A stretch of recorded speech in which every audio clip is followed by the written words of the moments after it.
Venge getting quite active in like the early to mid game. Once they get their 7 to 9 or so and really start looking for ganks, solo pushing towers if they're left undefended. So I'm interested to see where Aggressive looks to move. One other big thing that's important actually before this Observer Ward dies is ROTK did actually block the large camp at the start of the game. The ward almost dead now, but that definitely impacts Demon's levels a lot. He's not even level 3 right now. And that's all because less resources in the jungle. See FY really trying to harass and bully Dubu a bit here, keep him out of the lane as much as possible. So he's trying to leech experience in this bottom lane, but decides not the safest place to be. Instead, he's going to rotate towards top. Now hunting RTK, who is level 3. So still killable at this stage of the game. Running out of mana as well, but leeching that experience, starting to be a bit of a nuisance. And all the while, relatively quiet laning stage aside from that. Most supports just trying to get their levels. We'll see RTK run to Demon here, get a little thwack, but not too much threat of a kill just yet. Yeah, the levels are definitely the biggest impact right now, but it seems like both teams are pretty similar. I guess Nature's Prophet looking to have a decent advantage. Almost level 5 here, Abaddon's about a level behind that. But the supports as a whole, very equivalent levels right now. So looks like both teams will get their 6s about the same time. We'll see if that impacts, if DC can get an advantage with theirs. Yeah, and often when we do see the safe lane Spectre, like it used to be the old way to play Spectre was hyper passive, but I want to say like for the last year or so, it's as soon as you hit 6, you're looking for that haunt gank. And sometimes the team will even smoke TP to try and set it up right away. And speaking of which, Mason, very close to level 6 now, has the phase boot, so he is a real threat for a potential early rotation. Yeah, absolutely, but I think it's going to have to be Dubu if I look at it. I mean, Ember can definitely rotate as well. That's a great hero that can gank side lanes and stuff, but Demon's only level 3. Maybe Prophet can initiate, but that's not very safe either. So I think it may take another stronger hero with some more disable, like Monkey King getting maybe level 4 with level 3, something like that. He actually does pick up a smoke right now. He's going to grab Ovid, so that's going to be the target here. 6 on Ember. Dubu's level 2, but that's good enough. And they're going to rotate, probably going for aggressive, I'm guessing. Maybe Freeze. His mana's actually kind of low. Yeah, Dusa looking surprisingly killable here, at least for the time being, but the line is drawn towards the south. So Abed, Dubu striking a course for this bottom lane. They got to get here really fast though, because the middle lane's empty. No Ember Spirit. Simultaneously, Vici Gaming also on a gank of their own, as we can see RTK and Aggressive looking to move in top left. Defender a bash to start things off. They're going to slow him down into a swap. Aggressive making his move, finds the stun. Follow-up is there. Mason low, but is able to path his way through the trees over to the other side. He's going to make it out. Meanwhile, FY sitting back, but is it far back enough? Diving into the trees, has to pull off his own magic to get away, but Ember's there looking for the catch. Abed doesn't get the chains he was hoping for, and with that, FY also going to TP out. A great escape by both heroes in their respective safe lanes, and now rotation coming in. RTK going to try to hold this tower bottom. The Prophet ulti came in, but it was a little bit too slow. Too many creeps on the map, and it's not a bad kill if they can get it. He sees 3 bottom. He's like, this is a safe lane to farm, but Mason says it is not safe for RTK. Get the hell out of here. Phase boot's cooling down. Does not have the mana here for the shield, and Mason with one more swipe is going to get the kill. So an early kill to the Spectre, and should be able to go back to farming, though he is a bit low on HP right now. That was a little close. There's a chance that would have taken 2 hits, but they do clean it up 1 for 1, and maybe things go static. DC's actually hanging out though. Abed's still down here, putting down a safety remnant, thinking about cutting the creep wave. This is one really good way to actually reduce what Freeze can do, since he just walked all the way here. That is a value shrine that DC are getting right now. As 3 heroes who needed it, all gonna top themselves off. Then Mason quick TP back, so especially with the introduction of shrines, I guess that is one of the big benefits to Spectre. Is it generally doesn't have too much regen in the early game, but this allows him to stay on the field as much as possible and keep his farming up after a hot gank. That's a great point, absolutely. Spectre did a great job surviving as well. Beating him back so early. Ooh, big courier snipe here for Prophet. That's a lot of gold in the early game. The great Bulbino off to a good start here for DC. Has the phase boots, picked up the bracer. Could well be seeing the early drums from him. He's going to start farming the enemy wood, so looking to play the economy game simultaneously. Fenrir stalking Dubu and Mason. Dubu's still only level 2. He's going to just now get 3, but it's being stalked a bit. No real threat of a gank here, though, in the top lane. And, you know, with the... I guess that is the question for me, Kevin, is it feels like it's basically on the Venge to make plays, because there isn't a whole lot of gank potential for most of the other Vici heroes. Yeah, that's a really good point. Usually, I was just going to comment, it's weird that Venge is still top lane. Like, normally you gank it, you get out, you escape, but he's actually playing off lane right now, more or less. Trying to contest the Spectre a little bit, have the threat of the gank there, and at least Mason does have to be a little worried about getting swapped. But with Venge's mana pool, there's actually not that much threat of him dying right now, so this is just going to hurt his overall net worth, even if it did put some tower pressure on him. Of course, Freeze is still getting this farm, but still a fairly passive presence in this game as he tops the CS charts by a slight margin. So, curious to see if Vici look to group up anytime soon. Level 5 on FY, so I imagine waiting for the Supernova. Should have it probably in the next minute and a half or so if all goes well. And could potentially look for a group up then, but I mean, that's the beauty of the DC lineup, right? They have great split push with the Prophet, the Ember, so if they don't want to take that fight, they really don't have to. Yeah, I think DC is way ahead in this way. Demon on the Warlock just hit 6 here. He's walking towards his base. I'm pretty sure he's going to group up with an ally, most likely. Yeah, they're TPing the bot lane. This is where the smoke's coming, so DC's tempo is going to be a little bit ahead of where Vici Gaming is.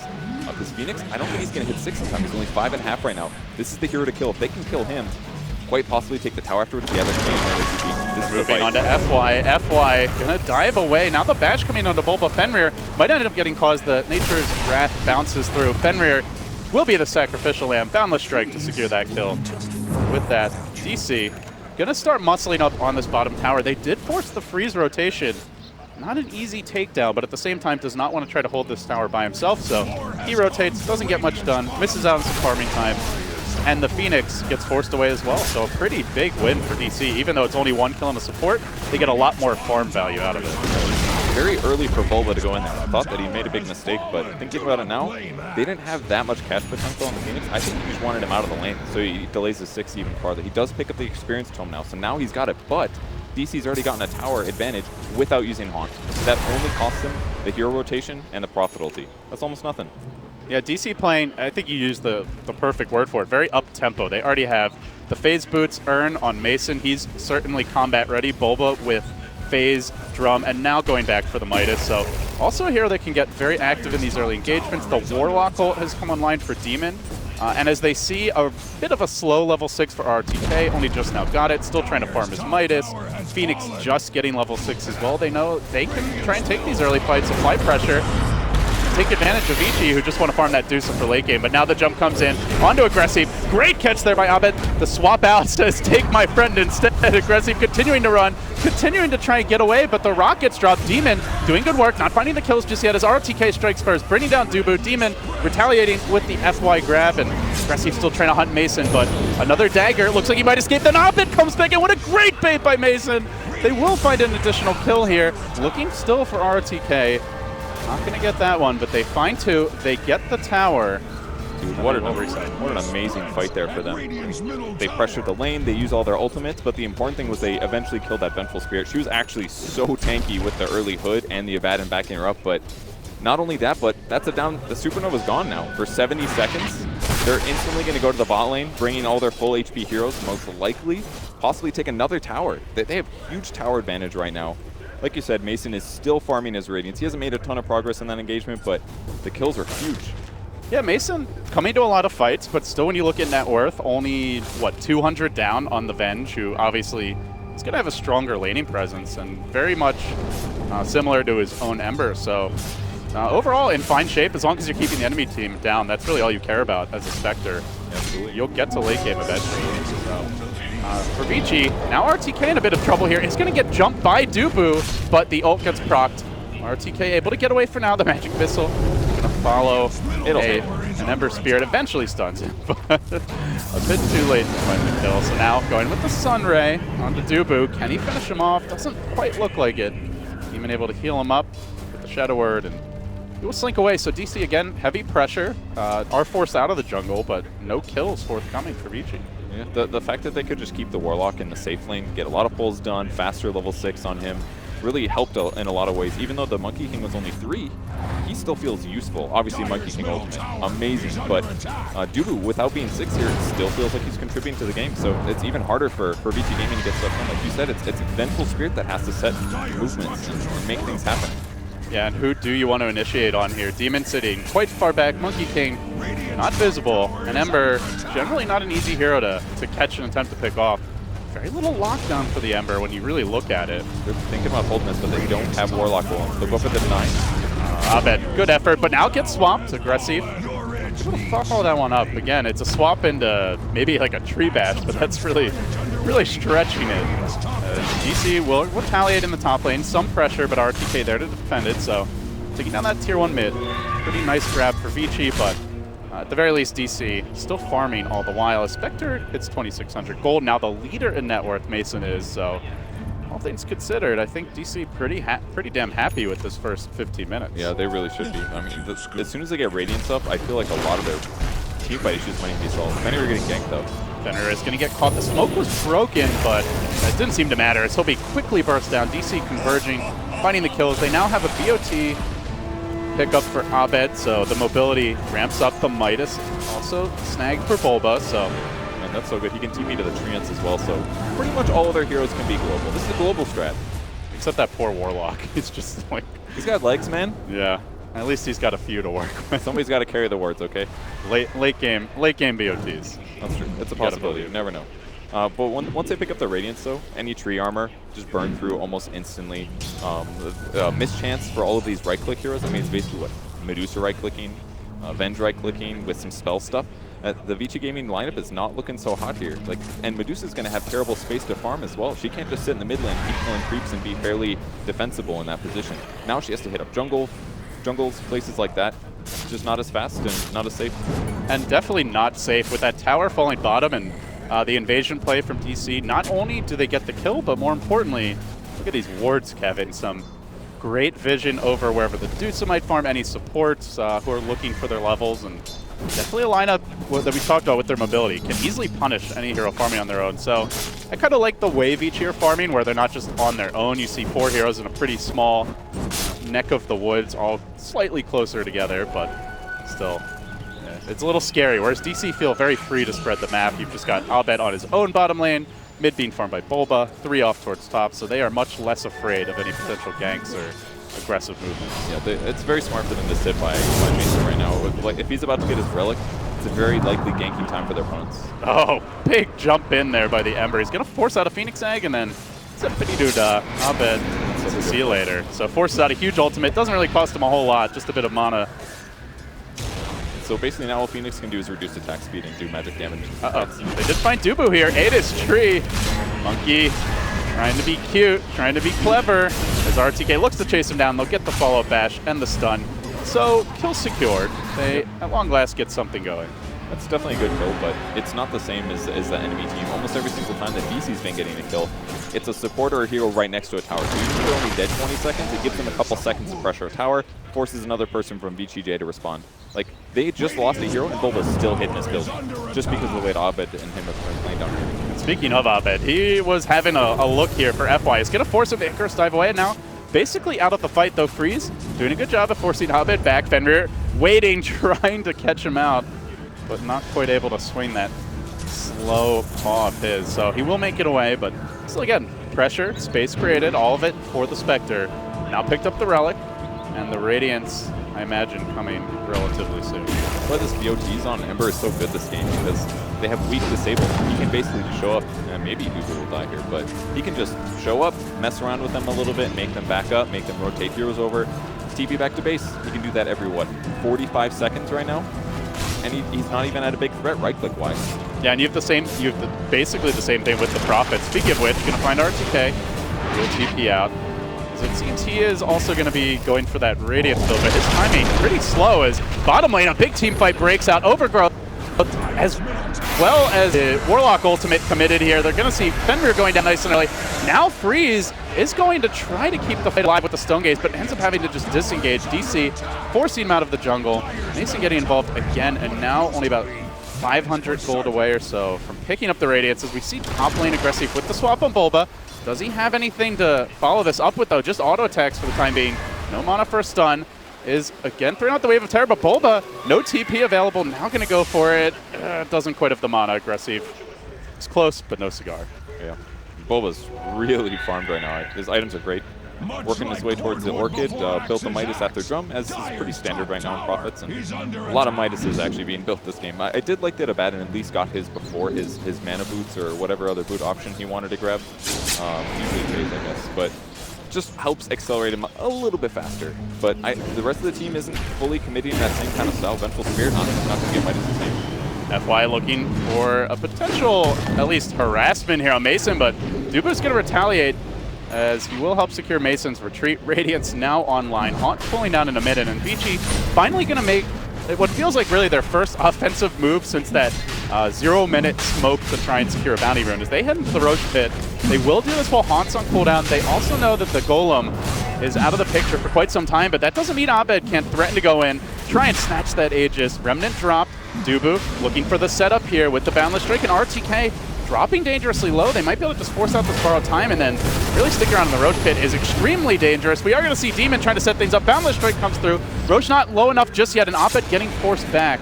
So with that damage he's taken, has to be careful. He's going to TP home, the BOT back in, still DC, sticking around, threatening to go in. They got 20 seconds. Moving forward. They need a little more time for these ults. Abed's going to jump into the pit. Oh, no. The Aegis snatched by Aggressive. The last hit, though, does go the way of the Dire, but he pays for it with his life. Vengeance as Fenrir will take Abed down, and now the chase forward looking for the Bulba kill.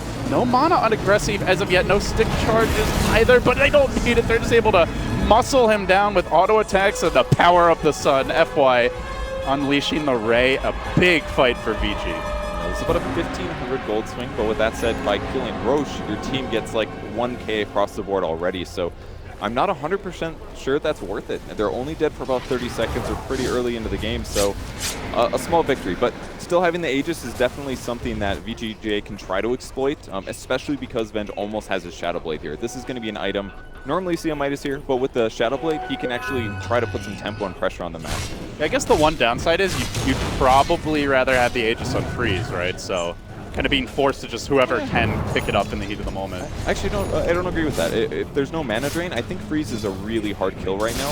Whereas if Venge wants to get aggressive on the map with a Shadow Blade, he's going to put himself in a dangerous position, really, where he could be punished. That's where the Aegis is going to pay off. All right, let's see if he can take advantage of it. Moving in under cover of Shadow Blade. He's going to scout out Demon here in reserve. Quickly gets jumped on. Fenrir combining. They'll find the early kill, and that's a great way to start the fight for Vici Gaming. Now the Phoenix egg committed is Aggressive, chasing for those follow-those. Not able to find anyone just yet. Slightly underwhelming Kaboom is the Boundless Strike on Aggressive, combining there with the Sprout, but they're committing a lot just for the Aegis. We'll finally pop it. Is there any sort of response here?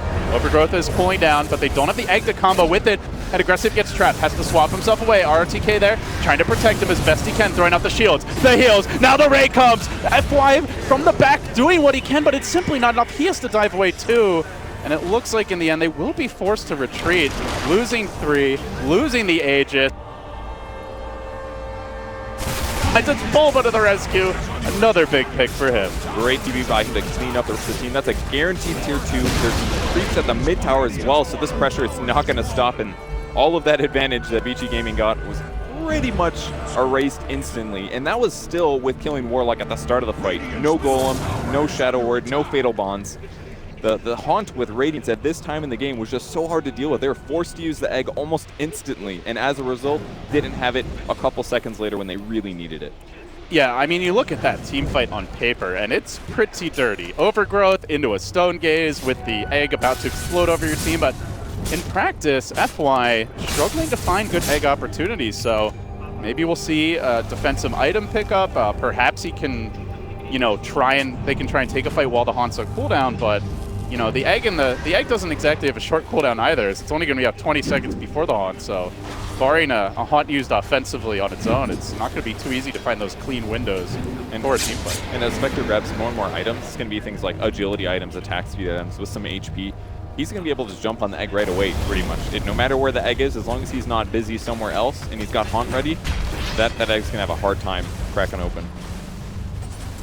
Vici Gaming now making a move towards mid. They're going to scout out Abed with the Shadow Blade. Let's see if he could maybe lead with the stun and just muscle him down with physical damage out of Invis, but already jumping away, so Abed wise that there could be a potential gank as he finds himself well on the way to achieve his guard now. So Flip side DC, everyone performing reasonably well as they're going to make their move. RTK caught out on the top side of the map. Dubu going to pounce in. Still holding the Boundless Strike here. The ult being committed. Dropping low. He has at least bought the Relic, but he's so close to the full Radiance. Doesn't look like he's going to get it as they converge as the borrow time ends. Hitting him with another round of attacks. Boundless Strike finally dropped. They get the kill. Now VG Gaming forced to defend this tower without what could be a key weapon in their upcoming fight. So no Radiance now. Still for 500 gold as Bulba makes a big dive in. Can they punish this?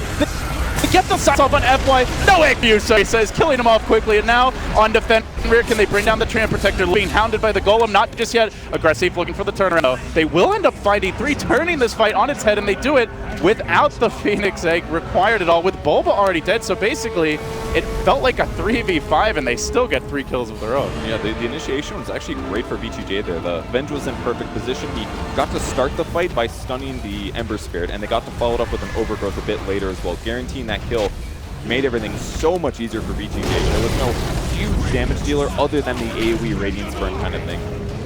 Spectre's just not quite ready to jump in and kill everybody. He needs to play around somebody else, taking some pressure off him. And Monkey King's not ready for that. The Golem can't do it for too long. And Ember Spirit getting locked down and killed, that just did way too much. Yeah, maybe not respecting just how good Vichi's team fight is, that, you know, even if Phoenix is out of the picture, the follow-up potential of the Overgrowth into the Stone Gaze, still something to be feared as I see them slow down a little bit more. So Freeze now, on his way to a Hurricane Pike, continues to quietly continue to be the lead farmer here in terms of CS anyway, as RTK has finally picked up his Radiance, should be coming out momentarily. So Vici Gaming about to hit that next power spike, Kevin, and as we hit the 25-minute mark, I guess the question is, like, do you see a timer for either team? Do both scale equally well late? What is your game plan? It seems clear this game is not going to end, you know, sub 30 minutes, so we are looking more towards the late game. Yeah, it really is. And with that said as well, Abaddon is going to scale fairly well, I think, just because he's got the Midas so early and the Radiance picked up too. Monkey King got to be careful here. His Invis just ran out. 20 seconds to his TP here. Continues to go deeper, but they're looking for him now. Dubu, oh man, he's in deep. That is way too deep. That was actually really unlucky. The Venge just happened to be there. He didn't use his TP. He was actually here already, so... He did get a ward then. Oh, that's actually really good. I guess if that goes unscouted, maybe it's worth it. I actually think that's pretty worth it, I think. Because, I mean, look at the map right now. There's only 2 tier 2s alive. It means you want to keep your opponents in your base, and if they leave the base, you want to know where they go. And this is a place where nobody is going to anticipate a ward at this time period, except for the fact that Monkey King was just there. But we'll see. It might catch some spots, and at the very least, it's going to notice supports leaving the base, headed to the bot lane, things like that. Aggressive continuing to stalk around here under cover of Shadowblade, now back to the trees. And the threat of that gank has forced a gem reaction, but it's Fenrir who pounces first. He goes in, but Sleight of Fist then from Abed. Oh, he just barely gets away. He salvages the gem. I think he lives. Okay. Does 70 HP. That was real close to a kill, but get the Sleight of Fist off and barely able to make it out. Just painfully watching us here to see if there's any other attacks that were coming, because jumping to your Remnant doesn't actually disjoint those attacks. There was a chance that one more little hit would sneak through and get it killed, but at least he saved the gem.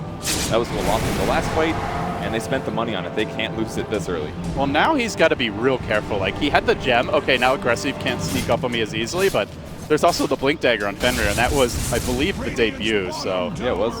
Blinked forward and punched him instantly. 2.2 second stun. That's some one-punch man stuff right there, as Fenrir hides in the trees up above. Dubu stalking him. Is currently invis. It's Abed leading the way. Is going to find the chains connection. They want to follow this up, though, diving that far for a tree. A bit dicey against the kind of team fight that VG can turn around with, and they are going to lead with the swap. They get up on Demon. The rock drop, but not to much effect as in comes Freeze. Engage with the Stone Gaze, combining it with the egg. Can Abed make it out? Looks like should be able to escape at least for now. They continue pursuit. There is a haste rune here for Fenrir, so they might try to go for this. Aggressive is going to have the Shadow Blade soon, but they're basically just going to have to catch Abed being greedy if they want to get this kill, as he does end up just TPing fully away. So Vici Gaming dropped a lot of ults there, Kevin, but they will take the fight. The game changed a lot in these last couple engagements. I mean, the big thing about that fight was the Observer Ward spotting those heroes. And what was insane, actually, is when he swapped Warlock, it killed the trees on both sides, which stunned the Monkey King for 4 full seconds. So there was no response from Monkey King to try to keep himself alive or Demon alive. Oh, poor Dupu. All of a sudden, just can't seem to catch a break here, though. As I say that, it's going to be able to leap away. iG Gaming not able to corral that Monkey King in time. Very close, though. They got the vision, they lost the vision, and then he leaps to safety. Yeah, the fact that you kill both supports right at the start of the fight changes a lot, and all of a sudden the pressure for DC is feeling a little bit more difficult to execute. And that's mostly just because the disable durations on iG Gaming are finally in a good place. Tree's stunned, his punch is going to do 2.2 seconds. And if you think back to how they lost that fight originally, I'm sitting here thinking, where did Tree get these 13 levels? He doesn't even have a Midas. And really, a lost team fight or two pumps this guy's levels up massively, which are now leading to kills. Just imagine if he had screen a little bit more carefully. This game could have just been over right now. Yeah, so for DC, given that the fights are not going particularly well, I guess, my question is, should they go to a plan B here? Would you like to see them just split pushing and dodging fights? Is it more about fight selection for you, or what's the game plan moving forward? They're definitely always going to be good at split pushing with Prophet and the BOTs on Ember Spirit. So I think that's just something you fit in naturally. It gets you farm, it forces your opponents to react, especially with how few towers they have right now. Split pushing will be an aspect, and Roche control is really the big next objective, because they can easily still win this game. By all means, they still have 3 of the top 4 networks in the game, so don't let their opponents get Roche for free. Maybe show up and fight this if possible, but 27 seconds left for the Rocket. All right, Operation Let's Get Mama Dusa and Aegis potentially underway here as freed up a slot. Freeze ready to grab this, and Dubu maybe looking to be cute, but his Tree gets eaten down with the Monkey is the call. Will Abed even try for heroics here in the pit? He gets, well, actually, no, sorry, Demon getting swapped into the bash. Follow-up stun could be coming through momentarily from Aggressive. Is going to end up going down. Aegis secured by Freeze. Roche as well. They get the credit there for the kill, and now they just strut away. So Aegis on the Lady Dusa. And meanwhile, Bulba doing a bit of split pushing, takes this tier 3 bottom down about halfway, but give you up half your tower's HP for an Aegis, 2 kills, and the Roche gold. Seems good for iG Gaming. Not a good thing at all, but taking the tower to half, that gives me some hope at least for DC. The Tree armor is going to heal it back up though, so can he actually split push slowly while dealing with Tree armor? That's a harder question. So that's a good point. Like that, and maybe that is an argument for not trying to just rely on split push to take this one. Yeah, definitely agree with that. Almost pretty much every single fight, DJ gets the vision. Oh, he's in trouble here. Gets rooted. Abed trapped out. Now throwing the remnant, but not going to make it away. The physical damage simply too much here. Is Aggressive hitting for nearly 250 a pop, not even mentioning all the minus armor to bear. So a big pick. It's going to allow them to shove these lanes out if they so choose. And see Freeze make the rotation bottom now. Butterfly coming, and there is a decent amount of magic damage. It's not like all in on physical versus Freeze, but this Dusa is just not feeling very killable right now. You've got Swap, you've got the Abaddon shields, the armor, not to mention if you fight into the Dusa, you're fighting into the egg potentially, Kevin. And on top of that, you mentioned Mana Burn. We're not really seeing anything yet. Just for now, the Manta being picked up on Spectre, but still no Diffusal. He actually did just finish it. Diffusal Blade just finished it. It must have been on the courier when you checked. So Diffusal Blade's ready, he's got the Manta style, but that basically means they can kill Dusa if she's by herself or way out of position. And that's what it's going to come down to. You kill the other opponents, the other enemies first, then kill Dusa. Those are the circumstances that they're looking for. But the last couple of engagements have been all Monkey King getting killed first, or Warlock getting killed first, so iG Gaming abusing their invis very well. Bulba might get punished here. Fenrir was waiting. Aggressive coming in now. He's going to drop the wave of terror, but reinforcements on their way. They get the stun. They should be able to get the kill, but Abed looks to turn it. He comes in, dropping the chains, and then getting the hell away. Has to be very scared of that physical damage. You saw how quickly he dropped last fight, so he doesn't even try to finish off the tree. Prophet getting killed quite easy. If you have detection or a gem or something like that, and you don't have a blink or a force or something that gets you out of danger instantly, and they can't catch up, then that's always going to be a big threat when you're playing Prophet. So. And that is what I think that's what I like about the way iG Gaming are playing this, is they have the itemization of the blink on tree, the Shadow Blade on Venge. It makes it kind of scary to split push when these heroes can just ambush you out of nowhere. They don't, you mentioned, I think very true, they don't look mobile on paper, but the item selection is giving them that threat of gank that discourages split push. Yeah, the Shadow Blade was a genius just for that reason alone. And a couple teamfight wins, they get a blink on tree. No Midas, go for an action item, and I'm happy to see it. A little too many Midases being built right now. But you're not a fan of like 9 Midases in one game. like 5, whatever. But when you do it 9 or 10, there's some heroes in there that don't need it, in my opinion. Sentry goes down, though. Fenrir spotting out the next team fight. He's got 2 points in overgrowth if he can catch these guys. Could be a huge grab to get things underway. Mason, having already used the Manta, could be in danger here. He's going to get stunned, then slowed down by the Leech Seed. Still waiting for reinforcements to arrive. Swooping in deeper, dropping the egg, the overgrowth's there. Great combination, going now for the stun, but able to haunt away to the other side of the fight. Mason looks to reset, and it looks like they may have bitten off more than they can chew. Even RTK coming in, getting healed up by the Sunray, but FY so low. Bulba brings him down. Now RTK, the ult's about to end. The pain might be beginning momentarily as he gets chewed up by the Mana Bird, quickly falling. Now aggressive. On to the next one, they say. Dusa looking to salvage the fight. They have to commit the Stone Gaze. They don't have a whole lot else just yet. They get the bash on Abed. Can they get the follow-up, though? Abed takes the tree. Icky and painful, but doesn't really have much to work with here as Abed will get silenced, sprouted now. Bulba trying to engage onto him, almost dies in the process, ends up living, kiting away. Great plays by Bulba, now looking for Freeze, looking for the team wipe. Can they finish him off? He's got the Aegis. They probably have to kill him twice as he will end up dropping. Yeah, Aegis not expired just yet, so round 2, here we go. Nobody in sight. Not going to be easy here for Freeze as they continue to pound away at him. Freeze going for the TP out! No! Oh. So close, but so far. That was such a good decision to TP. I thought there was no way he gets out of that, but they are limited on disables and just barely did get the kill. I can't even believe DC won that fight. It looked so bad for them at the start, the egg right on top of those guys, but just shows how big of a threat Haunt is at this point. Every attack from the illusion drains tons of mana, does tons of damage. I mean, it's a great combo, but Dusa wasn't there the entire fight until after that was over. Yeah. So, you know, is it worth it to commit the overgrowth just to set up egg when it means Dusa's not getting to hit anyone during that time? I guess that's really the concern for Vici, is they seem in those larger team fights very reliant on the Dusa to be there. And she is not the most mobile hero as RTK will get caught here, time being in the middle lane. You see the Silver Edge pick up on Bulba, so has to be careful not to get killed off without the borrow time activation. Overworking him a little bit, they chase on the Demon, they will bring him down. Now the power play potentially. Borrow time from RTK. Duber running right into the meat grinder and flying right back to the well. He'll be picked off. Now the Spectre could be next. Bulba tries to turn it, gets off the silence. Can't quite follow it up though. They're gonna chew through Bulba, finish him off. RTK will get the kill, but this leaves Mason free to run. Rough shot over Vici Gaming. 4 dead, might be 5, as still the Dusa waits for respawn. The big punish. DC right back into it. Once again, Spectre looking like a hero that Venge just can't stop unless they start on the Spectre. It's pretty much the only way. And they got Vici Gaming got so much tempo back in this game, but these last 2 fights have them just reading the game a little bit incorrectly here. I mean, especially in that fight 2 fights ago, it's all about the global. Their engagement here, they put a lot of damage into Bad and never once triggered his ultimate though. I think that made a huge difference for Vici Gaming's advantage, but maybe made them overconfident as well.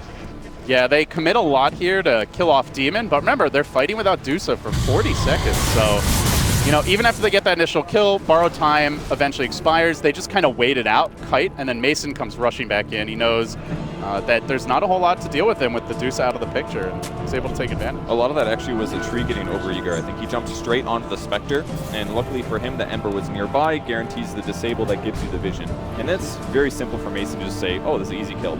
I just attack this guy 5 times, he goes down.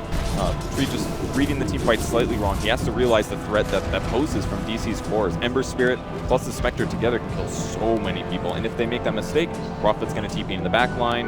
Maybe other heroes will re-engage as well. So we are going to see Freeze call an audible as he transitions into an MKB, had the butterfly in the quick buy earlier, but decides he needs the True Strike to deal with that Radiance mischance and just a little more damage perhaps for the team. It won't be too bad. It does magic when it procs, so considering how much magic resistance is on DC's side, I think it's alright. It'll be good against Ember Spirit 2 Break Flame Guard, but like you said, it's really all about hitting the target. Way more important than his evasion right now, because he's not the target, right? They're going to go on his teammates, kill all the teammates, then deal with the Dusa. So this is a rare game, I think, where Dusa definitely needs to prioritize damage. Vici Gaming trying to stay on target here as this is an elimination match. And in fact, all are from this point forward at the Kiev Major.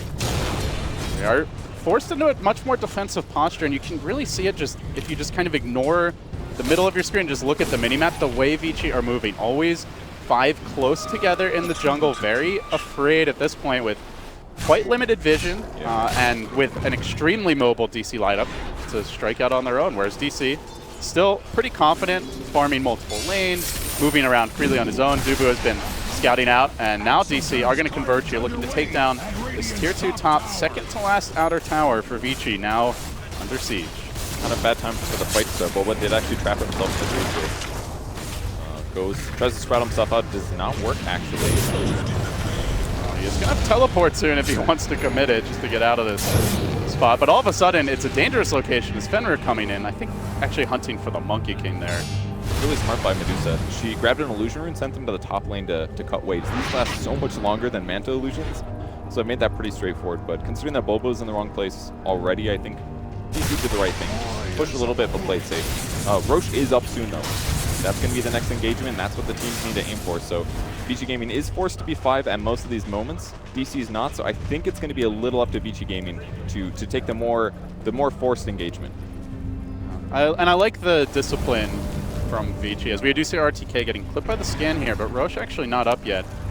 Because that's where Vici are likely to get their team fight off, is when you fight them at the tower. So playing a little, as well as near the shrine. So playing a little more patiently, waiting for a better opportunity to see if Vici can force them to the pit, or if DC will be able to keep them away from it, courtesy of the split push.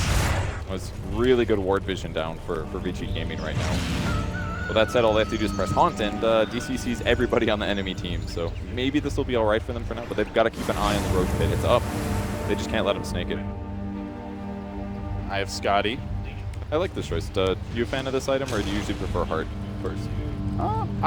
I like Scotty. I think it ensures that, like Phoenix dives away, you're still going to easily be able to run him down and catch him quite quickly. Yeah. A little bit better balance of damage and survivability.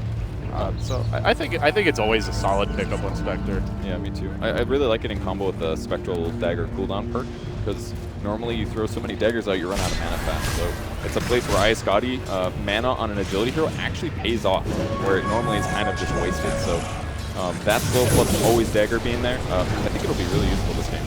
Just got to be careful not to die. Well, speaking of dying, we might see that as soon as Boba comes in. He does get the Silver Edge, combines it with the Silence onto RTK. Now the Remnant in. Can they kill him off in time? They do, right before he's able to get the borrowed time off. He falls, and now onto Freeze. Stone Gaze already committed. Isolate here, but healed up from behind by the Phoenix, has to drop the egg. They look to retreat as they fight in the Wukong's command. Dubu doing work, but gets punished for it. Will end up going down. So low, Fenrir is trying to stay alive, working on it. They're going to get the stun. They do get the kill. They went right into the massive team fight, and they do end up getting punished a little bit there in the end. It's now Warlock ult on cooldown, Haunt on cooldown. Roche is up, and I believe we're going to see Vici Gaming head right towards it. That was an amazing play by Fenrir there. Just looking like he's an easy kill. Ember was out of remnants, but he just turned and fought him with the sword fest, and Ember just kept missing. He doesn't have the best right click right now due to his kind of weird items, but ultimately Ember going down. So DC losing a fight. That's really good for them, but with the Abaddon kill right at the start, looks so great. And RTK did have to buy back, but that's like such a key situation to buy back, is you're running this, really this 4 protect 1 Medusa. Like, yeah, Venture does decent damage with the AC pickup, but really is not going to be the main carry in these fights. And with this Freeze, actually going to be the one given the cheese at this stage. So they give him the cheese. They have the Aegis and RTK.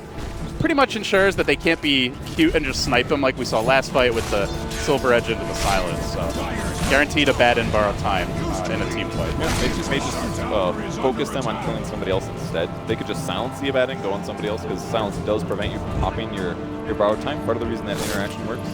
And for that, Abaddon is going to queue up a Lotus Orb next to remove that problem. But he's got a lot of gold to go, and DC will have their ultimates pretty soon here. 58 seconds left for the Golem.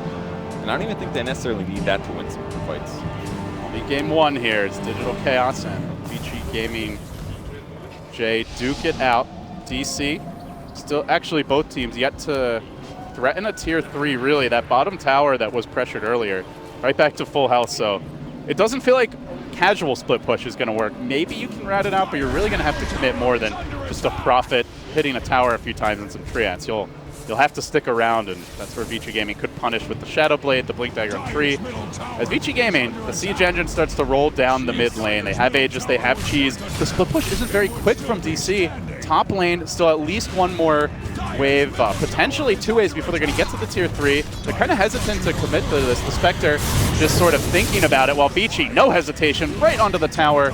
They're looking to break the base. So the waves are being cut, but they've got to kill the creep waves, and they got to buy some time here, because it takes a while for the backdoor to actually set in. Freeze is not really looking to give them that time. He says, stay right where you are. I'm coming for the structures, Dubu. Sticking around. And remember, they can trade structural damage here because they have the tree. As long as they don't give anything up, will likely be a win for them. Taking down the tower, can work on the range racks, and that is guaranteed damage that you're not going to get back. Good movement there by Vici. So Shrines dropping is going to be bad for DC, but not the end of the world. It would be much worse on the opposite way around. But not a great sign for DC here. Got to take some fights that they actually win. That's really been their problem. They had such a good early tempo, but every fight since then has felt really hard. So what is the key to winning a team fight or any kind of engagement for DC, Kevin? Like, what do they need to do to find those good team fights? I feel like VG Gaming is initiating most of the time. I mean, maybe that's part of the advantage that they have, is that they're always 5 in a lot of cases. So perhaps it's a vision-based thing, know where your opponents are so that you don't get engaged on, because very difficult to stop the tree from jumping on you instantly, obviously, but he's jumping on somebody, disabling, there's follow-up, there's more follow-up. I don't know, maybe start frontlining with Spectre, for example. Really tanky, just quite a bit of armor. Put that guy in the front, that way he can actually take some of the pressure off, because both Abed as well as Nature's Prophet can't really deal with that in the same way. And if they do get gone on first, those guys definitely get picked off in a lot of cases. VG Gaming, no finesse required. They just 5-man death ball down towards the bottom lane. Group up, park Freeze and ROTK out in front, and get to work on buildings. Meanwhile, Pink's coming out as Dubu, I believe, got scouted here, dropping across the tree line. FY looking for that follow-up scout. They are going to lock onto him. They crack that tree down. They pull the king off his throne. They'll kill him, and now they can push towards high ground. No Monkey King buyback available, it looks like. So Monkey King out of the picture now. That means no Wukon's command, and he does have the Basher now. So pretty big deal to take him away for the next team fight. This is tough for DC here. The lane may even run to the mid lane now. That would be the place to hit. Go melee barracks while the creeps are in the base. All the other waves are pushed out, but not bot lane. That should give them a little bit of time to take the racks. Maybe enough. Freeze knocking on the front door now. Anybody home, he says. DC. They answer, but not a very confident response, as they've already dropped the melee racks. They've really have to get something out of this fight, but it's so tough to go on Freeze. Way out in front, being healed up by the Phoenix. They drop the rock. He's still basically at full health. The mono's quite decent as well, as Mason tries to work on him. That ain't gonna happen either. ROTK, borrowed time committed. Remember, has the Aegis, Freeze, has the cheese. With the evasion of the butterfly, they just keep on hitting buildings. You can't get to these backliners because they're so damn far back. Still slash away at the Dusa. Still has the cheese available. RTK with the Aegis as well, and now the combo! The turnaround! Dropping! First the Triad ultimate, then the egg, kaboom! Finds 3, looking for more. They jump deeper, looking for the ball. Amazing, and they bring him down. Will Abed looking for the turnaround. He commits pretty heavily into this fight, but still Freeze alive through it all. Even going aggro onto Bulba, wants to bring the Nature's Prophet down. Can he do it? It's Freeze against the world. So tanky, so difficult to kill. Dubu in danger of dropping here. He's gonna commit for it. He gets punished. Demon almost dead as well. Finally, they slay the beast, but the damage done as the melee Rex has fallen. The range Rex, one attack away from dropping. All 4 have buyback if required, and some might be because Bulba is threatening the top lane. That teamfight coordination was insane. 2 buybacks, and DC loses by about 700 gold. Not much, but if the next fight goes like that, the game ends basically. That's a dead Ember Spirit, that's a dead Nature's Prophet. So they still lost melee barracks on top of that. Range barracks also very low, and they still haven't been able to take a tier 3 of their opponents yet. Whew. Freeze going back for the Hurricane Pike now, so pretty close to being maxed out here as far as items go. Could maybe consider trading something out, but effectively, Freeze is as big as he's going to get. So there was an engagement here. Once the Supernova came in with the Overgrowth, man, that looked one-sided. I was wondering why the egg took no damage. It was all the Overgrowth. The perfect coordination there when DC was grouped as 3. And you can see Mason just has to run pretty early in the fight. You really want Spectre to be going in. Freeze, just so incredibly difficult to bring down now that he has the butterfly, and no MKB here on anyone. I guess Bulba has the Bloodthorn, so potentially you get the True Strike if he's able to use it at the right time, and the Mantra's on cooldown, but not really not really a very killable Dusa until the team fight's basically over. Yeah, exactly. Phoenix does have Aghanim Scepter, by the way. He opted for the 150 GPM perk over the Fire Spirit's DPS, and he looks real rich right now. I mean, he's only 3,000 gold behind Ember Spirit, who's middle of the pack right now, by the way. I'm starting to have slight flashbacks to that Disruptor game where FY got Ags and Refresher Orb. He has queued up the Refresher in the quick buy. Can you imagine a double Ag, a double Shiva's Guard, and with the Aghanim Scepter as well, potential here to bring that Dusa back for a second life. Yeah, and he also refreshes the basic cooldowns. I don't think that matters this game, but well, the Sunray is pretty. The Sunray is pretty big but potential here. The ally you bring in with your Ag. Oh, you mean the Ags? Yeah. They could be 2 snakes in 10 seconds, dude. Yeah. Never know. Good luck killing that Dusa once, let alone twice. Now that said, if they do it, Freeze already used his buyback, so he'll be out of the picture for a long time. I believe RTKs has almost cooled down by now. As they are going to make their move, they find Dubu top. Dubu down, and no buyback for him. Out for 70 to BC. May have to wrap up the split push. I guess good news is this top lane's pretty far in. Mid lane, not really the lane that Vici want to be focusing on, so may not transition into a full tower threat off of that. DC still has to be so careful with their split push, though. Because of the tree and the other disables and things like that, it's already been just difficult for Boba to split push, for Ember Spirit to split push. Even Monkey King having some trouble here. But he does have Shadow Blade now. I don't know if they've got another gem yet. They have not. No gem on BCJ right now. But they're definitely in the lead right now. It's looking pretty good. They've also got some Lotus Orb picked up, so the silence is going to mean less. Abaddon can pretty much get his ultimate off every time now. Yeah, not to mention the next Rosh is coming, and potentially you can just grab the Aegis, get rid of the Midas, which has essentially served the majority of its purpose at this point. He's got a backpack for that, right? Let it recharge a little bit slower. Yeah. I think the big item we're waiting on is maybe something new for Abed. I mean, he got his Octarine Shivas really fast with the Maelstrom, but it's been a while since we saw a new damage item. He's got a great build for keeping your opponents not moving, taking magic damage, but actually killing heroes. He's been having some trouble there. And it's really not a single target Ember build at all. And the way the game's developed, it feels like you need to be able to kill a single target. It's really all about killing Freeze, or maybe a backliner before they get off a key ultimate. That's actually the big part. One really big advantage of Ember is, Mason's in a bad spot right now. Mason out far, and he gets swapped. Looking for the top stun, but he dodges it with the Manta. Big plays from Mason on the big stage, but he gets bashed, focused, killed off regardless. He had best fingers.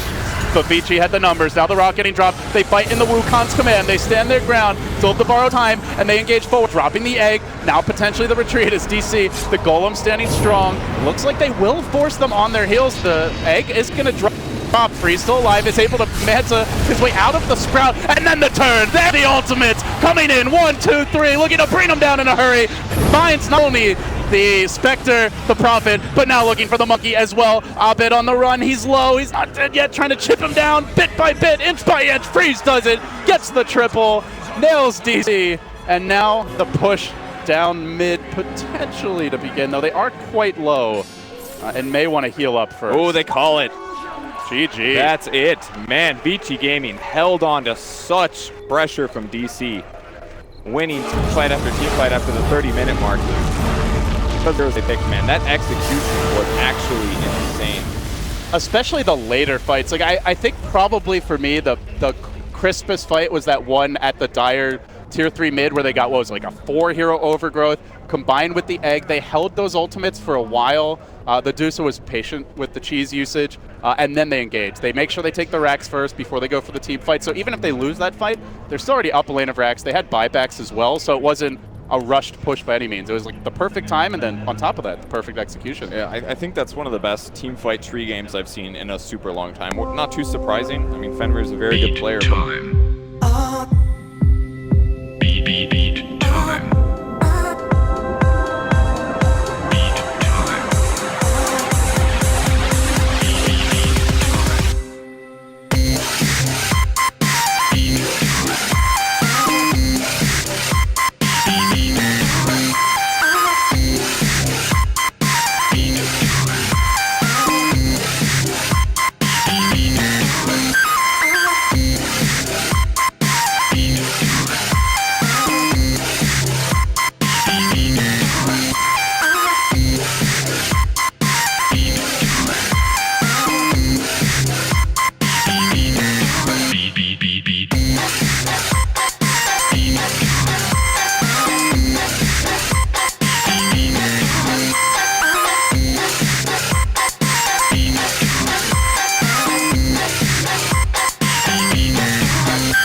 D's early game was quite solid. They understood how to do anything, but going into the mid game, it just felt like they just weren't a team anymore. They weren't sure as to how to play around their lineup and what to do from there. Like I spoke about before the game started, this is this team that wants to be able to go together and take objectives and such. But if they don't, if the snowball doesn't amount to anything, it just becomes way too hard for them to have good decision making in the mid late game. And look how well the Medusa is posted up in this fight, just up in the front. 2 unkillable heroes in front. We talked about how ROTK, he even managed to die on the Abba before popping his ult due to the excellent Silver Edge, but this fight was certainly not one of them, and these 2 tanky heroes just stand in the front, get a free rack without really using any spells.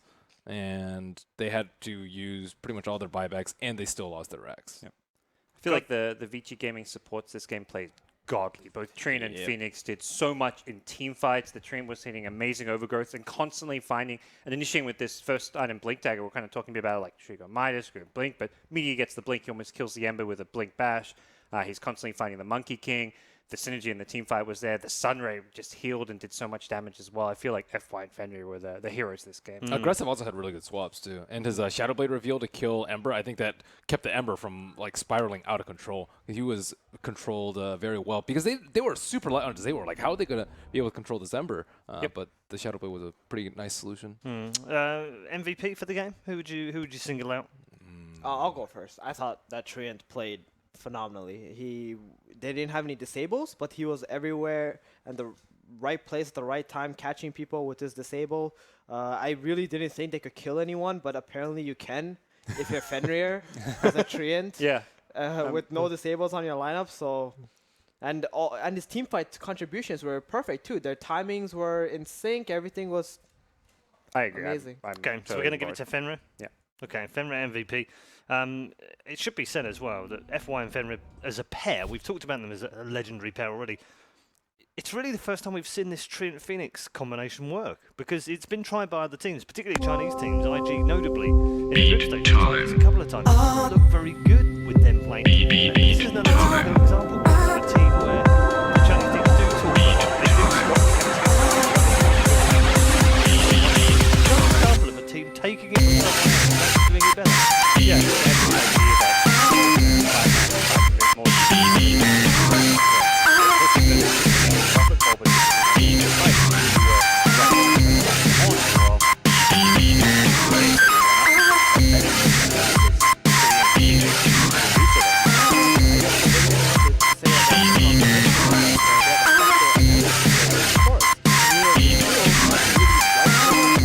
In the middle of a fight, and then on top of that, if you had a Treant who's already gonna like mitigate whatever right clicks you do have, this egg is gonna come off every time. I don't think they ever even killed an egg once it became level 2. I think that's an important point because I think IG actually took a lot of team fights when Phoenix was still level 1, and it just died all the time. And I thought they were in trouble because they were just waiting for the Spectre to get bigger and bigger, but they actually waited until Phoenix Eggs was level 2, and it's a big difference, 5 and 8 hits. Right. And the egg just stayed alive the whole entire time. It was very patient as well, wasn't it, from Fenrir, with the way that he played that. Whereas other Phoenix players tend to want to just get the egg out there. Fenrir seemed to hold back sometimes when it looked like it looked like he should do it. Sometimes he didn't, and it was actually the right call every time. Right. Towards the end of the game, he got the Ags too, like that last big fight. He gets the Venge and the Ags Supernova as well, so it's help out a teammate, add a duration. And that's what dictates the good 4-position supports from just like any other 4-position supports. They understanding at what point in the fight to cast their spells. Like most amazing 4-position supports that we know, they take their time. They always look at the entire fight and then feel like only when it's good for the team or themselves to go in, they will do it. Very important. Where did it go wrong for DC then? I think they rushed picking up. It's here or there. I was surprised they picked it up 4th when they had the last pick of the draft, like saving Bulbous here for last seemed a bit odd. I mean, with that said, Abed played a pretty great game, but I think they could have maybe put him in a better position with like a last pick. He instantly gets counter-picked by Medusa. Had a bit of a rough laying stage, although he still farmed her. I feel like they didn't need to pick his hero as hastily as they did, though. And in terms of, do you feel like they could have won that game? Because there were points, weren't there, where they had the advantage and looked like they could take the game. I think once Abba and Medusa reach that critical mass, then it's really, really difficult to do so. But at the same time, Medusa's one of the heroes that, like, it's impossible to kill her out of Shrine. So if they do decide to push high ground, it would have just been disastrous. So what exactly was their timing to win, I feel? They definitely could have won this game, but they had to like play much different. If what it felt like was Mason wasn't really comfortable on playing the Spectre. That's what I thought. Like he spent a lot of time farming, not really trying to get his team to do things together so he can haunt in and get these picks, especially when like VGJ used their buyback or something like that. Or when ultis are down. Like this is a very cooldown dependent lineup. You don't have Right. Stonegaze Egg. You want to be pushing and fighting. DC also, but that's one of the weaknesses of like DC's lineup for them.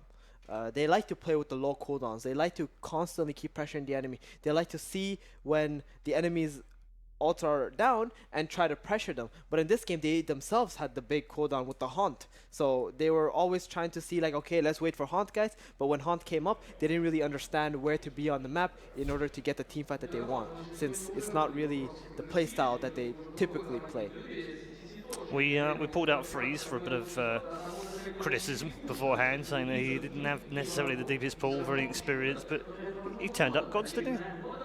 I'd say yes, to the extent like he played pretty well. I don't think he was either his team weren't on the same page as him, or he wasn't on the same page as his team in the early game when he was missing from those fights. Like his scoreline at the end, 9-11, looks great. But I think if you look at the early game fights where VGJ struggled, it was always like, well, where's Freeze? Where's Medusa? If Medusa's here, they're winning this fight. And that's always a team call. You don't know whether you can't just blame the player for that. It's hard to know exactly who's saying to fight, whether or not if Freeze is already TP top. We saw a few times VGJ just shouldn't be fighting. So individually, I think he did play well. In terms of how he worked with the team, I think there's still room for improvement, though. Okay, was it convincing enough a performance that you feel that VGJ can go on and take this 2-0? I don't think so if ROTK is given a different hero. I think because of Abba, there's so much room for... Like, he got caught out. He died a couple of times. He didn't have the best laning phase. Like, he needed Radiance to actually do something, which I don't particularly like from some Abba players. Like, you should be able to, like, pressure lanes and die minimally and keep a low death count, but he just seemed, like, off the map a lot, which it didn't seem to play well, and I think it put them further behind than they needed to. So I think their drafts are consistently just really strong in team fight, though. So I think DC need to match that, and if VGJ have worse team fight, I think they'll almost definitely lose. Do you think they take the Abba away? Ideally, they have first pick. I think they ban Omni, take Abba. That's I think the very, very first step that they Or need just to ban both. If you don't want to play Abba, I think ban it, because RTK is a player who struggles a lot in the laning stage. I think it's his weakest point as a player. He shines elsewhere, like leading the team. Once he has items, he can have a big impact, but as kind of Ben's saying, like you put him on a different hero. These are not those other heroes offlaners don't really recover or farm that well. So I think between both these teams, it's gonna come down to just the draft. It's like DC, they play phenomenally only when they can get the draft that they want. And in this game, although they had a strategy, didn't feel it fit them. And as for VGJ, they got F1 and Fenrir on this teamfight supporters, and then they got the 3 cores that are pretty much gonna complement that. And VGJ, they're in their comfort zone. This is what they want. They want ROTK to play the Abba that can't die. Just run in there for his team, provide vision, get that big team fight. DC, not so much. Okay. We'll look forward to our second draft very shortly. Of course, plans off having a break, and we'll be getting ourselves ready to come back for the second draft. Until then, we've got some more social media questions from your questions that you've posted on the Facebook post, and we'll take another one right now and quiz our stars here on the panel. Is Monkey King in a good spot now with such a low win rate? We've sort of covered that a little bit, Gods, haven't we, already? But it's hard, isn't it? Because it still seems quite effective when you watch it play. yeah, it's being highly prioritized. I think the big thing is less that the nerfs have made him weaker, but more that teams have played against him a lot now. And that's where I think it was highlighted in that last game. Teams are getting very good at hunting for him, understanding where he moves, where he can be positioned. They're constantly checking for him. Like we saw that really cool Baboka play where he gets the blind pull in the trees. I think it's just this understanding, like this is where he should be or is very likely going to be. So the more teams play and keep playing against him, he could have never been nerfed, but the hero's win rate was ultimately always going to go down because teams just get used to it. Yeah, and likewise, players are figuring out not only how to play it, but how to draft against it as well. And we can say it was also overly used, right? Yes. Some teams just picked it because they just didn't want the enemy to have it, even though maybe they weren't a really good team with the Monkey King. Yeah, it's definitely dropped off in terms of win rate. Let's take a couple more questions while we wait for our draft to come in. Next one is this. Most annoying Ricky player in the pro scene? Baboka. Does Shane O'Mad count in that? I don't know. Pro scene, Paul. He's kind of annoying as a Ricky. Yeah. Just play against him, that's all I say. He's bloody annoying. Anyway, pro players. So you think Baboka? Baboka. Easily. Baboka. For me. I guess so. Yeah. Baboka. Who's the most annoying Ricky you've played against? Ever? Yeah. I don't know.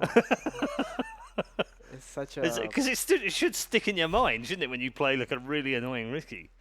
You're just kind of like, oh god, that's tainted me forever now.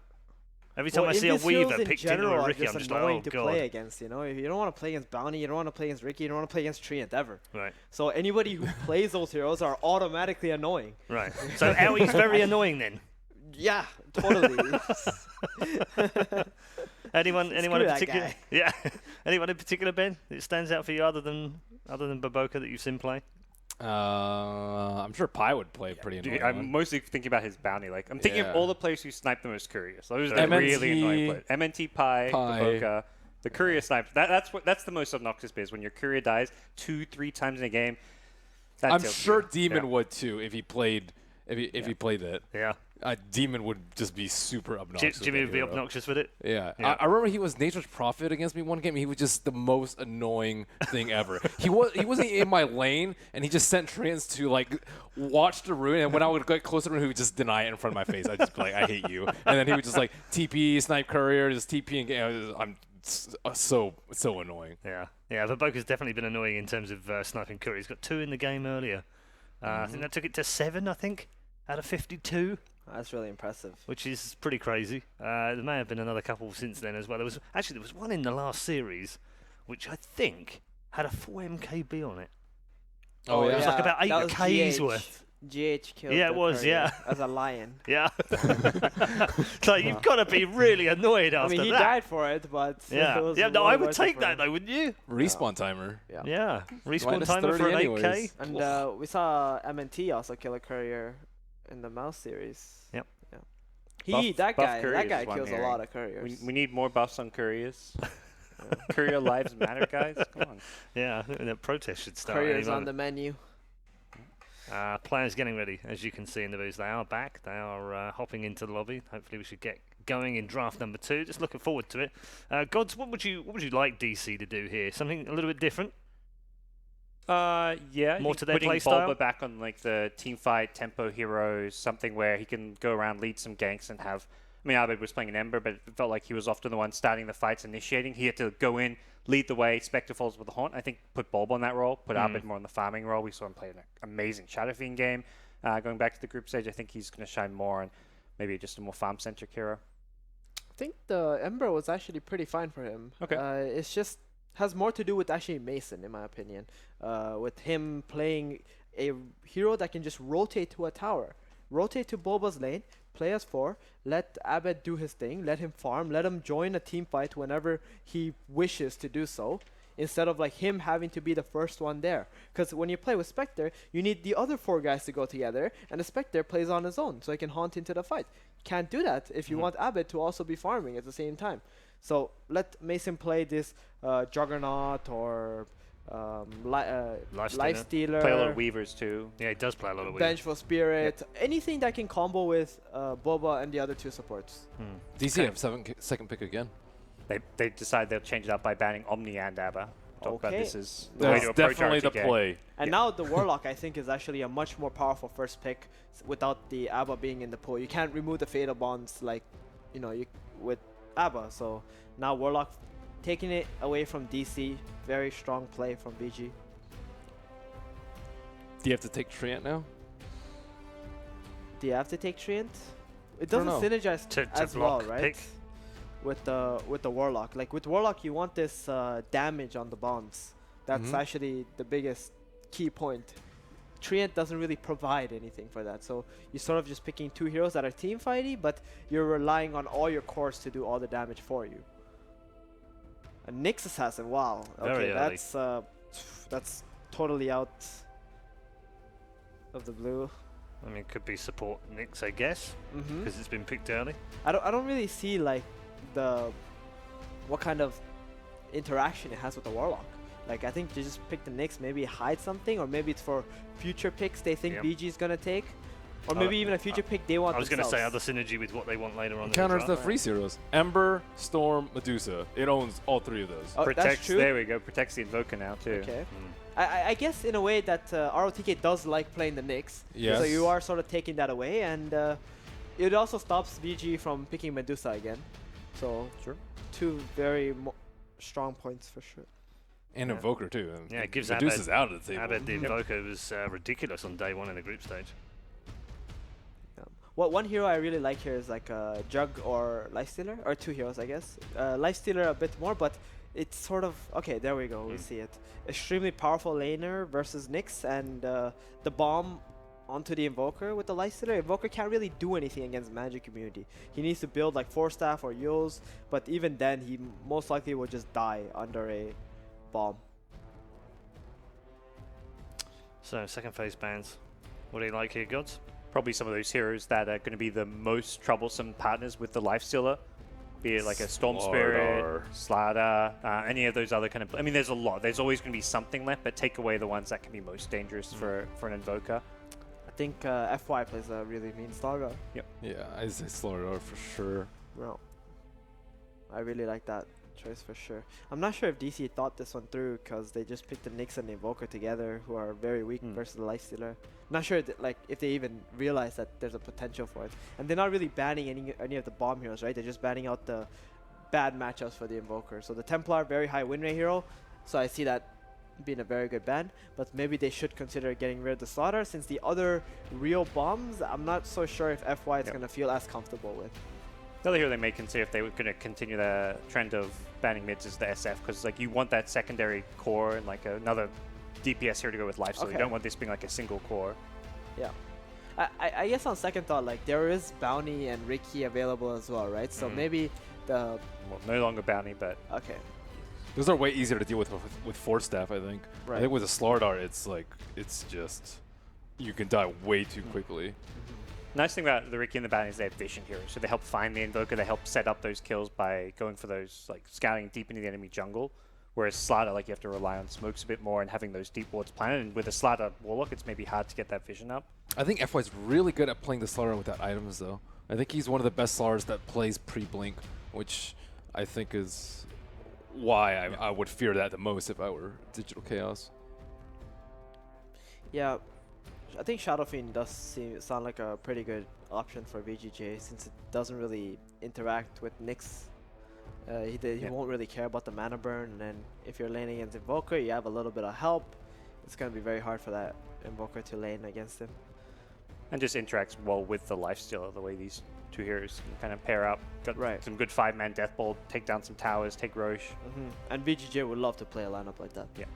Should you consider banning the Jug if you're VGJ?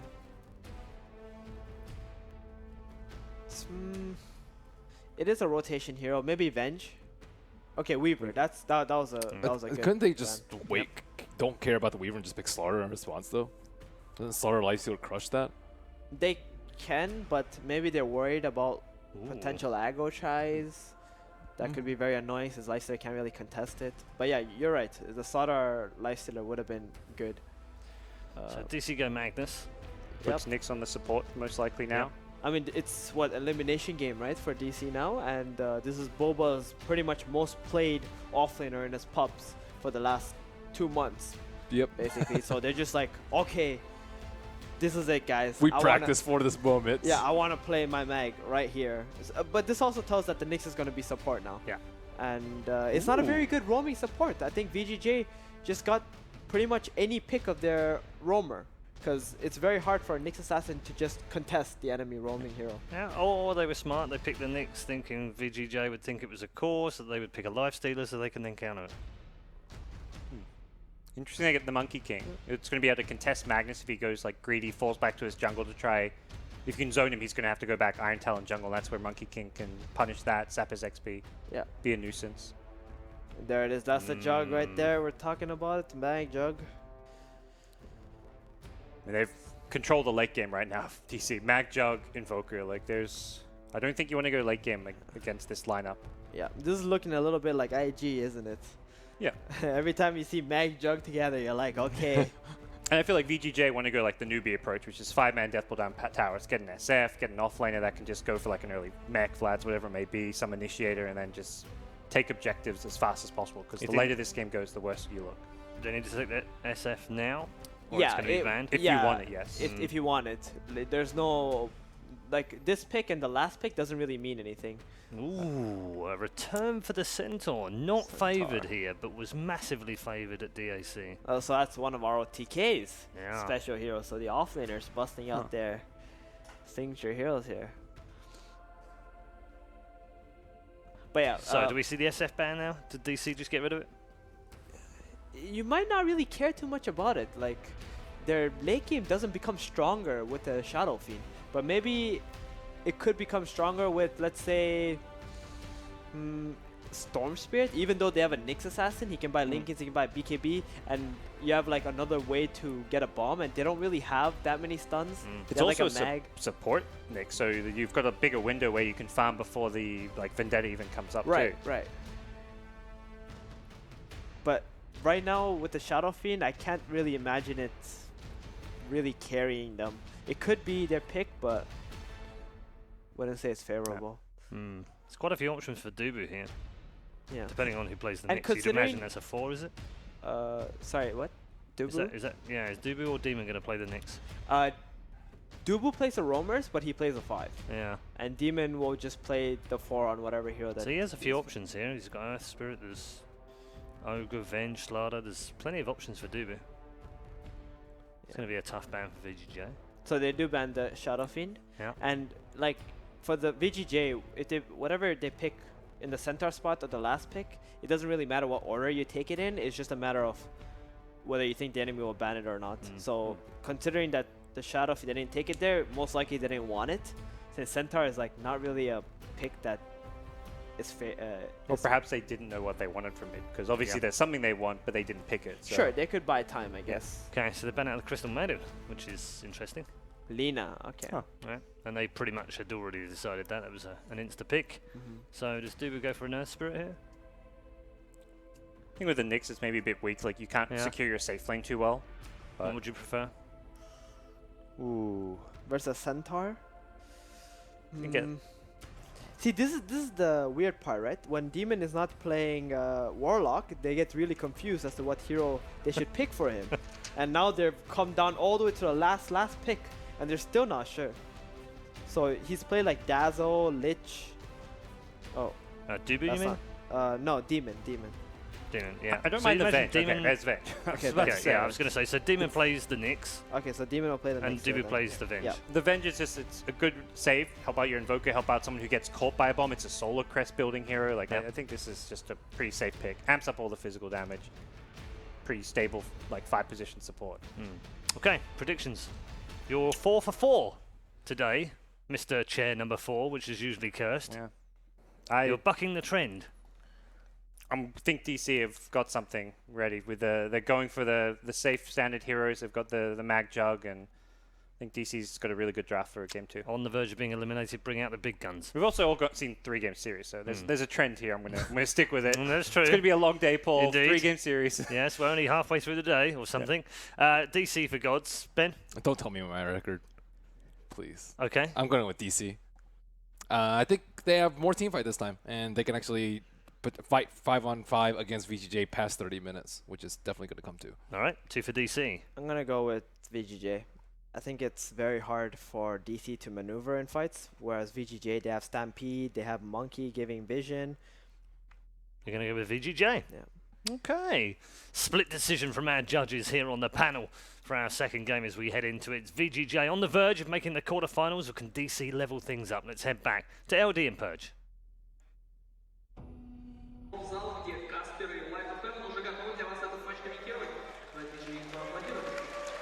Ladies and gentlemen, welcome back here to the National Palace of the Arts. We are live from Kiev at the Major. Elimination Day 1 has begun well underway now. Kevin, as DC look to stave off that threat, force this series versus Vici Gaming. Jay, to a deciding game number 3. Draft is now complete. Do you think they have what it takes? I think so. I'm a little unsure about their confidence, maybe. The series they played yesterday, for example, they took it 1-2 versus TNC. They played amazing in their early games, and then they really fell off a little bit after they lost some of that pressure. And considering how Game 1 went, where they had a lot of advantage, and then they dropped off and ultimately lost the game with some close team fights, that's got to hurt their morale a bit here. All right. Well, as mentioned, you know, this is a team that all the players are reasonably experienced on DC. All have competed at Valve events, but as a squad, it is their first appearance on a big stage. So sometimes that can be an issue, just not having, you know, good ways of like dealing with stress or avoiding tilt. So that said, their qualifier run was not easy. When you look back at how they got to this position, they did not go in as favorites in the North American qualifier. They actually struggled quite a bit and just like barely eked their way into the playoffs, and still ended up making a really good run. So I guess that bodes well potentially, is they're going to make the invasion play here, looking for FY, but it looks like Vici might be trying to punish this. Yeah, they're sticking around here. RTK's pretty good frontliner here. Oh, great stun by Demon. Could have been an easy first blood, but now Mason able to scurry away. Ooh, it's got Orb of Venom. This could be a further chase now. Okay. There's the Ven stun. FY still pursuing as he delivers one of the longest range melee attacks. Oversee from Monkey King, but they do end up securing their jungle. So he did grab Jingu Mastery at level 1 here. This could change FY's game a bit, but it kind of looks like VTJ was planning to go aggro try here. No, swinging towards the mid lane, perhaps trying to get to the courier in time. But and holding that courier quite far back as the Monkey King sneaks in. Just a little, nothing to see here, folks. Oh, he sees this. There's a ping though from Abed. He knows where the Monkey King is. I don't think it's going to get to Abed anytime soon. In the meantime, aggro dual lane Centaur plus Warlock. This kind of seems to be a bit of the hero the last couple days, though. Warlock comboed with a tanky offlaner. Centaur Warrunner has fallen off and picking a lot. Used to be top pick, but he's making a comeback here with the heals. Seems the locals may have begun imbibing as they start cheering for teams not competing in the match, but a slow and calm opening initially as we see Demon wrapping around, maybe threatening to go on RTK here. Could bring in Dubu and have some first blood potential, but Fenrir there to scout it out as he's going to get caught out in a pretty awkward position. Stun number 1, stun number 2. Mason taking the long way around. He's going to start spinning. Fenrir almost walking into it, but actually able to juke away. The Centaur just body blocked Mason for a moment, so uses that early Blade Fury, which does take about half his mana away, but will at least force the Warlock back for the time being. Demon's trying to chase him, has the boots advantage, has the stun, can maybe threaten for a kill here, but there's still Tango regen combined with the Shadow Word. Demon really wants this kill. He wants to give his team a strong start, but Fenrir is just a bit too tanky. Yeah, I think it's completely worth it for him. There's almost no pressure for him having boots. Mason played that perfectly. He spun early to stop the Centaur stun, but ROTK with the body blocks reacted to that perfectly to save the Warlock there. So not too much pressure from FY just yet here. Abed's still doing, actually he's doing terrible. 1 and 2. That's not good. That is a real bad start. Freeze currently 11 and 11. 22 total last hits in this lane. This reminds me a little bit of when they picked Abed the Alchemist in the mid lane. It was an Alchemist versus a TA. Not a good matchup. This one is a little better for Invoker at least, but Freeze is wrecking right now. Yeah, look at the pressure he gets, and there's still no points in Quas for Abed, so every bit of damage is just brutal to have to deal with as he'll drop his second to last Tango. Trying to regen back up, but he's just getting completely bullied, and actually has to be careful not to drop into slave kill range with Freeze constantly peppering him. Even went for the double null tally for the extra lane dominance, so Freeze off to a fantastic start here mid, and doing it without really any help currently. I guess worth mentioning, you always have to be careful about FY potentially showing up mid, and that may be affecting Abed's ability to last hit here as well. Yeah, absolutely. I mean, he was watching his courier in the early game, worried about last hitting that way. He did try for like a Sunstrike right-click kill on the range creep early, and I did see he missed it, so that I'm sure cost him a little bit as well. But him grabbing the Wex is most likely because he wants Alacrity here. It's the only way he can be competitive with the Lina, at least right now, considering her early last hits. And Of course, looking at DC, great comeback lineup as they have Empower, they have a melee carry to use it, they have a support in the Venge that scales very well, and of course Invoker with Sunstrike can definitely get back in the game should the Nyx be able to set up some ganks. But it's a support Nyx, so those rotations aren't going to be coming particularly early. Yeah, the fast 3 at 6, it's going to be so much better for DC, especially because Venge is not really the best roaming hero. Had some mana problems, not the best at bullying heroes. It's going to take Nyx setting up those Sunstrike kills. FY looking to set up here in the mid lane. DP from tree to tree might have been spotted. They saw them grab the rune, that's why. The DD disappeared, the Observer Ward was there, and now they know there's a smoke. A bit of wasted time as we're going to see the scan connecting. So Demon and Dubu still trying to figure out where to go. The scan's still showing. Heroes are in the neighborhood, so it's going to play this one safe. In fact, Freeze trying to reveal the smoke and does manage to clip Dubu, forcing him away. They did get a ward down on the high ground, so that vision perhaps will help stabilize this mid lane for Abed, but Abed really struggling early. CS game is on point for Vici Gaming as they've got 3 in the top 4. Now the jump onto the top lane. Bulba getting caught out here on the Magnus. Can they chase him down? They've already committed the open wounds. They've got the phase boots. Bulba turning and trying for the Quelling Blade, but the first blood does go the way of Vici. Quick, decisive kill. They do kill Freeze though on the mid lane. I didn't see how they wrapped around. They must have just ran through the jungle. Maybe it was Freeze feeling really safe because he did reveal them, but that's absolutely a big kill here. Yeah, he revealed one. I think by that point, Demon's it was Dubu, I believe, smoke might have worn off, but it also is nighttime, so you don't have the best vision.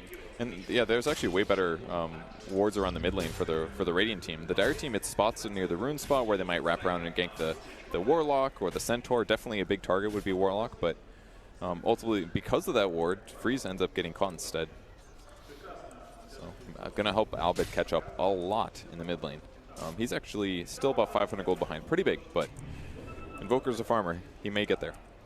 DC looking to set up here, and RTK going to walk right into it, but they continue to chase. They are going to get the Venge stun. Long-range lob from Dubu. Sunstrike, Blade Fury, and the stun from the Nyx. Is it enough for the kill? Mason secures it, because he was still spinning, able to dodge that Centaur stun with ease. So this is a much-needed kill for their team as Abed starts to crawl his way back into the game. I guess now with things a bit slowed down, though as I say that, Freeze moving in mid.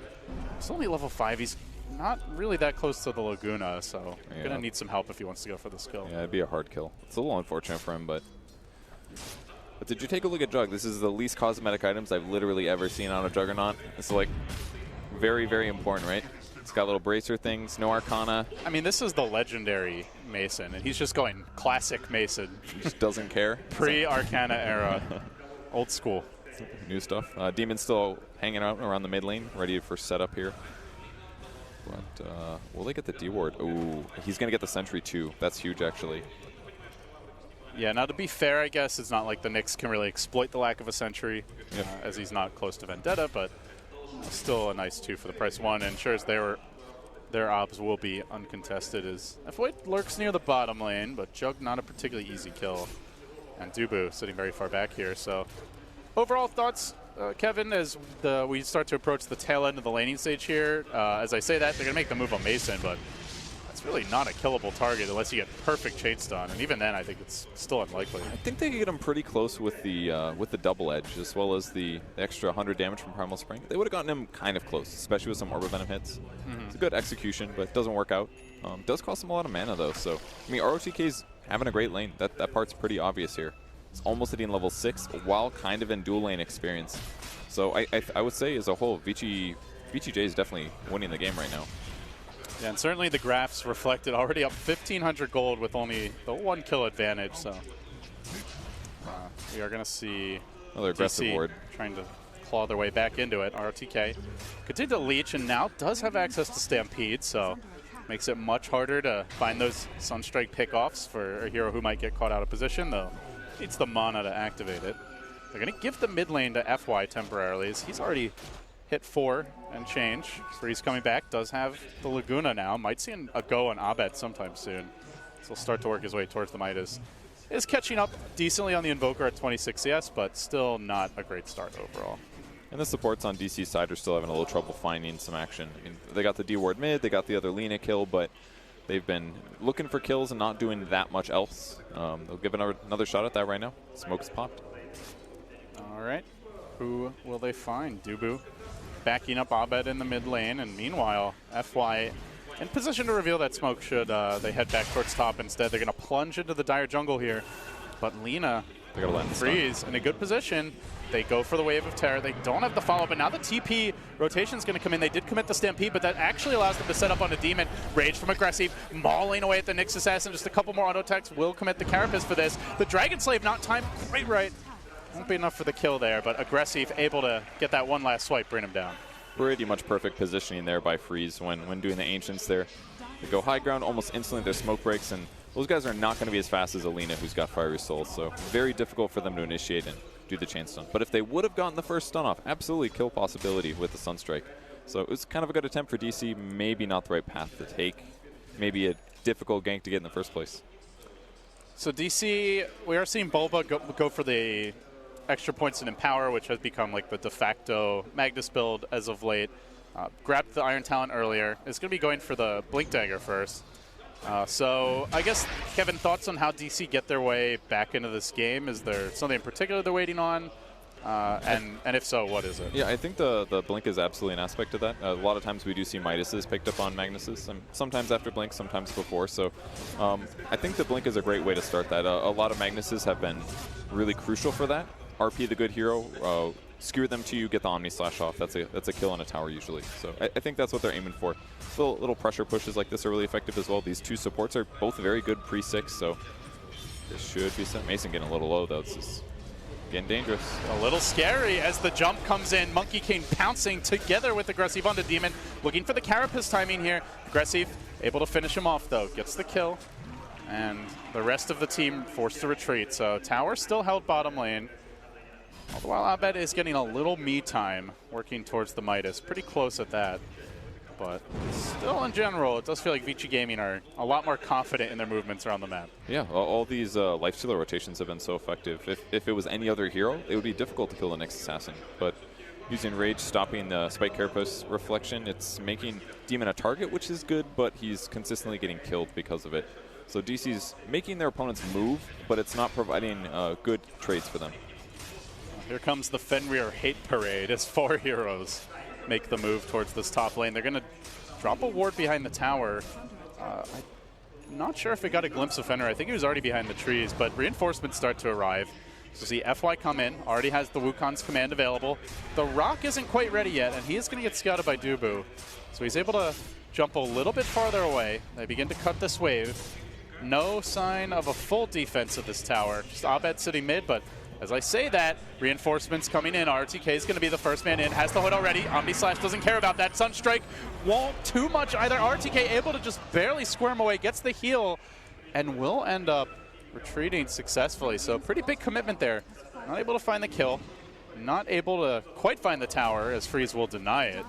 So DC, well, at least they don't lose anything of their own, but still not really finding the fights they're looking for. I think that one was a lot better, though. It was very similar to what we just saw on the bot tower, but despite the deny, definitely a great kill, or a great pressure. Forced so many heroes to rotate. They didn't lose anybody. The Monkey King ultimate was maybe the biggest loss there. It's 130 seconds now at level 1, and Bulba was able to instantly skewer him outside of the range, so definitely a good advantage to have in the next couple engagements. And now, actually, RTK, he's the one that's sitting top, because it's kind of dangerous anyways for anyone else to sit up here. So there is some map pressure opened up. Basically, tower advantage is equal now, which I think kind of favors DC a lot, just because Abed can hit Ancients, doesn't have to worry about pressure towards him, and also the Jug with Empower. There's more jungle camps to cleave. So I think this is okay for DC right now. Not to mention, it opens up some windows for Demon to find ganks, and he is very close to Vendetta here, about to hit level 6. So definitely late, by all means. Toma Knowledge is purchasable, but he's opting not to bother. He's going to hit 6 here, just 2-3 creeps maybe. Gotta get that Midas. Yeah. Even if it's 150 gold faster. I don't agree with that at all. I think the faster the 6, the better. I maybe should have even bought this earlier than this. Hoping for a TP from an ally is asking, seeing if there's maybe an option They do a Sunstrike here as well. Might be able to find the kill just with that alone. FY goes splat. And with that, Demon gets that much closer to that Midas. A little bit of patience for that one, but all of a sudden the game changes. huge threat for VTJ. All of their heroes except for maybe the Centaur. Got to be worried about this, especially Warlock. Monkey King's a big deal. Even Lina. Those are big threats until she gets her Yules. Oh, Dubu very close to getting picked off here as he dropped an Obs. Is going to be dewarded almost immediately, but was able to TP out before that Centaur stomp came in. This is such a crucial time to have Observer Wards up as well, because it's right when all the ganks will come, all the pressure. Still got to keep an eye on Nyx, though, since he will be invis most of the time, but can't get those dewarded. Next steps here for the respective teams, Kevin. We are pretty close to a Magnus blink. I believe Centaur blink also not that far off, and Freeze about to get a Yules as we see Vici smoke up. Yeah, the Yules is huge for Freeze because it's going to stop any of those Sunstrike setups. That'll be a big deal, but VTJ's all their ultimates are ready. Dubu breaks the smoke, though. Demon comes in, could set up for a good stun here on multiple heroes, but actually he is going to get caught out. Sentry was dropped, but he just scurries a bit to the left, so no follow-up threat of killing the Nyx. With the D-ward now, he can't even pressure forward, although maybe he'll get a spot on the Monkey King. He does have a Quelling Blade as well, so he could stun him if he's confident. RTK with the Stampede available as well. We're going to see Mason forced to TP away, and that just frees up this mid-tower. RTK beginning to tank it, has the 3 points in return to bring it down that much quicker, and FY covers the backside, so it's only Demon who can even stick around, but his Vendetta is about to wear off. Demon's about to get caught. They see him. And the stun onto the lifesteal, I should say, but now the pounce comes through. Monkey King moving forward. They get the stun. Good timing on the Carapace, but simply does not matter when a raged lifestealer is mauling you. So down he goes. All this right before Bulba is able to grab his blink. Is now online, but with that tower falling, a lot of room for VG Gaming J to roam in the upcoming 5 to 10 minutes. And we haven't even really seen like a lifestealer bomb yet. Just going to continue being a threat now, especially with the blink on the Centaur. So DC is going to move together a bit. They'll respawn the next TPM on in. He's got his ulti as well, so he'll get there fast, but they got to start winning fights soon because I feel like VTJ's pressuring towers and controlling the map a whole lot better.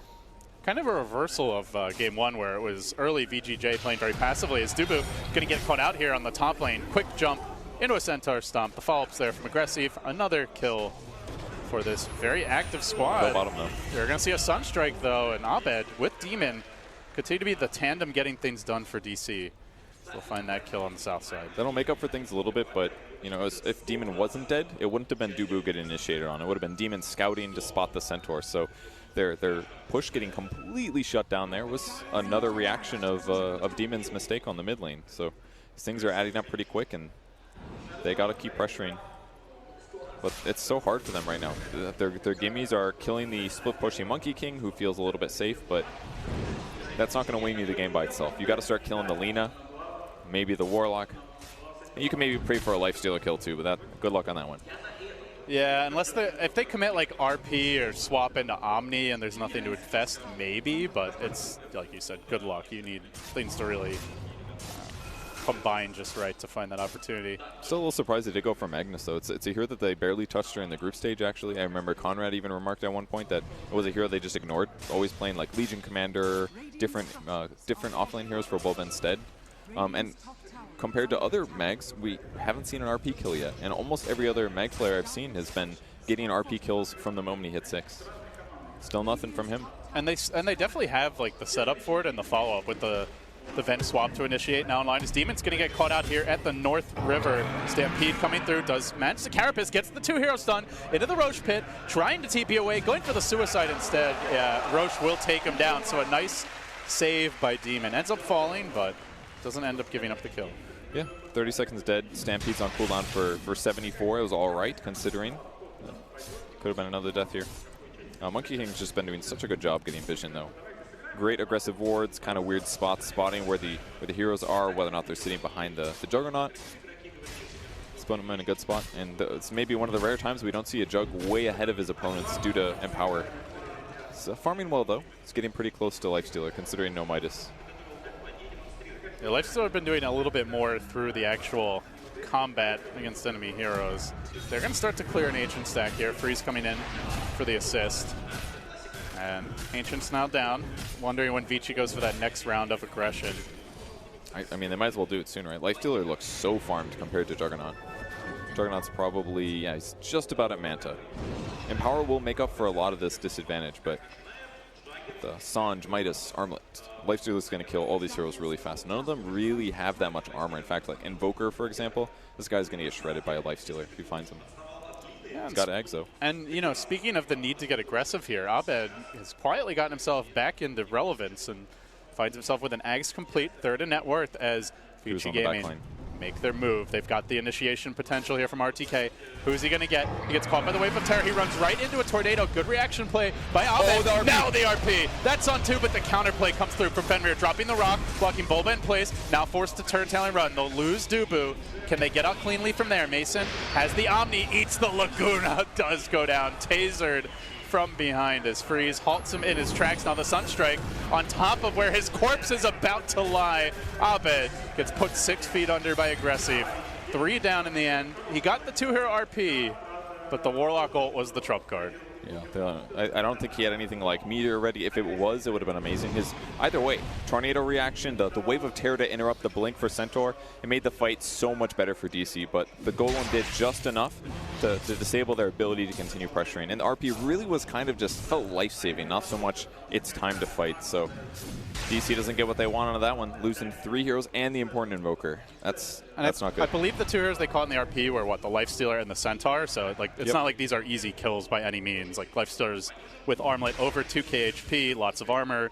RTK has the hood, so you know, hard's RP into what is kind of the question. And it's perfect for Lina as well. He does not want to get engaged on. Maybe another Monkey King kill. FY putting on his Nikes, going for the juke into the trees, and then no. Demon says, "You're dead." Good stun. Follow-ups there. Another Monkey King death, but it really does feel, Kevin, like a space created overall kind of game for the Monkey King. Yeah, he's died a couple of times, but the team's farming freely. He's getting good wards down in their territory, and he's still up there as far as net worth goes. Meanwhile, you've got Dubu running around on 800 net worth, and he's at 36. Yeah, and the hard part is, as well, is that there's so many heroes on VG Gaming that can find engagements, mostly the Centaur, but it's been a bit tougher for Dubu to just be what he should be, which is swap out a hero that maybe gets initiated on. And even then, it's what are you stopping? You're stopping Centaur stun, maybe Infernal Golem. It's not like you're removing, I don't know, Magnus RP, for example, like a big teamfight ability that's game-changing if you counter it. So it's difficult for DC to frame these fights in the way that gives them an advantage. And even if they do, I'm not sure if they have the best counters. So I'm curious for your thoughts here on the Lina pick from Freeze and the way he's itemizing. Went back for BOTs, now Bloodstone in the quick buy. Do you like the Lina build? Do you see Freeze going pretty late with this hero? He had to get the Yules this game. It was too important not to, because Omni Slash would kill him, a stun into Sunstrike would kill him. He needed the Yules to protect himself from those two things. So basically he's going standard now. And the BOTs on top of that, maybe to try to turn around some pressure ganks that happen in various places. The extra movement speed is potentially really good against heroes like Jug, maybe even Magnus as well. So the only thing I don't fully understand maybe is the BOTs, but I think the Yules super justified this game. I guess it's quite nice with the, you have like Stampede, you have BOTs and Lina, and maybe Infesting Lifestealer, so the turnaround potential on ganks is a bit deceptive for VG. He's basically an IO, right? Jump in me, Lifestealer, we're going over there. A very tanky and potent IO, but yes, definitely. Did go the Life Strike array damage as well. Kind of interesting considering the Dual Scepter, but I like it. He'll be able to basically get free buybacks this game a couple times. Yeah, he'll have a very quick respawn as Freeze moves into the Roach Pit, is going to combine with Aggressive. Going back for the Dead Slater now. Sunstrike will scout this out, but Can they get here in time? if the follow-up comes, that is another question. They are TPing into an Observer Ward. Demon showing himself. Centaur can't go though, he's getting hit by Roach. This is going to be, Monkey King can stop him maybe. Oh, he went for the stun, but he only hit a Rage Lifestealer, so Aggressive is going to get the Aegis for free. And now DC, having been scouted, might want to back away. Yeah, their tempo is definitely off here. They showing up to a Roche like that late is almost much worse than just not going at all, to be honest, because it barely slowed down VG Gaming at all. They still get the Aegis, and that's a bunch of TPs, movement. They know exactly where DC is. Their ward spotted out 2-3 of them, which means the next 45 seconds or so for VG's easy. They'll just wait till they're full healed, group is 5, and start pressuring those tier 2 towers. And again, that's all due to the Monkey King and that great Observer Ward that's setting it up. So not something you'll see on the scoreboard, but something that FY still creates for his team. As Demon now moving through this dire jungle. He actually walks past a minefield of sentry wards and into a dust. The stomp is there. Follow-up coming through. Aggressive. Rage cooling down, trying to wait for the right opening. Demon throws out a wild stun. But it's a swing and a miss of a gank.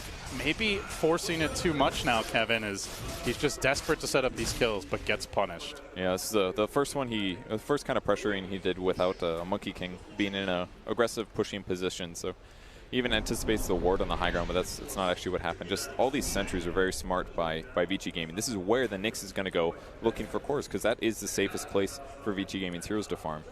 It's like the Great Wall of Sentries, right? Yeah. You've got to go like all the way into the top lane, and then you're just walking near the tower where backup can come in anyway. So. It's a lot of gold by all means, but if you're winning like this and you can continue getting those pickoffs and making sure they don't get pickoffs when you're winning with net worth, that continues your lead, helps you close it out. And as we talk a lot here, Freeze maybe going to get caught by Abed. Is on the hunt, throwing out the tornado, not going to connect. So we will see Freeze back away, but we talk a lot about the Nyx getting caught, and again, this goes back to your point, like we just haven't seen much out of Bulba this game as far as ganks go. Yeah. The 1 RP top, but actually end up getting punished. Now Mason trying to TP away. Dubu is there, has the swap available if it's required. Now stampeding through. He really wants this kill.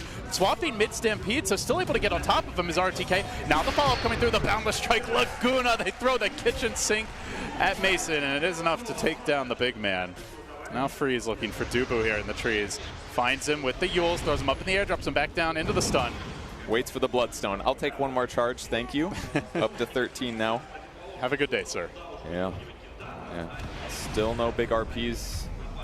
Hard for DC to find the fight, and they just look kind of broken after last game. Do you see that? What's the question about this team was how would they perform under pressure as a squad? You know, we've seen great individual performances from most of these players at the past Valve events, but not as a 5-man team, and Vici Gaming showing backbone here as they lead 13-5, up by about 12, maybe 13,000 gold, quickly making work of this tier 2 top. They'll bring that down too. Gonna reset, just to be reclaimed in 2 minutes, but I believe about to get the Desolator here on aggressive. Just needs the recipe, it looks like. So another power spike coming for this squad. To go with that, RTK has picked up a Reaver. So Bloodstone already, as you mentioned, online. Shadowblade coming for Freeze. All the cores are farming. The Monkey King's the only remotely poor hero, and even he's pretty close to a Basher, Kevin. Vici Gaming are not only winning now, but itemizing so that their armory can just let them win like the next 15, 20 minutes with ease. And I don't see that same kind of strength out of DC. They still have Midas on Nyx Assassin. He's hoping to find a free Monkey King pushing out the top lane, so they're using the illusions to sort of bait that by pushing, but it's so tough for them to find these kills. Even if Demon walks into Freeze here, I don't see that working out so hot for them either. Yeah, remember, you walk into him, you have to worry about the stampedes. You have to get a clean kill, completely chain stun him, or he's likely to get away. They just all look so safe on BG. Look, they're actually spread 5 across the map, taking whatever they want, continuously putting wards in the place where DC is going to have to cross to actually gap close them. And honestly, even if DC uses a lot of smokes right now to get some of these kills, if it's not more than 1, I don't even know if it's worth it. Because on this trajectory, Vici Gaming is going to get so far ahead that DC will really need smokes at some point to win major team fights. Well, these Infest Bombs just got a whole lot scarier. Now, you don't see her coming, but Freeze could well be the vehicle delivering that Lifestealer payload. Probably not into a team fight, but certainly into a pick-off. Yeah, and hard as well for DC to get the engagements. Even sometimes being invis for half a second cancels a swap or disjoints a stun or gets you just a little bit of distance between you and your opponents. Have we only seen the 1 RP this game from Bulba? I think that's the only one we've seen. It's a great RP, but maybe needed more. Sentry down does spot Freeze very briefly here. That's going to make them unconfident. Dubu. Dubu made a boo-boo. He gets punished for it. Vici Gaming catch him out, and now perhaps transition into a push, though. The only tier 2 up is the bottom. So Abed's going to push that lane out as he works towards the Octarine. But at this point, if you're DC, what is the game plan? Is it just play the long con and just try to take it ultra late, just looking to farm on, you know, Mag, Jug, and a split pushy Invoker? Or do you try to find a fight? I think they might be biding some of their time. Obviously, they'd love to get a free pick-off or something like that. Yeah, they're just constantly hunting for Lina. They did this on the top lane as well. Sentry down, wait to see if Lina approaches, or maybe another hero if they also have Invis. Try to get that kill. And with that, they could actually control the map a bit. But if Lina doesn't actually walk into one of those, and she may soon, wait until Roche, take another fight then, try to take the Aegis, use that for advantage. Now they did see Freeze here as he scoots right past an Observer Ward. Demon is going to commit for this, but remember, there is Stampede ready.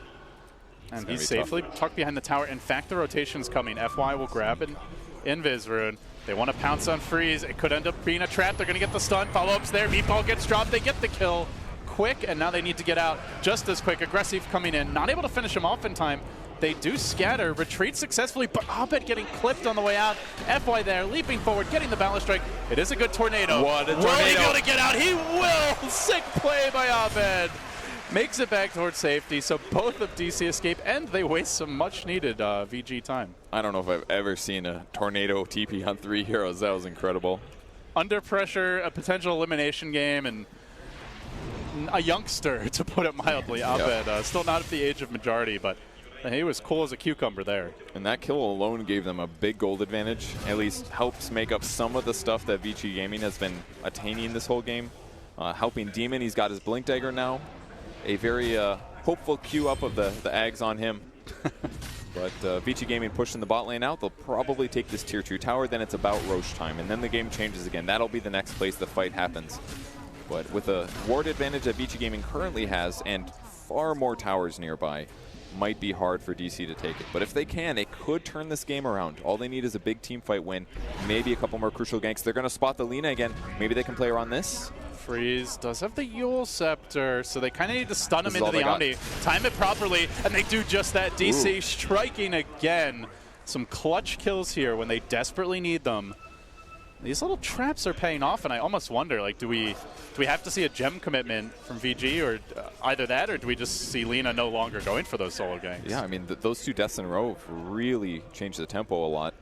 DC's got to feel more confident. In fact, 5 Bloodstone charges on Lina. She's still dead for 30 seconds when she goes down. And Invoker's at the same net worth now. He's almost got his Octarine. Tornadoes all over the place. Well, considering how many he hit with that one, where he was completely under pressure, Abed gonna love out the Sunstrike here. It's a heat-seeking tornado. I think it actually works like that anyways. Maybe. In Abed's hands, it certainly does. Yeah, and very close now to the Octarine. Only about 40 gold away, so they're going to make their move on top. Demon getting caught out here, blinking away, going for the TP out. Don't tell me Demon gets out too. No, stomp from RTK. Again, pretty close to escaping, but this time he will fall. That was super well done there. Very almost made it. Does force VG Gaming to go from their very defensive farm neutral creeps posture to kill me, but in the meantime, the Waves are actually in a really good spot. It's been a while since DC felt like they had some space on the map, but they're all out on the map, farming, getting last hits, trying to catch up. Basher for Jug is his next item. That could be huge, actually, especially against heroes like Lina. I mean, he's had a lot of backup to get the kills in the last engagement, but if he can also get a lucky bash off at the crucial time to prevent the Yules, it could matter against a lot of these heroes. Same as Lifestealer. It's a way to control him if he actually uses Rage. If you can hit him, if you can damage him without dying. A lot of ifs there. But yeah, I was wondering, would Vici commit to a gem, and FY does exactly that now, so perhaps this will be their tool, not only to sniff out some of these traps and get rid of at least all the sentry wards that have been littering the map, but also maybe catch Demon when he's on the gank. So could be a big pickup. Let's see. Yeah, that's another question. Is he going to see it, or is it just going to get him a kill right off the bat? Let's find out. Boba on the move, bottom lane, smoke, hasted, has the Shadow Blade, all the mobility in the ward. I think he actually walked into tower range there. The ping came out and immediately they run away. So either saw him or just suspected it as Aggressive walks on the high ground, has the Aegis, Blink Stun is there. Will deal with those illusions, but Vici wasting no time in starting to threaten high ground here. That was pretty good defense right now. I mean, Demon's level 14, so his mana burn's actually maxed out. That's so significant right now because he actually skipped his talent tree. Very uncommon, but because of it, they get to mana burn like 3 times there with a 4-second cooldown set of the 12. A little bit of pressure on the Lina, but she's completely fine. Abed also did take the tier 2 tower right before that mid pressure, so DC, they're scratching back up into this one, I think. Yeah, DC definitely ramping up as Abed already completed the Octarine, now building towards a much-needed BKB. There is a Lina eggs in the game, but aside from that, lots of things that he would love to stop, I guess, most notably that Centaur Stomp follow-up to help him reset and get into a better position. Centaur is definitely a big threat. Even like Boundless Strike could be huge. As long as he keeps himself out of the Monkey King ultimate, then probably won't be stunned too many times. He may get 3-shot by the lifesteal. That's definitely the biggest threat on the map right now. That guy's going to kill people no matter what their stun or magic immune situation is. Yeah, they really want to be able to kite him, and once the rage is down, he's quite easily dealt with. Should like at least a decent number of their heroes be alive, but with an Aegis, you're definitely not killing him early in the fight, so gotta just try and avoid him as much as possible. With that said, the mana drain is a huge aspect of this. So they've got Diffusal Blade Manta on Jug, and they've got the Nyx Assassin as well. Mana drain him, he's got no open wounds, he's got no rage. It's going to be a whole lot easier to kite this guy. So they just can't get jumped on, lose somebody right at the start of the fight. And really the juiciest target to go for is definitely Invoker. Lots of HP, but no armor. This guy's going to die real fast if he gets caught. Yeah, he will. But Abed, he's done quite a good job at not getting caught at all this game, really. 5-1-1. And he's been pressuring quite a bit, finding the kills, split pushing. Remember, this was a guy who started the game, what was it, 1-2 in CS against an 11-11 Lina. There was a Monkey King trying to snipe his courier. Basically, he was under a full-fledged assault in the mid lane, but he's the second most farmed in the game. He hasn't let that throw him off his game too much, and now pulling his way back into it as Vici Gaming went for the smoke earlier on the north side of the Radiant Woods. Didn't find anything, dropped a ward, though, and continue to pressure these lanes, but Abed just back to his old tricks, pushing out bottom, nearly has a BKB, and showing no signs of letting off the gas pedal here as he tries to avoid that difficult fight against the Aegis mid lane, but Aggressive wants to force it. He rages pretty early, and he just jumps in, starts hitting the tower. He gets eyes on Demon, looks for the quick kill, he'll munch him down. Big grab, does have the buyback, might have to use it. Now, look for the turn as Abed does a decent amount of work here on RTK, gets skewered out of the way, has no mana available. Meanwhile, on the backside, Mason comes in, decapitates the Warlock before he's able to drop the Golem, and now they can move back in, maybe onto RTK, but he's so damn tanky, has the Shiva's armor, has the extra HP from the Heart of Taras. He survives an absolute barrage and still Aggressive, also left standing. They're able to finish off Demon. That's a dieback for him. Out of the fight for 50 seconds. A clutch player at this last TI, but under the gun here as they are about to lose the racks, and now it's Bulba's turn to whip! A double disaster, a double trouble for DC. Can Abed save the day up against the absolute hardest fight of his career, dare I say it, as they continue to work on these racks. They're going to bring down the melee mid. That's a full lane caved in by VG. They didn't even get to use a Warlock ult that fight, Kevin, and I don't think they're going to back here. They know there's no Nyx for 20. They head right towards top. Mag does have buyback, but no ultimate, which kind of removes a whole lot of advantage there. And almost every single time that Aggressive uses Rage, a lot of bad stuff happens to DC's side, whether it's buildings or heroes.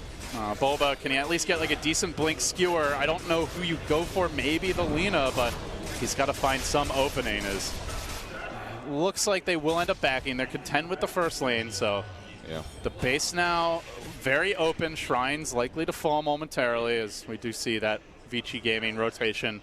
First the North Shrine. I imagine the South soon to follow, but map control certainly theirs, and I imagine just looking for that next good fight to try and take a second lane. Yeah, I mean, after that advantage, especially with a dieback, I guess he did spend his time in the fountain at least, but Vici Gaming, they're going to be able to control the map again. I mean, play it out safe. Look at the ward vision again. They've got sentries everywhere. They've got observer wards everywhere. DC does not have good control of this game anymore. A very revitalized Vici Gaming, who, you know, had a pretty big hot streak and looked like they might be the top team in China going into DAC. Then it was IG who kind of seized that mantle, has looked dominant since then. But Vici Gaming coming back not only into this series, but also into this tournament and potentially giving themselves a boost to a hopeful TI invite if they can keep this up. I thought for sure you were going to say Into Our Hearts. I felt it coming. You didn't go there. And then I let you down. And no, it's okay. It's a little cliche, but I would have felt good about it. Not now. Cold Heart continues. Of all the people to bring that up, Kevin, I didn't think it would be you. Yeah, me neither, actually. What's happening? Purchase is Vici Gaming changing me right now? Things I never knew. So controlling the map again, pushing the lanes out, making sure they, even if they don't have wards in the right spot, their creeps will give the vision for them. And DC looking to do some baits here. Please, gank our Invoker. This is a guy that's been he has been solo pushing a lot, but I don't think VG Gaming care about the Invoker right now. They just kind of want to push in these lanes, find maybe the next, just wait for the next Roche if they want to. Yeah, I think VG Gaming is definitely going to play it safe like this. I mean, with all the tier 3s gone, they still have to get the bot shrine, of course, but control the map. Do the easy thing, wait for the pickoffs. It keeps happening. A lot of times it's been Demon 0-9-6 this game. Having a rough one. He set up a lot of kills as well. Never gets the last hit, though. Abed always takes it, that jerk. They are wrapping around, though. He's a nice kid. Don't say that, Kevin. Flanking DC. Down to the bottom lane. Looking for freeze, and they're going to get the jump on him. The follow-up connection is there. Sunstrike ends him nice and early. Lina does have the buyback if needed. Does she want to commit it? Out for 30 seconds. Now the rock gets dropped. FY turning, fighting, has the Wukong's command, getting the bashes here. Chain stunning Mason down. Buyback. That's a support Monkey King, but sure doesn't feel like it. Aggressive there with the follow-up, and now straight on to the tier 3. No buyback on Jug, no buyback on the Venge. So they're down to a 3v5 as Lina gets back into it. This could be the end for Digital Chaos as their hopes of a run at Kiev grow slimmer by the second. Bot Rax is going to fall here. But with Jug 250 gold only off from his buyback, it guarantees the Rax falls almost instantly. They did pick up the Abyssal, which was super crucial to guarantee the Lina kill, but with no good follow-up, no good Omni Slash, the rest of Vici Gaming just sat back. They said, fine, kill him.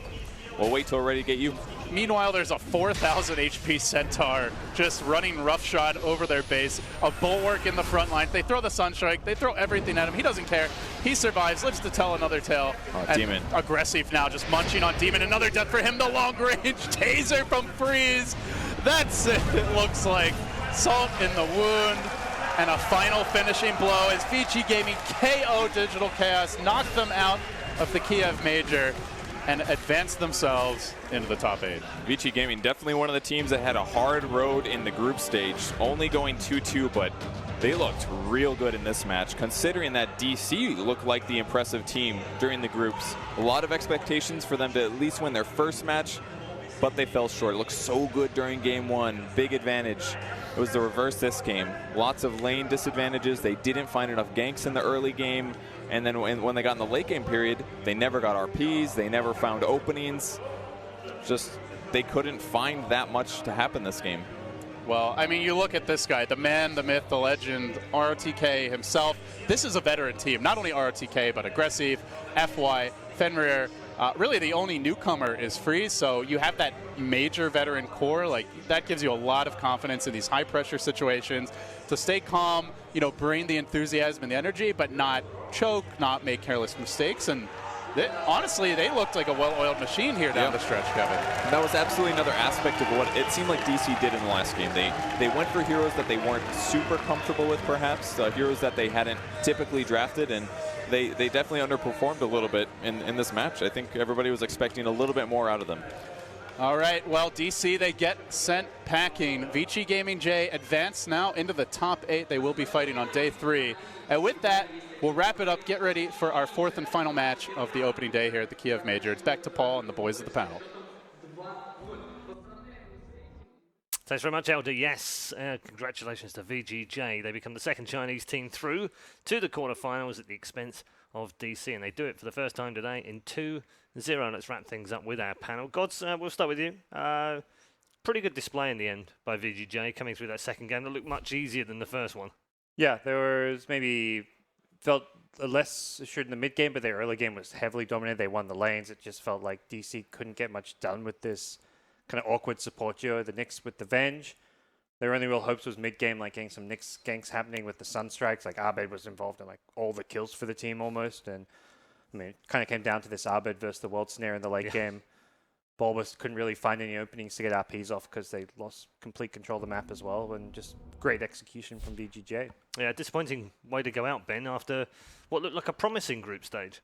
I think DC were one of the teams that like peaked in the group stage and then has been playing relatively consistently since then. Whereas VGJ, where was this VGJ during the group stage and during DAC? The only two teams they beat during the group stage were iG.Vitality and Mouse, both bottom 4 bottom seeds.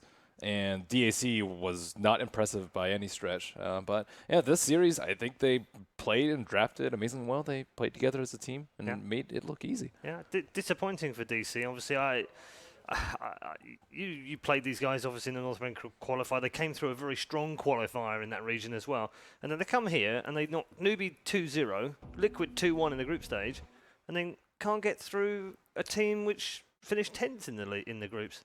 Yeah, well, no, some dreams crushed on DC side.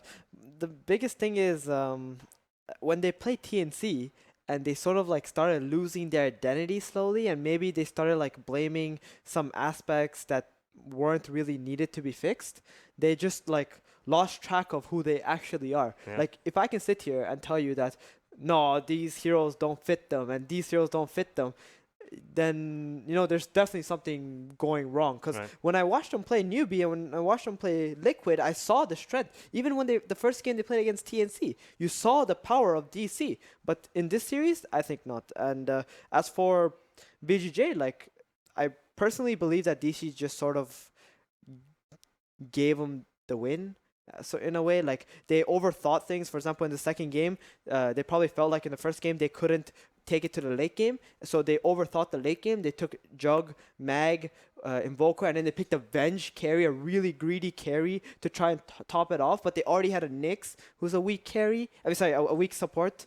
So they have two extremely weak supports to try and benefit these late game carries, and they couldn't really have anyone to make space for each other. So this is what we talked about, how they can't really maneuver. There's no one to give them vision. There's no one to like try and make any plays, while VGJ are just playing their natural game, just drafted well and came out ahead. Okay, we're going to get some more from all three of you in just a moment. We do have another member of our broadcast team waiting in the wings. He's by the Weatherman station. He's going to give us a couple of clips from the previous series. This is Owie. Thanks, Paul. And if there's something that can be said with 100% certainty about Dota, is that carry players love farm. So in this clip, what happens is that Medusa TP's top lane, and I just want to show how a team like DC manages to punish this play. So Medusa sees these 3 range sheets top. She was previously farming Ancients, and she just TPs here. It's just such a small move, and I think it's cool how such a small move can lead to such a big punish by DC. So I'm just going to skip about 10 seconds ahead here. And we see as the heroes on Team DC start to respawn, they're already starting to move bottom. I'm going to enlarge the minimap so we can just check out all their movements. All the arrows, they're pointing towards bottom. They know that Medusa has TP to top lane. This half of the map on the bottom side is now theirs. Ember respawns, he TPs bottom. They all know that this is their area to control.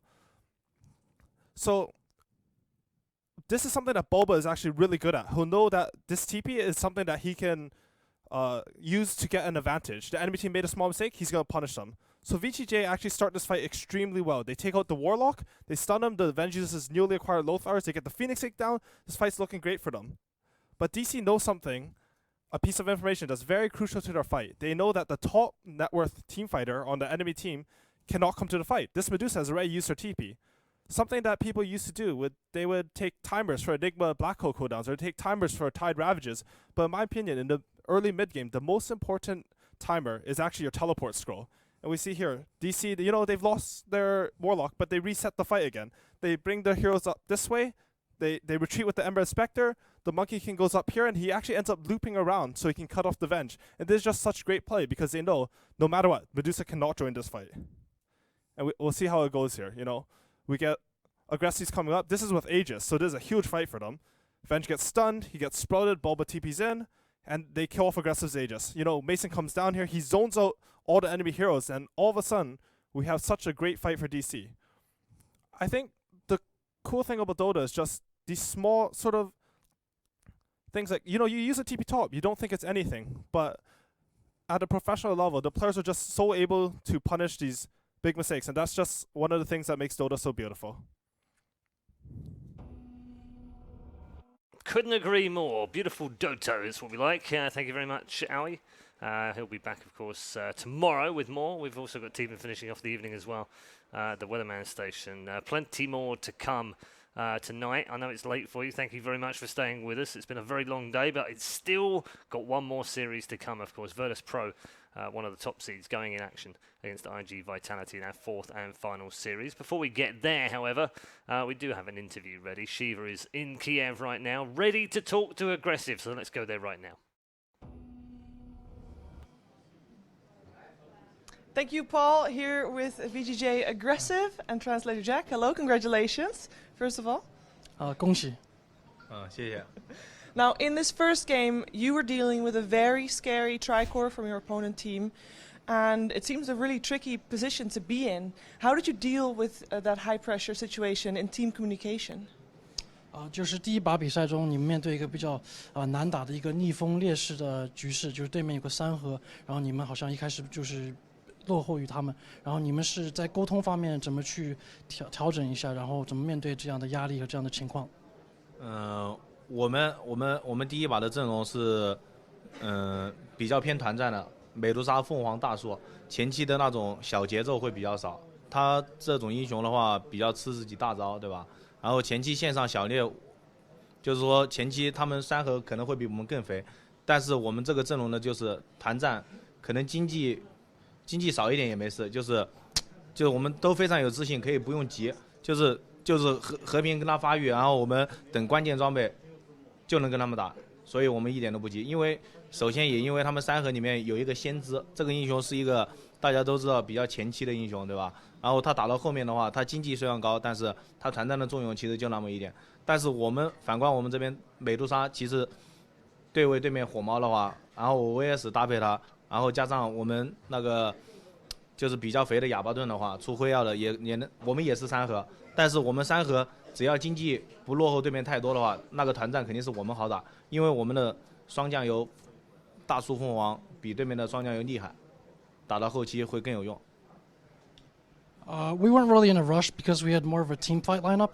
So for us, we were expecting to be a little behind or have some disadvantages in the laning phase. But ultimately, for our lineup, we had a Medusa, and then versus some of their heroes, for example, Nature's Prophet, they'd have advantages in the laning phase. But later on in team fights, we would still have the overall advantage. Based on some of our other heroes like Tree and Phoenix, very strong supports late game. We were okay with kind of being behind in the laning phase because we knew that ultimately in team fights, that's where our strength was. And so as long as we could reach this state where we'd both be able to peacefully farm and build up, and by the time we got to late game, we'd be able to take team fights. So we weren't really worried about it. As soon as we got to later on with our heroes, we also had 3 cores with Abaddon and Venge. We'd be able to take them later on. All right, thank you for that answer. Now, you seem to have played 2 very different styles cores in the games just now. In the first one, you were more of a space-creating fighting core, and in the second one, it was all-out team fight, and you were the number 1 position. So in one, you were kind of the number 1, and the other one, you were the number 2 position. Which style do you prefer best? 就是在这2场比赛中，你打的大各位就是可能风格有点不一样。第一把你可能打的是那种更制造空间的那种，比如说那1号位VS， 然后第2把你打的可能是更偏团战的，就是小狗一直抱着团跟队友一起去打。你是自己更喜欢或倾向哪个风格？其实你说的我。第一把和第2把，一个比较偏团，一个比较辅助。其实，我觉得上把那2个英雄都比较偏团战。然后 VS， 但是他就是第一把的 VS 的定位，它是更多的是辅助我们中单美杜莎，然后让他成为一个就是相当于是 BOSS 吧，然后让他非常的屌。我是专门辅助他。但是第2把的话，那个位置是相当于我是那个核心，然后中单的话是一个法师，就是需要我站出来像第一把的那个美杜莎那样无解飞，所以说这2个风格的话，我觉得我都能打。然后，更喜欢哪个一点呢？可能更喜欢第2盘的小狗一点。So I feel like in both games I did have this team fight style. It was just a little bit different. So in the first game, as a VS, my job is kind of our team wanted to turn the Medusa into a boss, unstoppable. And so it was a little bit different play style for that. I had to do certain other things. But for the second game, it was more of I had to get really big and farmed on my own and be able to stand on my own because we had more of a mage or a caster coming out of our mid. And so both I would consider team fight, and I would say I kind of enjoy both of them. Fighting cores is what you like to play. Suits the name, so that makes sense. Now, in the quarterfinals, you'll either face iG.Vitality or Virtus.pro. It's the match next up. Which one do you expect to face the day after tomorrow? 就是8强你们面对对手有可能是 iG.V， 有可能是 VP， 那你们更预期的会面对哪一支对手？我预期的话，我觉得我们应该会对阵 VP 吧，因为从他们2个队的小组赛的表现来看的话 ，VP 这个选手应该更强大一点，他们的胜率会更高一点。我喜欢打哪个对手，我觉得2个都行，但是相对于 iG.V 的话，我们更了解一些，可能打他们的话，我们胜率可能会相比 VP 要比较了解，会高一点嘛。We think it's more likely that we'll face VP because based on their group stage performance and their win rate and stuff, maybe more likely that they'll advance. But in terms of who we'd rather play, I think maybe because we know iG.V a little bit better, we might want to play them, might have a better chance of success against them. All right, we're going to find out very soon. Thank you so much for taking the time to talk to me. Paul, back to you. Thanks very much, Shiva. Yes, aggressive there. Winners in the third of our round of 16 matches today. One more to come, of course. Virtus.pro versus iG.Vitality. We'll finish up with final thoughts from our 3 members here on the panel. Stephen, just wrap up for us, if you will, the VGJ victory. Do you think they can go a lot further in this tournament, or do you think maybe the quarters is as good as it gets for them? Well, it definitely depends on the next opponent, of course. I think VGJ, very strong team. They know how to handle things under pressure. We saw that. They came out ahead. I didn't feel like there were any hiccups from them. So I think there's a very promising future for them in this tournament.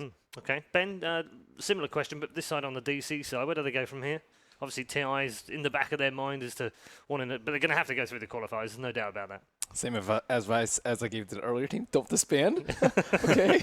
Every team who's lost can we just record Ben doing this at the end of every game so that you can say it once more? We just play the video. Well, it's an NA team, so I think they have a far more likely chance of disbanding that. And it's a team with Mason and Boba and Demon. You know, it's just. What are you trying to say? They disband often.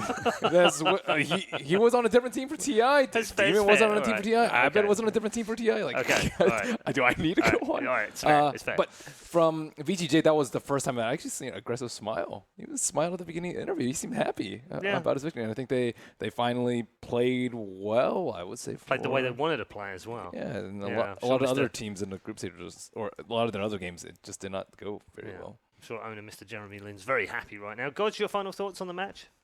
Yeah, I think DC, it's disappointing for them considering the great group stage they had, but it's definitely something to work on. It's their first big major. They've grinded to get here. They've kind of been like third fiddle to NP and Complexity for a while in the American scene as far as all these qualifiers go. And I think they're just going to take this experience and help move forward. Like, you know, keep playing the NA region, playing through these qualifiers and work towards TI now. Okay, thank you to all 3 of you. We will be back with a new panel, of course, for the next matchup, which, as I said already, is Virtus.pro versus iG.Vitality. It's our final series of the night. Before we get to that particular matchup, though, let's check back in with Sir Action Slacks, another edition of the Kiev Cup Challenge.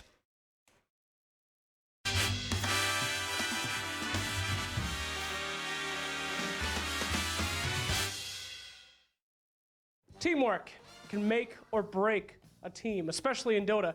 Most people think that teamwork is positive, but sometimes it can be horribly negative, especially in a game. To test teamwork, I've brought the best 2 teams I could think of with teamwork, team skills, and teams works. We've got Faceless and VGJ. Gentlemen, the game is simple. We call it Kiev Cups. You have to stack the cups as best as you can using only the string and the rubber bands. You cannot touch the cups with your hands. You must rely on each other. And only through each other can you receive victory. Do you have what it takes? Is your teamwork stronger than Faceless? No. Okay, great. Very positive. Thank you. Are you going to win this, Jabs? Is this you guys? Not Jabs. What? Just kidding. Are you ready? Easy. We do this every day, like, you know, it's common stuff. You do this every day? At home, yeah. No, practice teamwork, you know. Yeah. Why do you think we're looking so confident? Yes. Easy stuff. Very confident. Gentlemen, to your Kiev Cups. Please go. The time is now. Get ready. Grab your strings, and I'll tell you what to do. One sec. Wait. Take your time. Turn. Okay, ready. 3, 2, 1. Let's go. Kiev Cups, go! Go! Stack! Good. Oh my God. VGJ is going right in there. Good stuff. Faceless heavy. Oh no, that's the worst thing you can do is have the side cup. That cup is certainly lost. Here we go. Nice stack. Oh.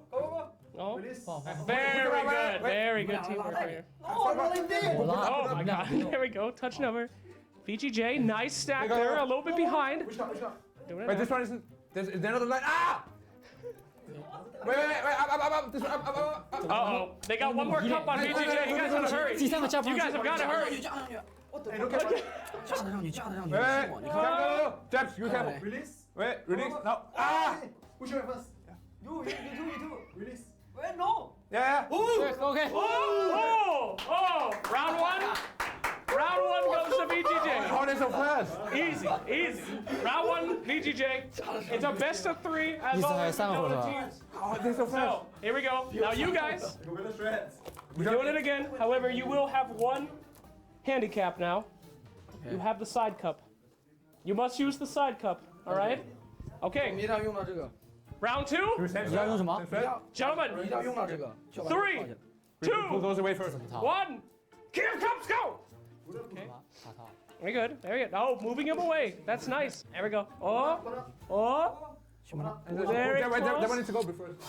The side cup is hard. It's broken many teams. The side cup has destroyed many lives. Oh yes, faceless. Take. Wait. Put down first. Straight. Yes, one more. Faceless has one more. VGJ has conquered the side cup. Down. Good. Let's go. All right. The tiebreaker, round 3, even on everybody. This is it. Gentlemen, now you both have side cups. Triangle. The most difficult thing, you must use the side cup. Easy. Are you ready? 3, 2, 1, Kiev Cups, go! This one first. All right, side cup is difficult. Wow, the instant. Nice. On the edge, Ken. The insta flip from VGJ, they're doing it. Go, baby, go. There we go. Surgical. Oh, surgical stuff from VGJ. I'm liking it. Next one. Oh, no touching. Oh,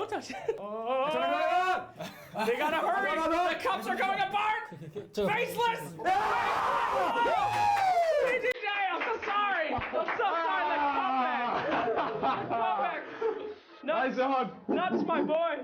You said it was easy. You said this was normal stuff. Normal stuff, everyday stuff, yeah? Nuts, well done. Jabs, MVP, who was it? Oh, I think it's me. Great. I agree. Yeah, good confidence. Guys, first round, round 1, you had it. Are we gonna see teamwork like this though in the actual tournament? I mean, you guys had it right out the gate, man. Are you good? How to say?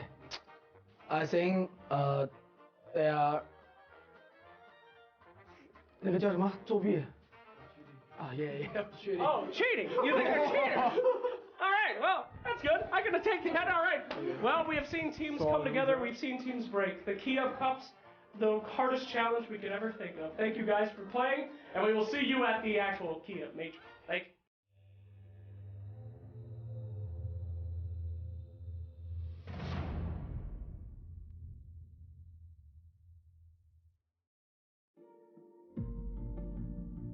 Game changer is that moment when you see something others don't. It's the big idea that causes a dramatic shift in the landscape. It's the place where preparation meets passion. We think passion is a journey, not an it, but a how. How far have we come? How can we tell a better story? How can we reach the most people? How far can we go? The game changes us, and we, in turn, change it. We wouldn't have it any other way. Are you part of this journey? PGL, Innovation, Passion, Esports.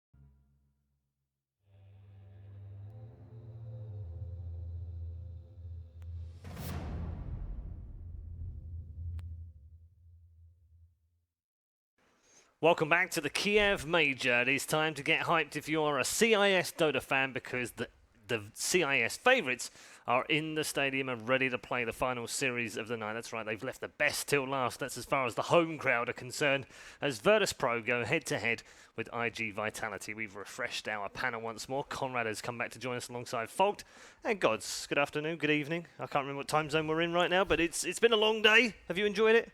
Yeah, it's been good. Dota? I thought I wasn't gonna make it all the way to the end, but got some second wind of energy during that last series. Yeah, ready to go, ready to watch VP. It's a good Dota today, though. Yeah, yeah, it's been very pretty interesting matches. Conrad, enjoying? Yeah, everything's been fantastic. Yeah. That last series between Digital Chaos and VGJ. Very interesting, wasn't it? It wasn't quite as cool maybe as the previous two, but there was still some stuff in there. It was ooh. Yeah, I really actually thought DC was going to come really strong out of the group stage there, but ended up falling to VGJ. Quite a surprise to me, and I'm very excited for this next series. Yeah, absolutely. Let's get into this next series. We're waiting for the players to come out. Obviously, you can see them backstage. They'll be coming out any moment. We'll probably cut you off in the middle of a sentence at some point before they come out. But let's just quickly talk about this overall, Gods.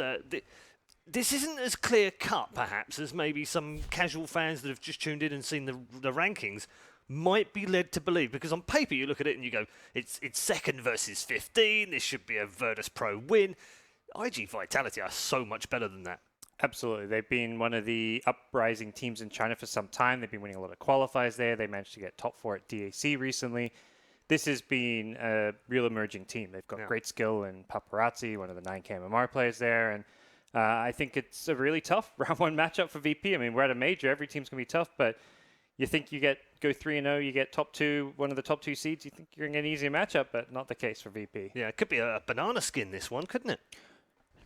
A banana skin, huh? Yeah, that you slip on. Like, you're supposed to just go running through and then Is that a British someone term? throws it's a British term. Banana skin comes down and you fall over. David? I was going to glance at you guys in this pick. What the hell is this guy I'm a little saying bit to me? lost, to be honest. Have I British memed you? I'm sorry. You got us. It makes Got sense. us. It makes sense. It Got does. him. I think it could be. However, taking a look at some of those IGV games from the group stages, they seem to be struggling heavily. Yeah. It seems like people They're are rough. targeting Dogfights really heavily, as because he's like their big playmaker, and the rest of them just don't really end up making to a point. They don't even end up making it most of the time to like the late game. They end up losing around like the 30-minute mark in like all their matches. So I'm a bit worried for them versus VP, because VP seems to be extremely dominant in all 3 aspects: laning, mid game, and toward the late game as well. I guess, you're right.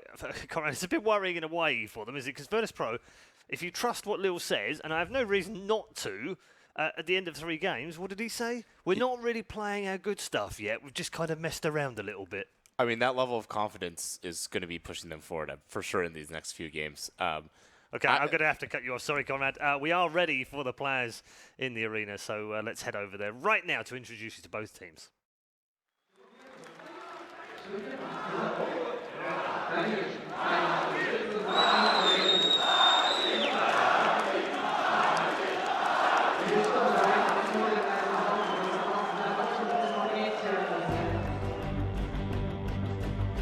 One of the favorites in Boston. They've kept a low profile this season, but when the Kiev Major came calling, they delivered in style. Virtually untouchable in the regional qualifiers, they cruised to victory after a flawless group stage and dominated their competition.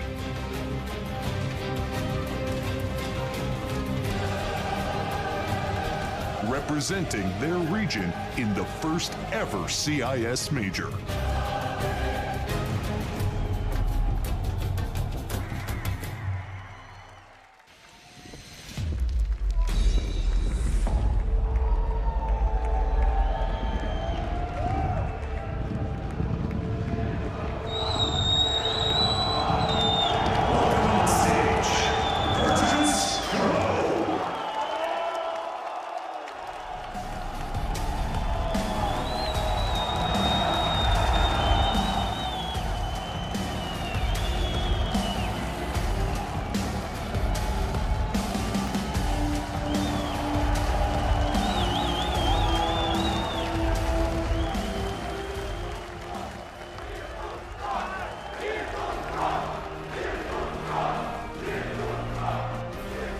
top 4 at DAC and winners of the WCA 2016.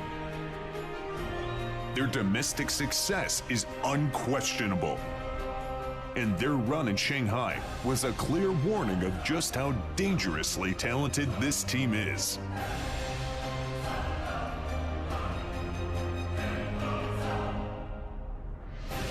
Boasting a world-class carry and 1v1 DAC champion Paparazzi, as well as cunning roamer dogfights, this team will exploit any signs of weakness and is not to be underestimated.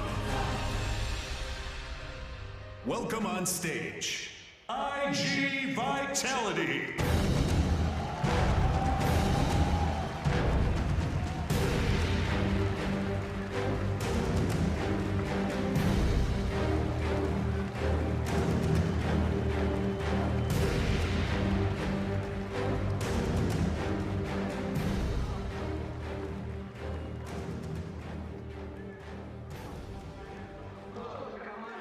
There we go then. Teams will shake hands as they enter their booths.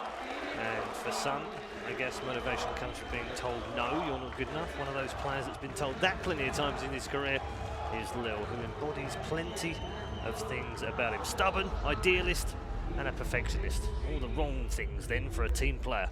At least that's what we thought.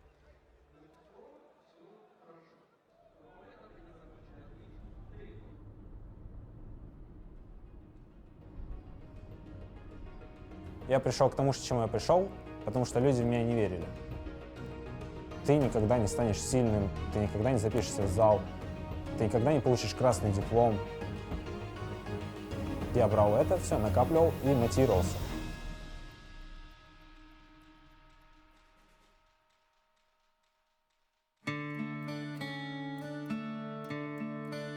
Родился я в 95 году в городе Александрия, Кировоградская область.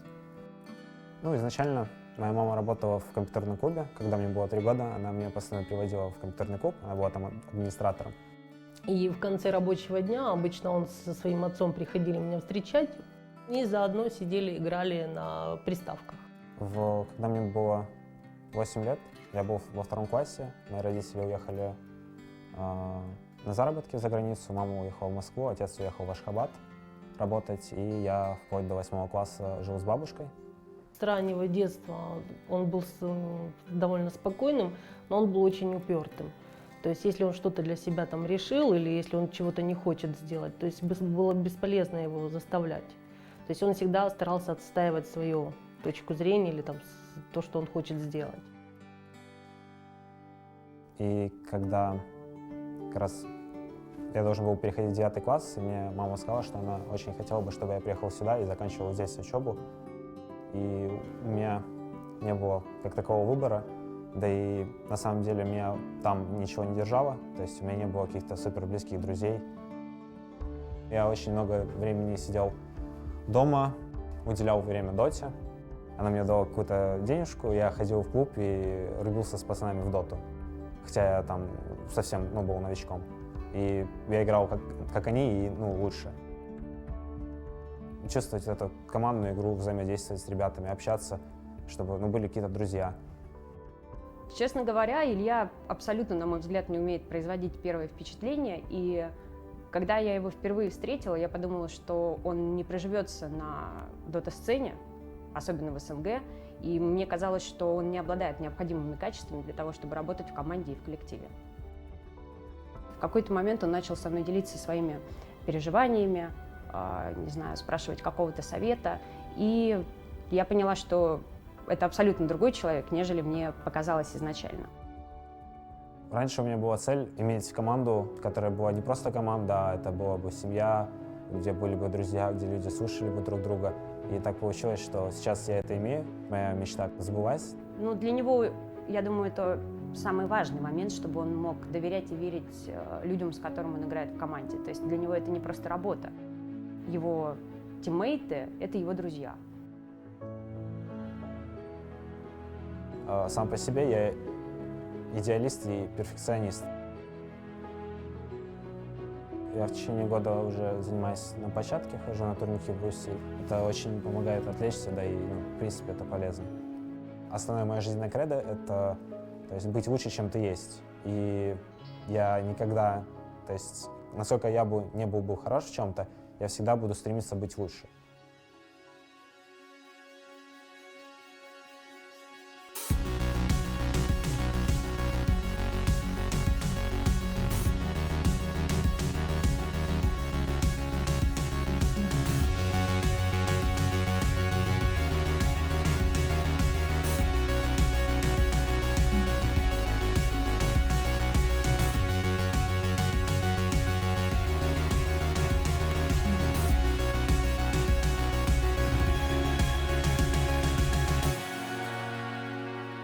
Я хожу в джим, получил красный диплом. Я добился успеха в доте, потому что я такой человек.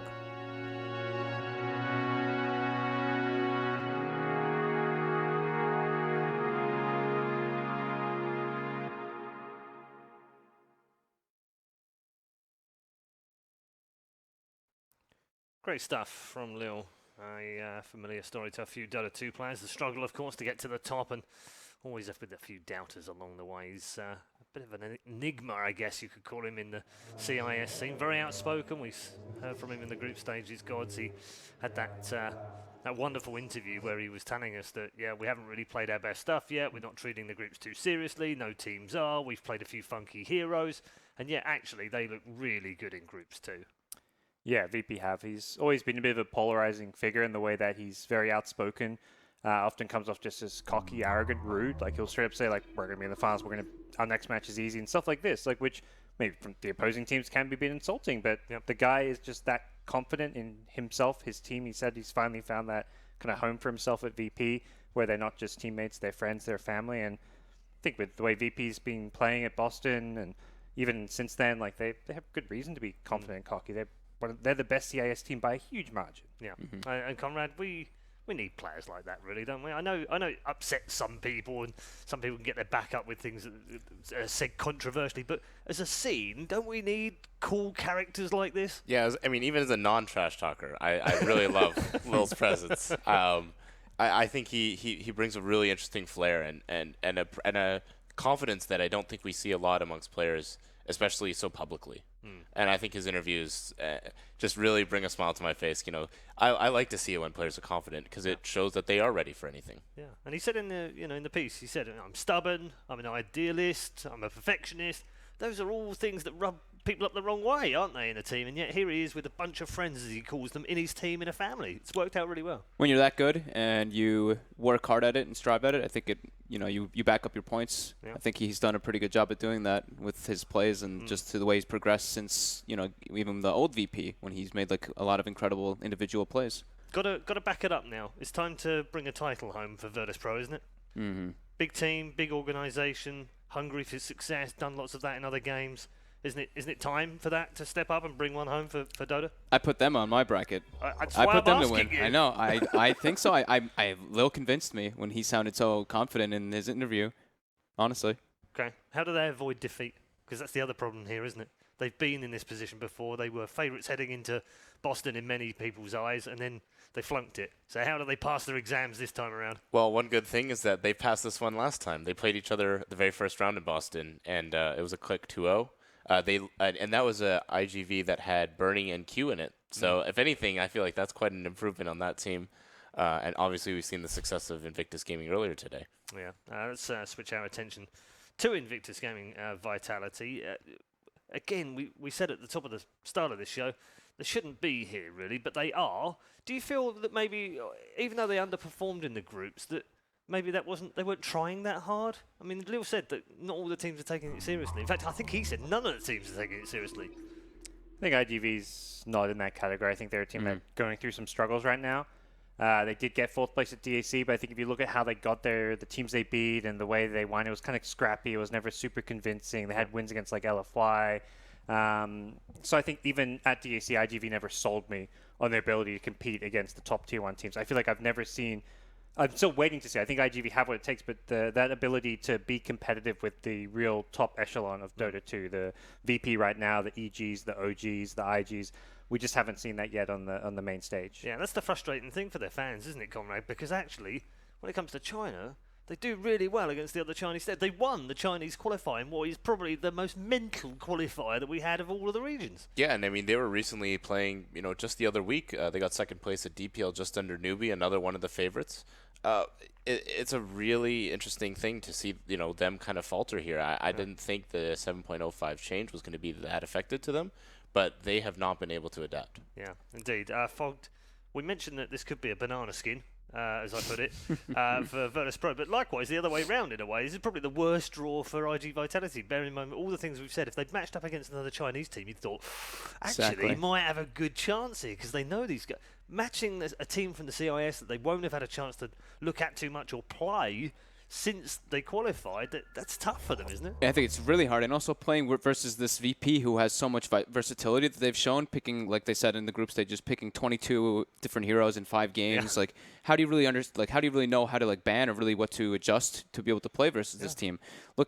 Taking lessons quickly at iG.Vitality's things, whenever they're playing versus a team, they heavily focus their bans and stuff is specifically versus that team. It's not like, oh, we don't want to play versus this hero. It's like, oh, this team is very good at that. But VP just showed that they will draft whatever they want in whatever situation. Yeah. So it's going to be pretty hard for them to adjust. And iG.Vitality seems to, I guess for the group stages, like we said, we don't know if they were, I guess you could say not really trying entirely, but they've been switching their drafting around completely, moving roles as well with Paparazzi and Sakata in the mid lane and carry. So they're changing up a lot of things, and I think maybe it's a little bit too many ideas and could be messing with them. Too many cooks spoil the broth. We're going to check out the featured matchup, which we've picked out Paparazzi and Ramses. I think 2 fantastically exciting players, Gods, and in terms of not so much matching up against each other, but what they provide for their teams. Just explain what they provide for their 2 teams. I mean, for Paparazzi, it's the raw individual skill. This is a team that succeeds the most when they can play around him, when he's having a good games. He is the guy to look to. As far as the big picture of the game goes, his teammates have to enable him, have to set him up for success. For VP, Ramsey's maybe a little bit of a different category. He's incredibly talented. I think his biggest asset to this team is his versatility. He plays such a huge array of heroes. See it there. Axe is one of his heroes. He's a carry player. This is the guy who brought safe lane farming Beastmaster into the meta if you go back a year ago. This guy's hero pool is absolutely nuts. Yeah. He'll play whatever he's needed, whether it's a fighting carry, the Ursas, the Jugs. He can play the greedier carries too. He plays absolutely anything for VP. And that's part of their flexibility, isn't it, Conrad, in that they can be crafty in the draft. They can just focus on banning out the other team's strong heroes without worrying about what they want to play or what they don't want to play, and then just react to what happens in it. Yeah, reminds me a lot of Wings at TI6. That team, it felt like it was really hard to ban out certain heroes. You just ban out what's powerful against that team. You might as well just not ban anything. Exactly, and hope they kind of take. I mean, both these guys, they're fantastic carries. I think they're going to really be the driving force on and how each of these teams are going to be successful in this game. Yeah, I think one specific thing that comes to mind for me for Paparazzi was the way that he brought the team together, but also the way that he did at DAC. That one Juggernaut game that he had, they were massively losing. His individual performance in that game literally carried them that game. He decided to purchase a Silver Edge, decided to do split push. His decision-making in the games is going to be very important for them in this. And I think him matching up versus Ramses is interesting because I feel like Ramses is much more aggressive and more of I don't really want to say more of a solo kind of guy, but Paparazzi plays for his team entirely, while Ramses kind of sometimes is doing kind of his own thing, just making space for his teammates as well.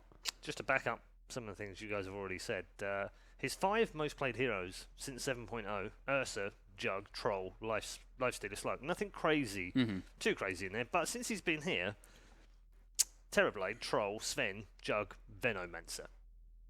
Just stuff that no one else is playing or has even gone near or even thought about right now. So, obviously, offering some pretty crazy options for them. But it doesn't end there because it's almost everyone on the team. No one. Sniper, DK, Invoker, TA, Troll, Skyrath, Mid, Ember, Timber, Storm. In 10 different games. Yep, good luck banning that. I mean, good luck banning versus that, right? Even with one guy, if you focus on Ramses, you can't ban him out of the tournament, can't ban him out of the game. But you can't ban the team out either. So where do they focus bans? Do they focus them on the supports, maybe stop them roaming so much? Do they focus on one player, just ban 5 of his heroes? What do they do?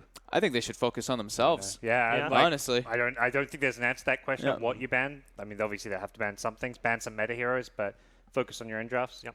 I think that's actually where VP are so much scarier maybe at this tournament than they were at Boston, because at Boston they were too predictable. You knew what they're going to pick.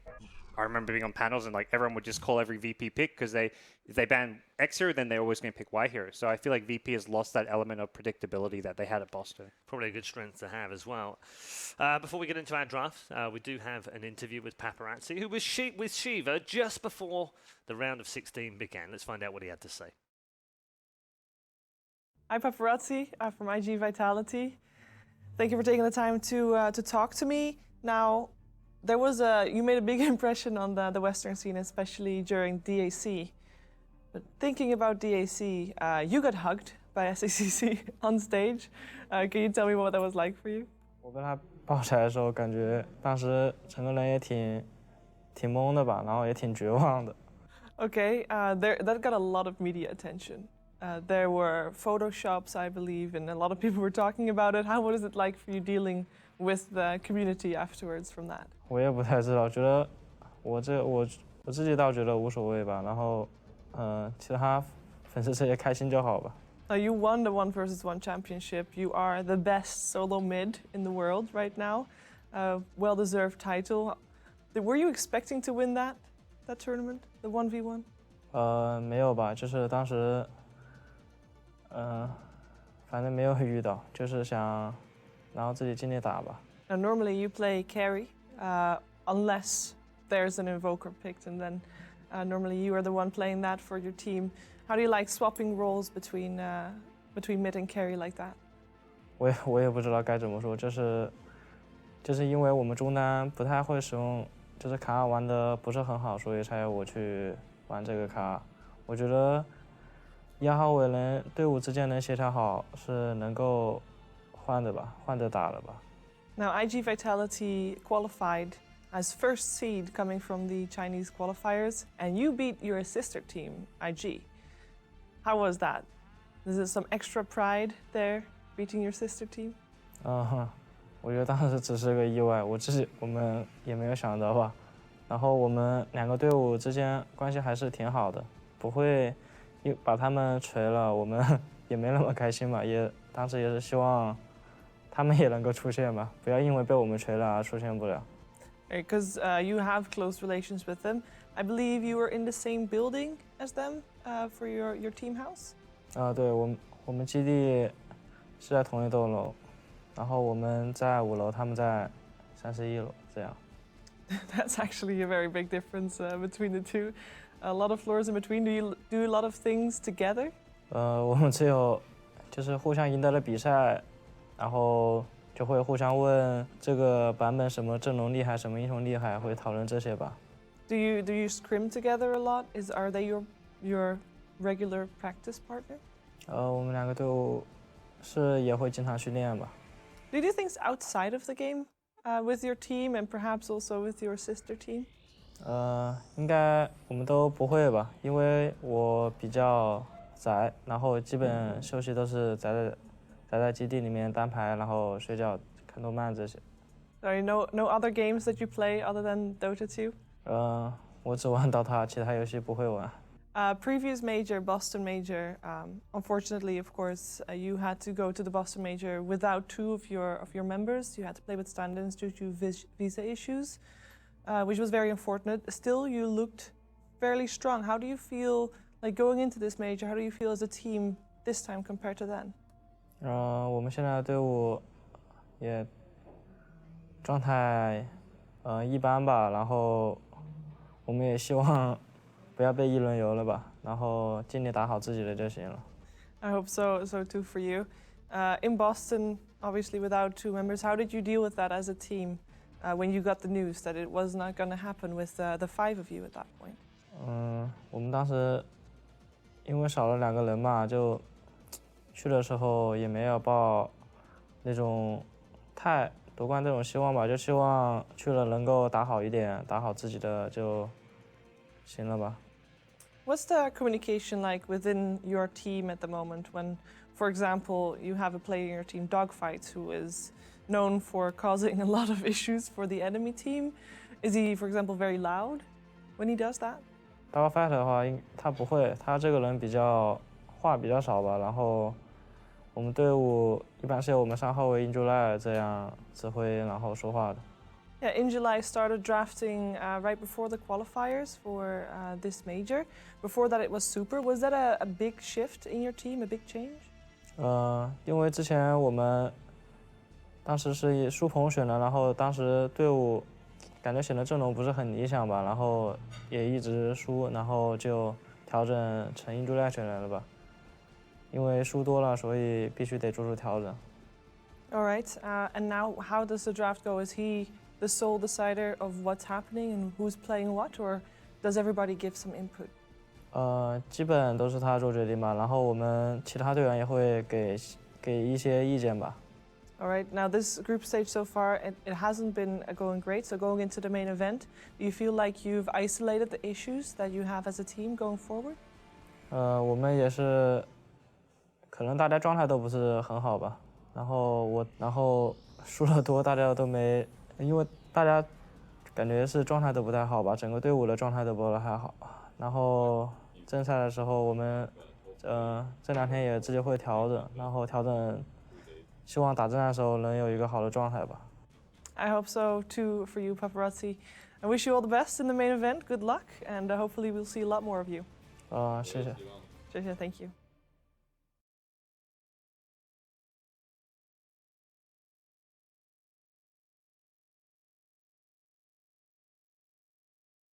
Well, not the most confident of interviews, was it? It has to be said. But nevertheless, iG.Vitality going head-to-head with Virtus Pro. Got to be on their best behaviour today and pull out all the stops, all of the drafts that they can possibly get in here. And just looking at the team fold, everything about it right now says no, says negative, says bad form, says poor drafting, bad decisions on here. Just everything about the team. But for some reason, there is something about them that just makes me think this is still not a team to kind of brush aside. That you can't ignore the quality that they've got. I mean, they've got high individual skill. They've got a big innovative player as well coming out of dogfights. I think he's actually the one who introduced the Ricky, or he was the one who was spamming the Ricky, and I think maybe even Baboka may have gotten it from him kind of in a way, since they're kind of similar organizations in a way. So I'm really interested to see how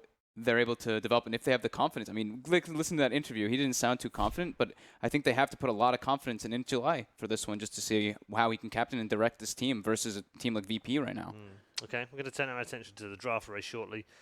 Gods, we were talking earlier about the various different heroes of Ramses and no one in particular, but it continues through the whole team. It's not just limited to player. I mean, Pasha, for instance, his top 5 coming into this tournament: Darkseer, Centaur, Omni, Sand King, Nyx, fairly standard set of offlaners, but since he's been here, he's played Legion Commander twice, Magnus, Darkseer, and Clockwork. Seems happy to try out some of the more meta heroes like the Magnus, but then also experiment his Clockwork still good. And that, VP strength really is their versatility, whereas I feel IGV need to get some of their players on key heroes in order for them to even stand a chance to begin with. I feel like maybe the iG.Vitality Batrider, the Dogfights Pudge or Ricky, these kind of players need to get these key heroes for them, and not just that, but they also need to play the best game of their lives on these key heroes. Otherwise, I think it's going to be a bit of a wash. Yeah, Conrad, do you agree? Yeah, I definitely think so. Making sure that you're going to be able to counter anything that IGV comes out, having that deep hero pool is going to be really strong for them coming into this. And I think we're going to see them hopefully utilized in a very interesting way. Yeah, there's not necessarily heroes' fault that they're going to battle over there, is there? Maybe potentially the Monkey King, I guess, but it's not like it's been doing particularly well at this tournament. So maybe that's not a big fight over that one. Maybe Virtus Pro are quite happy to just let them have the Monkey King. Yeah, maybe Monkey King, maybe the Mag. I think VP was starting to look like they liked it a bit, and I think iG.Vitality was grabbing it, even though they did lose with the games. I think that they drafted it. I think that was, I think that's just a good approach for them to try to go for. I think also I do like what Parker's saying, was kind of go for their comfort, go back toward iG.Vitality Batrider, even though Batrider is not really having the greatest situations. That's when I think that they've looked their best. I think maybe even also, this is weird because I'm kind of telling them to swap the role again, which I'm not really the biggest fan of, but I think when Paparazzi's playing the Invoker and stuff, that's when they really look their best, in my opinion. At DAC, that's when they shined, and I think that's the getting one of the Paparazzi heroes for mid, and then securing one of Dogfight's early heroes in the early phase. If there's a weakness to Vitality in terms of a hero pool, Is it in the offlane within July? Is he relatively limited?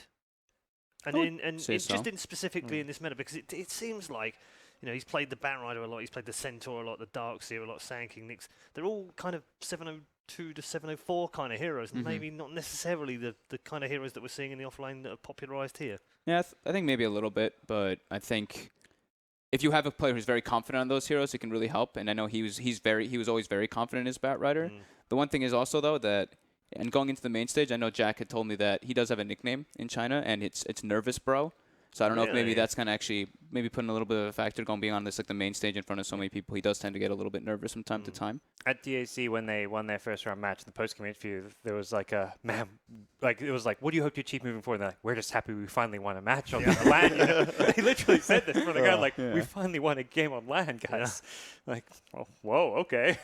I mean, I think sometimes we forget that this is actually the junior team of IG, because they've had just some outstanding results over the last 6 to 8 months, and so it's easy sometimes for us to forget that this is a relatively brand new team full of youngsters, and that they are here for experience. They are looking to see what they can gain when they come to these big tournaments, and perhaps there's too much expectation on them. Yeah, yes and no. I mean, I think there's some of the players. I mean, you've got like players like Injuly in one case who's been around for ages and ages, just never broken out in a top tier team, and it seems like he's close but just not quite there. Then you have got the youngsters, the Paparazzis, the Cicadas, who are trying to make a name for themselves and compete at the level. Dogfights, I think, is a really talented kind of creative player, which is what he brings to the table. But it's, yeah, it still is really a learning experience for them. I'm waiting to hear how loud the crowd gets too. I mean, this is VP. This is their turf. I want to see like is that really going to have an effect in a way too? Like them hearing the shouts and yelling. I mean, if they're nervous in any way, then the crowd are going to help them, aren't they? That's for sure. Right, let's get into the draft. Then draft number 1 is underway. We've had a few picks as well in here. Crystal Maiden Nurse are opening from Virtus Pro. They picked so fast. They picked like they didn't even care what iG.V was going to grab. Yep, no, they've got a plan, haven't they? They're just going to execute it for game 1, see where it takes them. They banned the tree, they banned the Venge. iG.V had pretty successful games with the Vengeful Spirit, and yeah, they literally don't care. They just grab their heroes. No hesitation. They ban their heroes, like Weaver's banned half a second banned right away. God, we're going to be out of here in no time, guys. Everything is so quick. Both teams have full reserve time still. Like, I think both teams look like they came into play. I mean, they've had all day long a lot of 3-game series to theory craft their draft, so I think that's part of it, where often teams like on the day will be talking more about their drafts, and all of these teams have probably been up at least since 11, 12 o'clock and probably plotting and planning. So they do secure Dogfights hero very early with the Ricky. He's like we were talking about, he's one of like the staple Ricky players, if not one of the inventors of it into this meta for a while. Very important. I think it's important for them to secure his hero early. Yeah, he's been getting targeted a lot in the bans from the teams that he's been playing versus Earth Spirit, his Ricky either gets grabbed or banned. And then the Omni Knight, I feel like that's kind of taking a page out of VGJ. Yep. Seeing how so much success they had versus DC, I think that might have influenced them a little bit coming into this one. Last few weeks in the Chinese scene, like, they play a lot more online matches, be it DPL, Starlight qualifies, Omni Knight's kind of become very meta pick for the offlane. So it seems like iG.V is just going to stick with that since they've likely been playing it a bit and seeing it succeed. Banning out the Doom, looks like they're, I mean, I think what, VP picked it? I think they picked it once? No? Maybe, yeah, one of the games, but it's also extremely good versus the Omni Knight. Just being able to get this, just lock him down. If you get doomed as an Omni Knight, all your team fight's gone, so. Saw it earlier in the Newbie Liquids game. Yes. Saw it twice. That series. Taking out the Batrider here as well, that's an interesting one. That is actually. That feels like one of theirs. Yeah, it does. Hopefully they didn't try and pick it. No, I mean, they have their own fight. Yeah, no, I think they're maybe they know that Omni Knight maybe doesn't face very well against Batrider in this situation. Yeah, could be something like that. I mean, Injuly knows a lot about that hero. It's one of his most played, so definitely a possibility. It's also very good, like vision, grabbing Gong versus the Omni Knight, being able to get in the backlines and finding him. That's something we were talking about earlier. It looks like iG.V is very focused on making sure Nine Pasha does not have the heroes that he feels comfortable on. Oh yeah, banning out like 3.5 offlaners kind of in a way. Because Paulie said, like, how do you ban against this team? Do you just do 5 bans to one player? Well, yeah, that's what looks like so. They decided to pick on Pasha this game. It might be a different plan next game. Slaughter, yeah, probably Sounds- Lil's hero. He's played quite a lot of this 4th position. I think his hero is just pretty weak in the offlane these I think days. it can also. I think it can still be like left open a so? bit though. I think it's more than likely Lil, but I think that's Yeah. what they're kind of like. You know, it doesn't really show your hand entirely. Very good versus the Ricky as well for the amp or for Corrosive Haze to reveal him Almost if he does certainly a show. Lil. They very Very rarely. rarely played anywhere else. And one of the big surprises, I thought I'd be seeing more of this hero. Now with all these, 4 roamers getting banned, we just haven't seen Slaughter come out, and I thought it was really powerful in the early stages of 7.0. Too many nerfs, and I think the bounty Ricky, like you don't counter their lane, like lane stage invis. You don't have amp. You have to get level 6, and it's so much harder absolutely. to get level 6. I think that is a big reason why Slaughter fell off.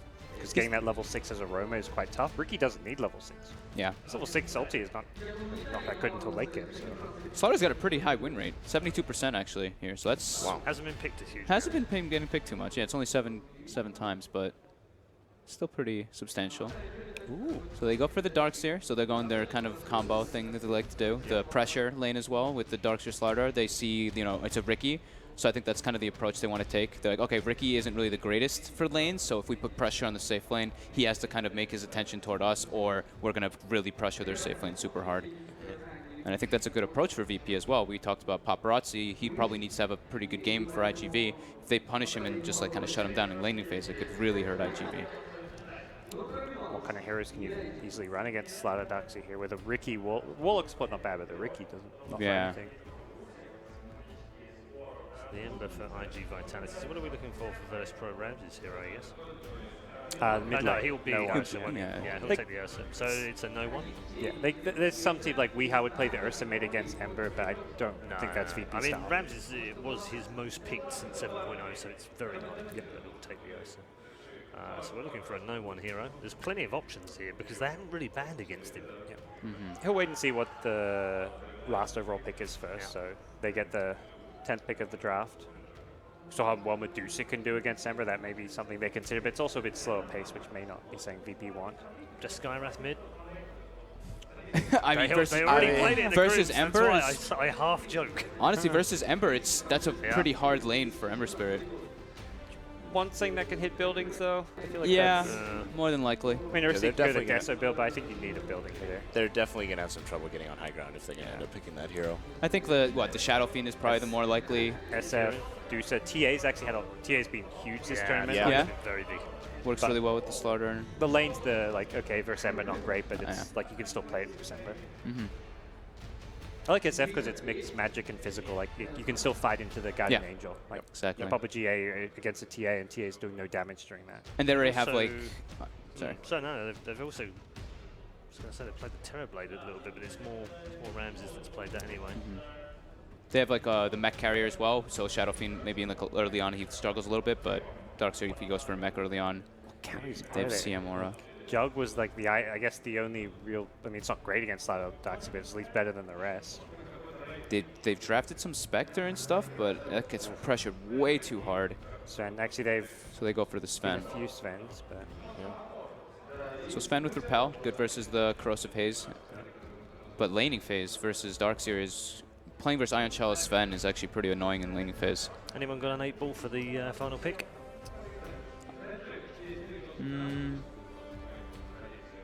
Which ones did we already say? We said the Shadow Fiend, we said the TA. OD? I don't know if it's a TA anymore. OD just got banned. Yeah, that was one of the ones I was going to say. Skywrath we sort of talked about a little bit.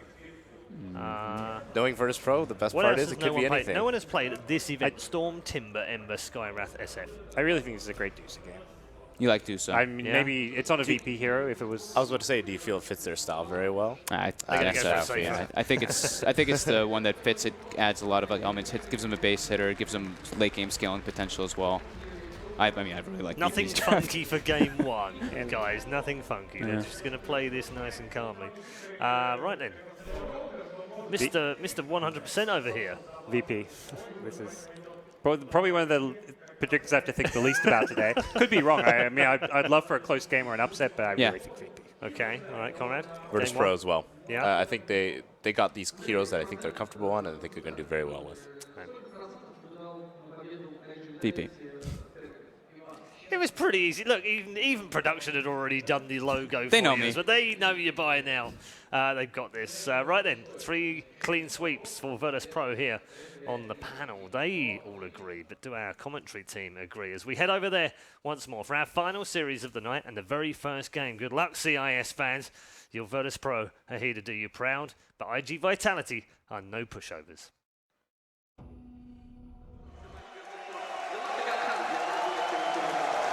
Welcome everybody here to what is going to be an amazing crowd. It is the Russian team Virtus Pro going up against Invictus Gaming Vitality. I'm Toby1 here with the amazing Purge. Hey man, Are you ready? I am. I'm excited. The crowd filled out real good. We knew that was going to happen though. This is the home team crowd more or less. Yep. And they're excited to see who wins this one. And they don't even care what time it is. We can burn through the midnight oil, and we're going to be here until we find out if Virtus Pro go home and everyone has to drink some sad vodka tonight, or if it's going to be celebration vodka being drunk. The draft is a bit interesting. The Omni opening, it's a hero that's been trending a little bit the last day, basically. A lot more Omni picks. And instantly, VP had a solution. It's the instant Ursa draft. So it's kind of similar to what we saw in the last game, actually. Was that it was a favorable 1v1 matchup. Volvo had to play the...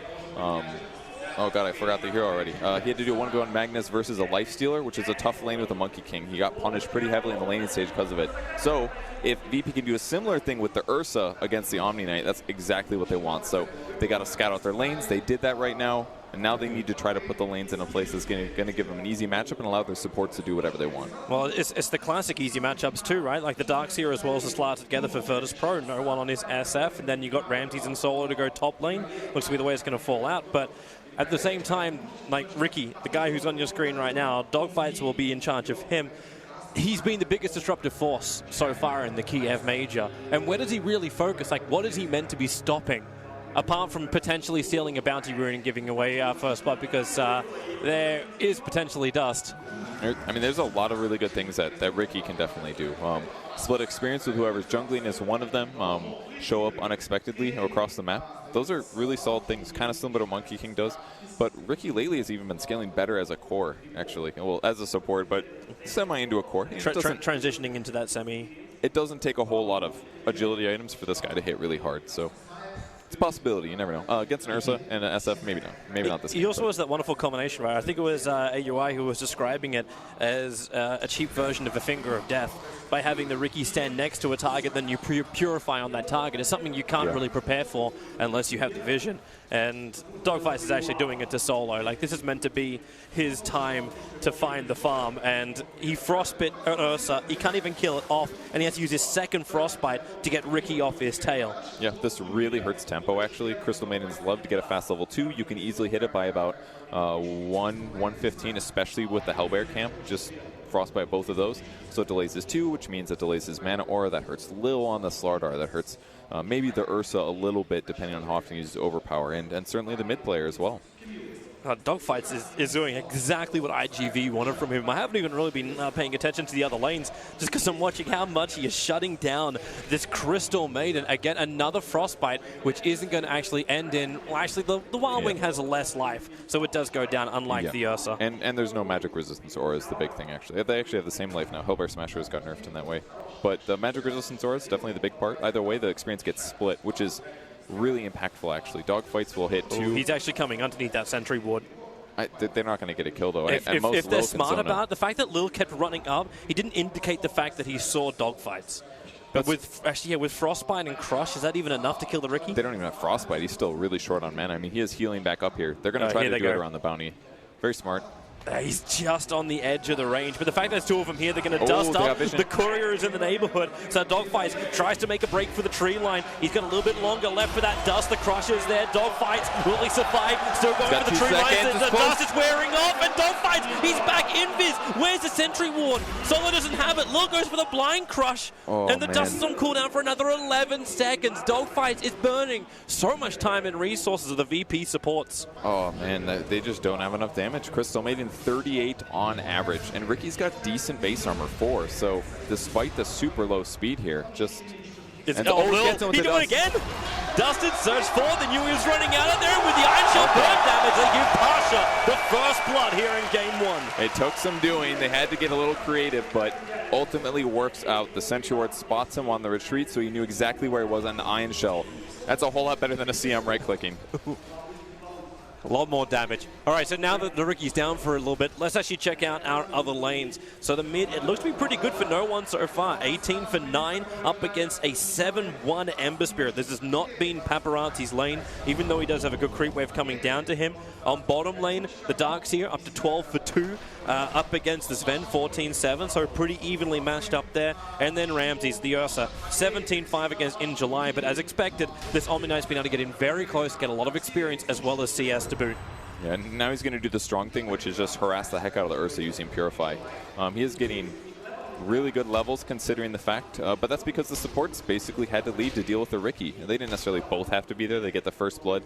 And yes, Omni is getting more than he should this game considering the Ursa matchup, but like we saw earlier, no one's really winning his lane. And that's a lane that Ember Spirit doesn't want to play. You don't want to play Ember Spirit versus Shadowfiend. If you go into melee range, he's got 2-3 raise potential against you, especially with the CM aura. Dogfights is actually so smart in this one. Oh, is he?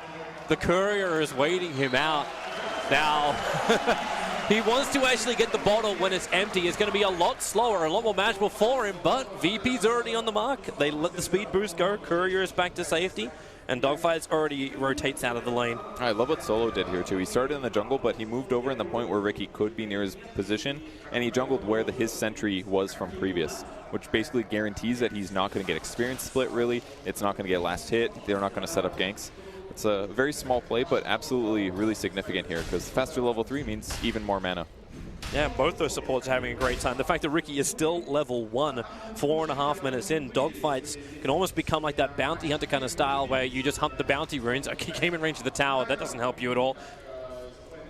This is not like the initial Ricky interference seemed to be really good, but VP, they've adapted. They've adapted very quickly. So something else a little interesting. Paparazzi was playing mid this game, actually. Very, very typically actually plays the safe lane with Sakata in the mid lane, but guess they swap it up for the Ember Spirit and the Sven. Yeah. Kind of interesting. Didn't get still the results of that 1v1 tournament at DAC. Yeah, that's what I'm thinking about. He did win it, Paparazzi, in the mid player right now. Well, they switched the DAC matchup straight after that. Like Paparazzi was mid for every game after that, I believe. Okay, gotcha. Is that all it took? Oh, you won the 1 wins? Maybe we should put you in. No, we have to class him as the best mid in the world. We didn't get to catch their games on the group stage, unfortunately, so. He does pick up level 5 at a reasonable time. He's got a bottle for himself. Still a little under-farmed on the Ember, but, I mean, it's typical jungle time. He'll let up jungle, use Flame Guard to accelerate in that way. And here comes the first big rotation. Now, this is a place where Slaughter is going to be way more effective with Iron Shell. Doesn't have that much damage by himself. Disable's good, but that's about it. Sakata not realize what's going on. That smoke gank wrap around. Here goes your crutches. And that Iron Shell damage is going to be there. Tries to war cry. Survivability. Still 6 stick charges up his sleeve. And Super, he's going to help out with a little bit of extra regeneration. So Virtus Pro really understanding just how tanky and survivable that Sven is. Yeah, and they got 2 points in the Crystal Maiden Aura, so a little bit less disable. So it's not too surprising, but it does cost Sven some time and pushes the lane in and surely will make him play a little bit more safe. And even just a little pressure like that can make a big difference. Oh, they're waiting to grab the haste. Lil kind of wants it. Dogfights might have to actually grab it as a crush from Lil. Creates some space, but Paparazzi was capable of actually bottling up the haste rune. It's a good snag. I actually didn't think he was going to get that on time. So for Solo, sure it'd be someone else. He's in Batman's land. It's the Paparazzi just charging forward. The perfect searing chains. He can't frostbite himself out of that one. Paparazzi able to get a nice, easy kill. Catching Solo out, but Solo did get his job done. He got that aggressive Dire Observer Ward in. And it only took 4 heroes, right, Toby? That's all chat. It's time. It's the perfect moment.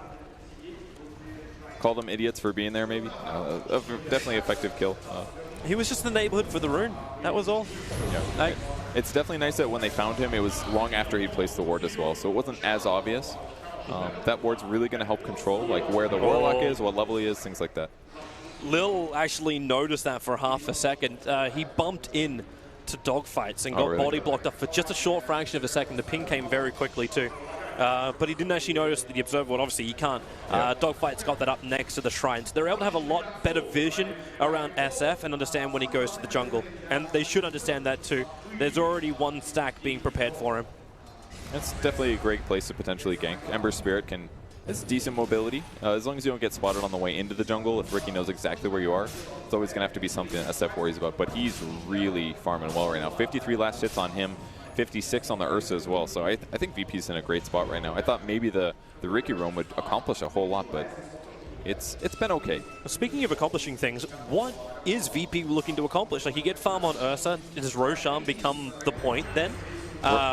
And can they even do that against the IGV lineup? Yeah, so I think what they're doing this game, they opened very rapidly with the Ursa CM, I believe. Grabbed an Ursa, or a Slaughter third pick, which is amping up the physical damage, of course. Ooh, hello bottom lane, get that stun in nice and quick. Pasha already had the surge up, plus stick charger, so he will survive this. So they grab the Slaughter as well to amplify the physical damage, give some roaming potential, and the SF pick really revealed a lot because it's basically their hero that's going to hit buildings. We've seen a lot this tournament so far, but he's going to be amplified further by Slardar. Maybe the Darkseer will help a little bit, but basically Ursa's the one that's going to try to set the tempo here. I mean, he's a pretty good counter against, like, he's okay against Sven. I would say he's pretty good against Ember sometimes, but absolutely, like, fast Vlads, Blink Dagger, take Roshans, and the Vlads will help the SF hit buildings, and they can back them up and kill heroes they really need to. So then the question kind of remains, how is IGV going to fight against them? Do we look for that then healing timing from the Omni Knight? Do we actually also ask the earlier game question, how long does it take for Warlock to get his rock?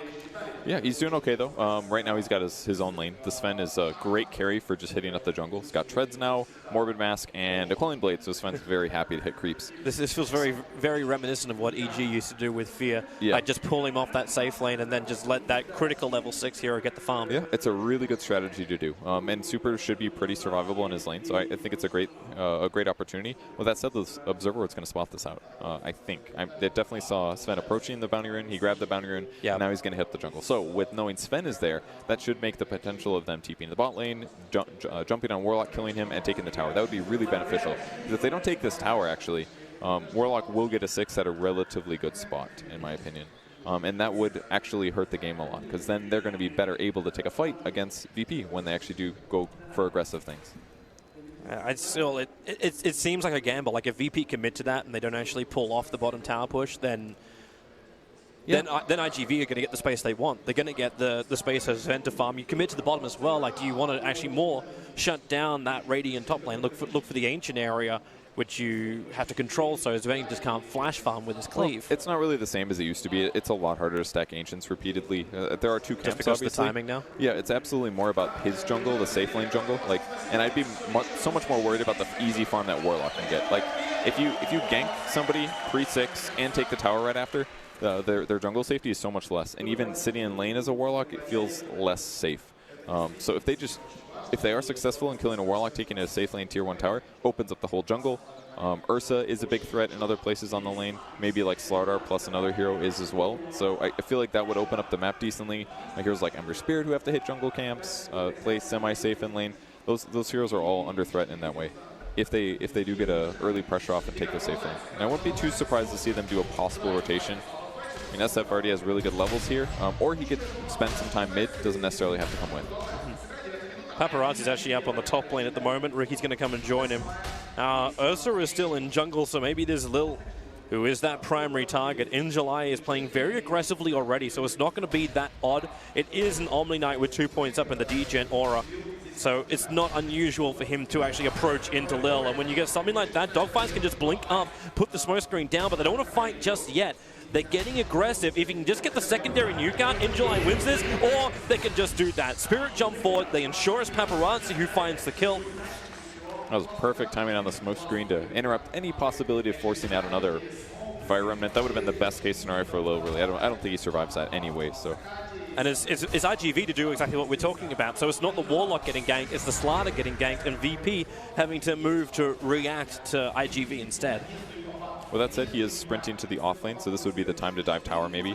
It's pretty clear that it's just Super down here, so they could maybe go in. But Solo's out of mana, kind of makes this whole approach a bit harder. Actually, Lil? Okay, he's just TP top. They'll turn things around. Actually, Ursa just using his Enrage there. It's kind of a big loss here. Low chance they want to fight. He's coming for the 10-minute rune. In July can actually start with a Purification if they want to try and do a little bit more damage. Dogfires did also take the rune, so Ramses tries to turn around and fight. A quick little jump away. The repel's out for In July. He does have that GA plus Purification, and with Smokescreen, Lil does not want to fight this any further.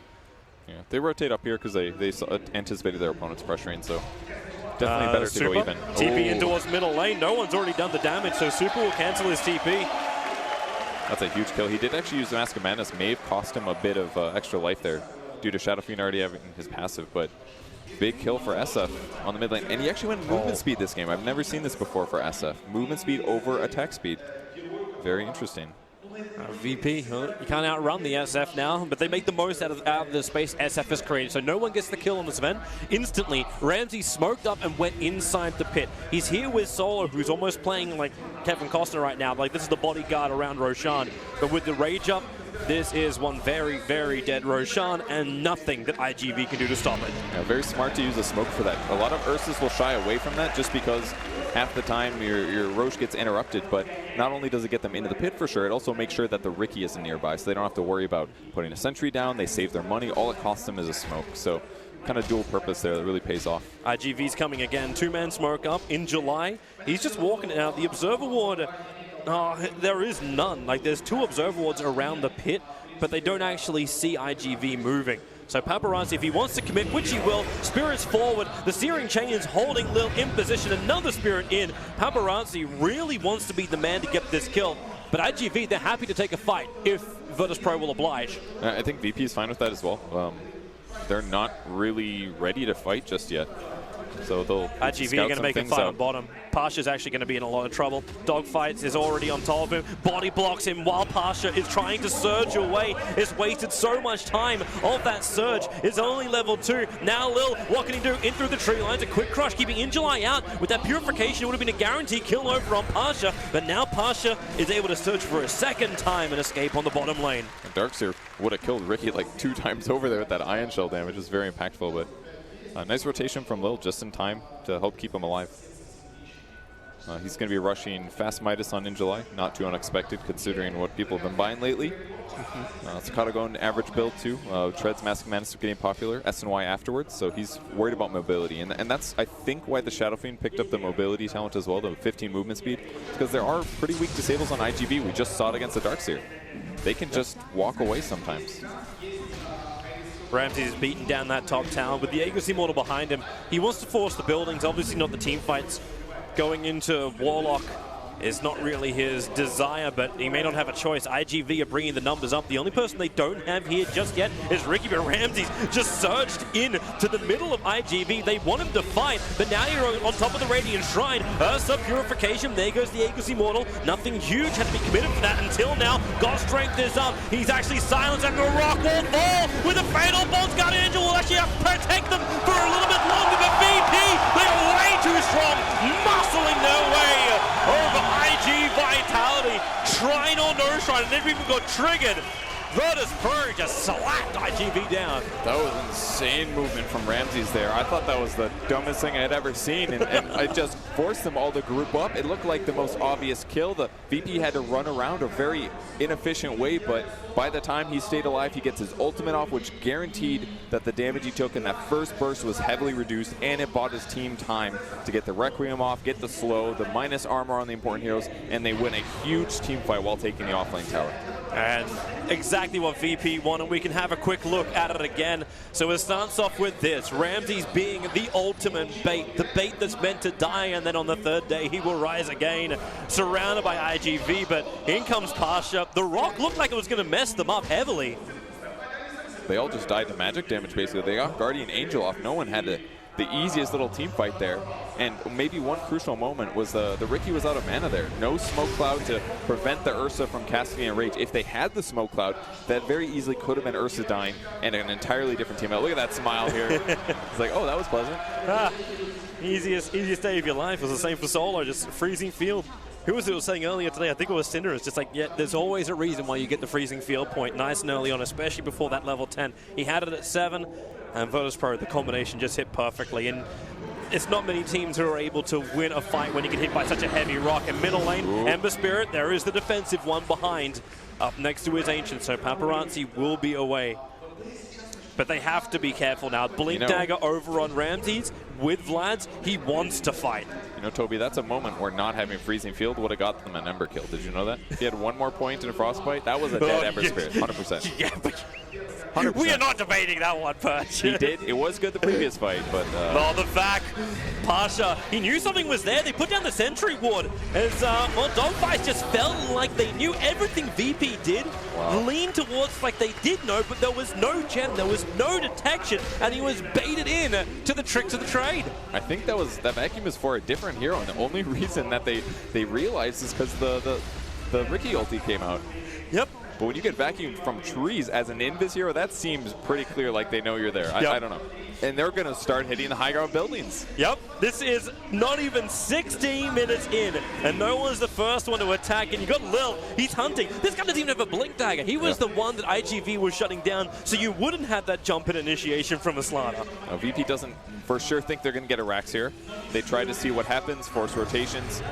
In the meantime, Ember Spirit was split pushing top, so they had to back by Omens. And they also landed a really good Fatal Bonds, catching like 4 heroes, which would have forced VP to wait at least like 20 seconds or chance a really bad team fight. So does it feel like a bad time when Paparazzi has to buy his own Force Staff to escape from the Ursa? Like his supports can't actually do enough team fight control that you got an Ember Spirit buying a Force Staff. And that's the thing you do against like Ricky's, but they have the Ricky. He's got to worry about the Ursa, nothing else, I guess. But it is really scary. Same goes for against the Slardar. If Slardar can initiate on him properly or somebody else on his team, and if they just get killed at the start of the fight, no good. Got to keep them alive. And even saving Omni Knight or Warlock can be really important. And iG.Vitality need to get control of this game back. Yeah, the graph started to kick up a little bit. It was about 6,000 experience and roughly about 7,000 to 8,000 worth of net worth going their way, and the net worth at least flatlined. But as a lot of that can probably come down to what we're seeing from Sven. You're getting that flash farm, you're getting him back up to the point where he wants to be, but there's no huge combo with him either. Like, we're not looking at the Darkseer being on his team. We talk about the counter with the Force Staff to the Ricky Maru. He kind of wants to have the Darkseer with him to go back into Stormbolt, get the big cleave. Yeah, Toby, haven't you ever seen the Ember Spirit Force Staff the Sven into the Stormbolt? Never? No. That's a combo right there. No, I'm assuming that will be just as good as Stormbolting a ball. Could work. With that said, Sven's going to be backed up by Omni. That's maybe the safer combo that they have. But I would definitely agree they're lacking some team fight here. Oh, I got it. Fatal Bonds and Sven. There you go. If you can keep them close enough for the cleave. Like that's I mean, yeah, but start off a little cleave. Maybe you don't do Fatal Bonds AoE amplification later, but you're still going to be killing somebody, right? Yep.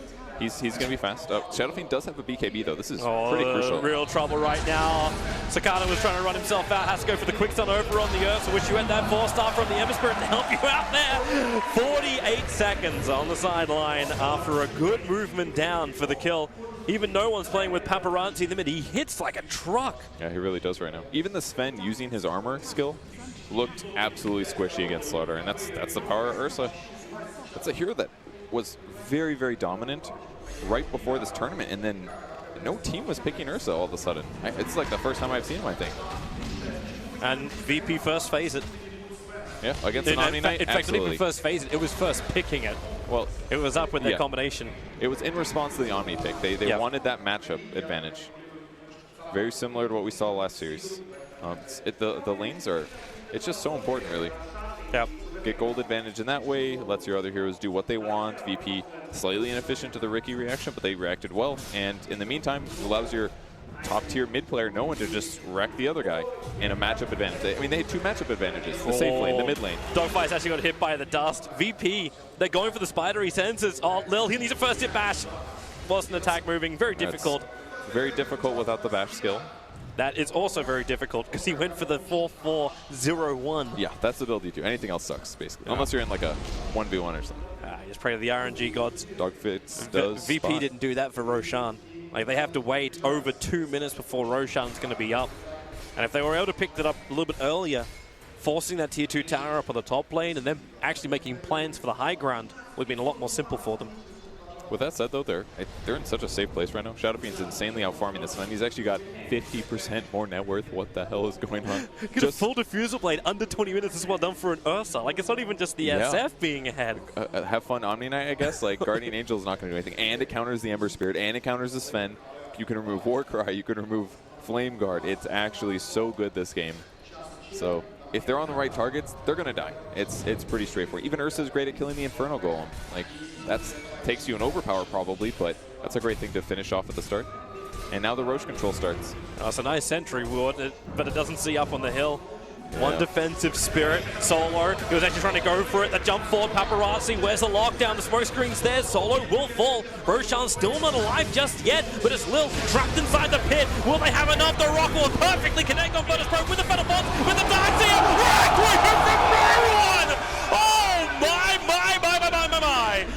Sakata's not done just yet. They're still looking for the kill over on the SF. The Stormbolt's going to be there. They bring him down. The ensemble streak is ended in Ramses. He is upheavaled. He is slowed down so heavily that Sven will get a huge triple kill around Roshan about 15 seconds before the big man is up.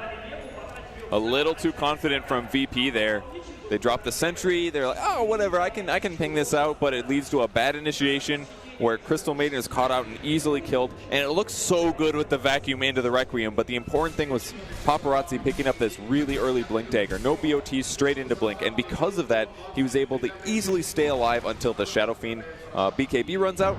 And then he guaranteed that Sven could actually catch up and kill the people he needed to. This is the big damage dealer. It's Sven. And surprisingly, that BKB on the SF didn't feel that good. It got interrupted by Infernal Golem, and then it runs out and it feels like the hero's just easily killable. Well, Solo was sleeping through the fight. And they go. So this is the whole fight again. So to start it off, this is where Solo is completely out.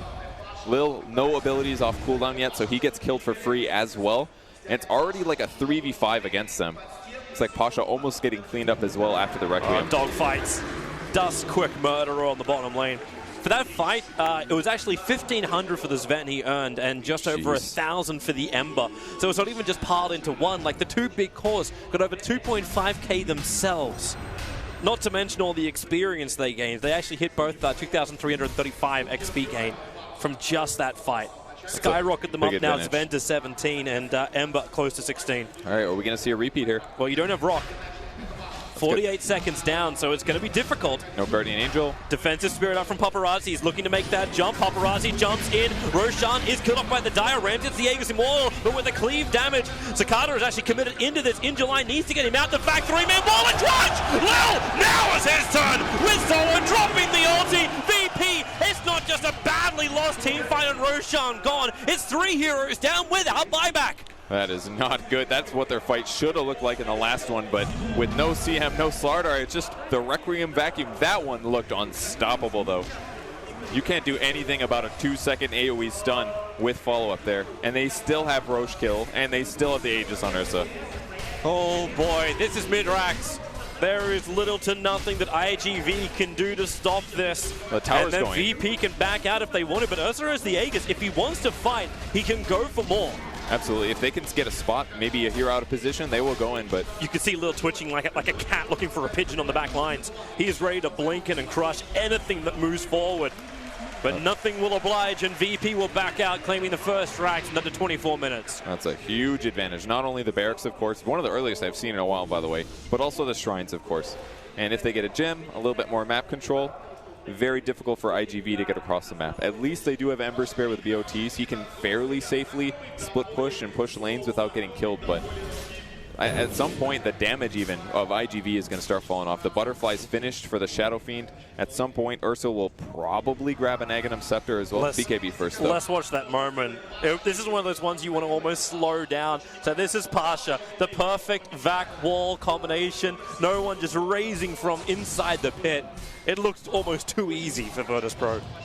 Glad he skilled his CM ulti for that one, too. That was a good old. But really, I think one of the crucial moments was actually that amp damage came out after the repel from what it looked like. So it was, the Ursa was at like, what, 40% HP? So whatever, I'll hit this guy a couple times. 3 hits, and the Sven was already at half HP. Put him really low to start things off. That looks like a dead CM. And it most definitely is. Paparazzi just quick spirits away, and Dogfight's already on the run. The rest of VP were on their way, and they kind of wanted to come to the top lane anyway. Like, the Tier 2 tower is the next on their list. So losing Solo, it's just something you accept.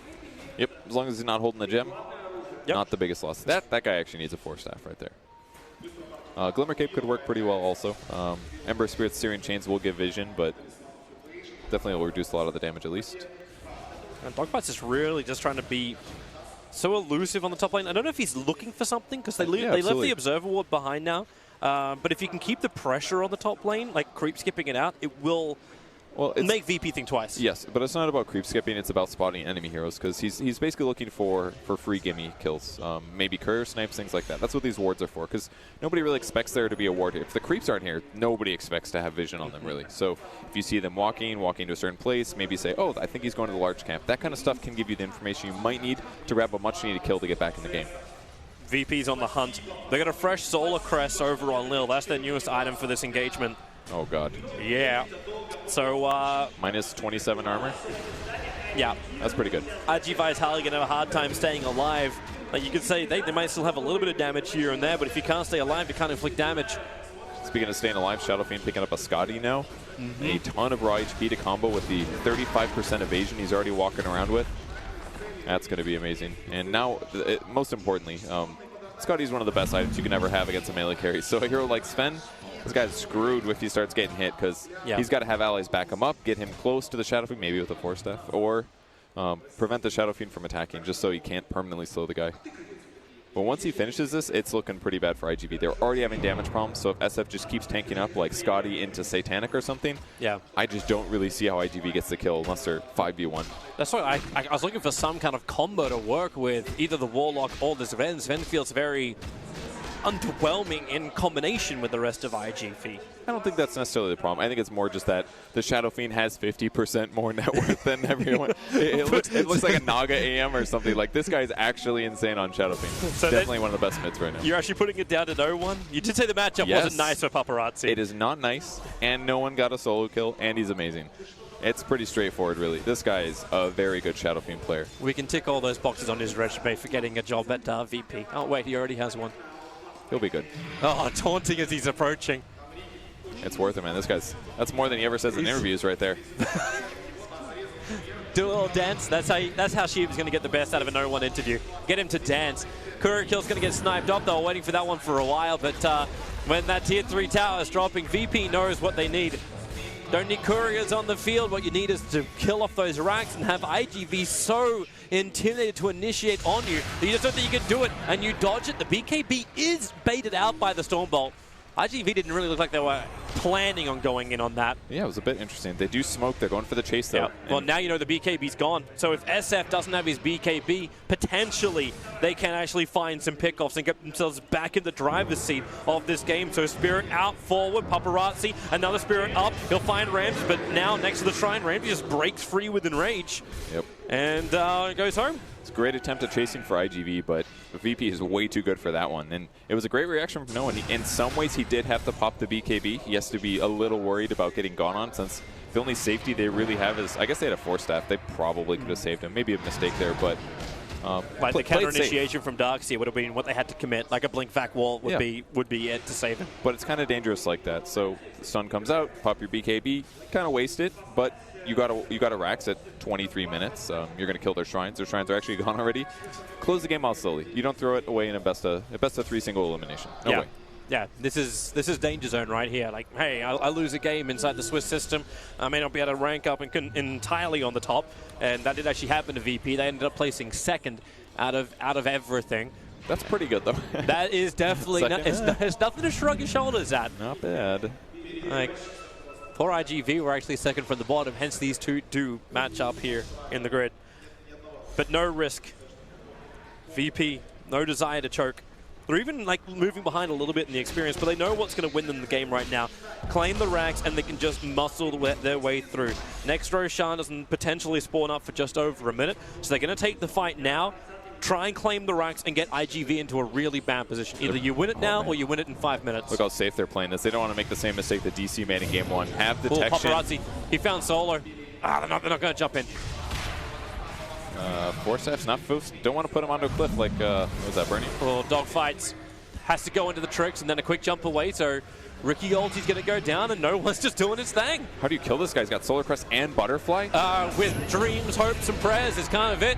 The BKB triggers. He's baiting out the Requiem. It's like, come at me, bro, if you want to do it. Wait for the BKB to wear off. That's what Sven's doing with the back wall on the back lines. They may have enough with the Requiem of Souls. The damage is huge, and Solo, he's just letting it go. In July, has to trigger off his Guardian Angel. They just couldn't do anything. They couldn't get in close. In fact, Randy's, he can close the distance. They find one. Sven's down. Buyback. It may be essential if they want to actually hold anything more, because right now VP having had to commit heavily in, they can just go for the GG push. iG.V, it is now or never. You fight or die.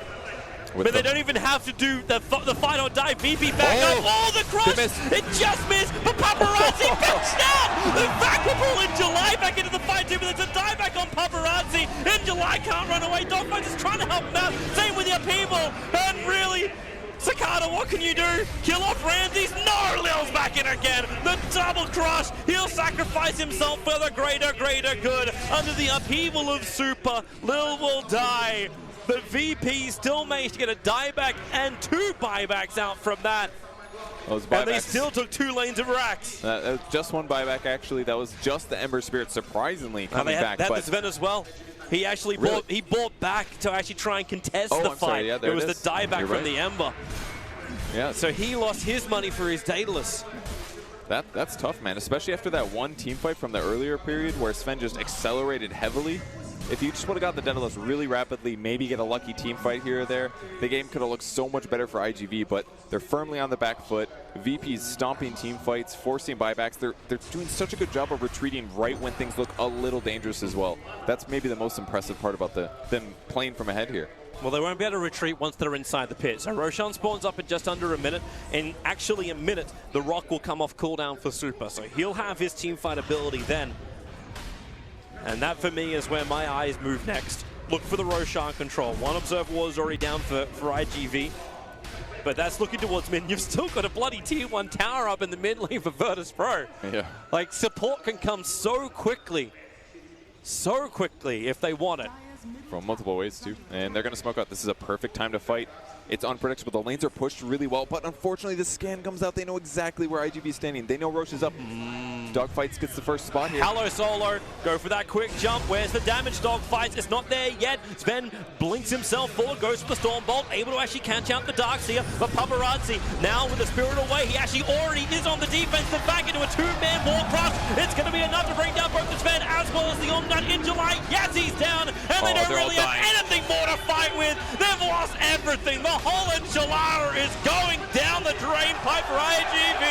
And GG. Virtus Pro in 33 minutes will be able to claim game 1 against the Chinese team. What an absolutely dominant game by VP. From the beginning to the end, they made so few mistakes. That I've never seen a team deal so well with Ricky Rome. It seemed a little bit over-eager, but easily deal with the Ricky, easily dealt with mid.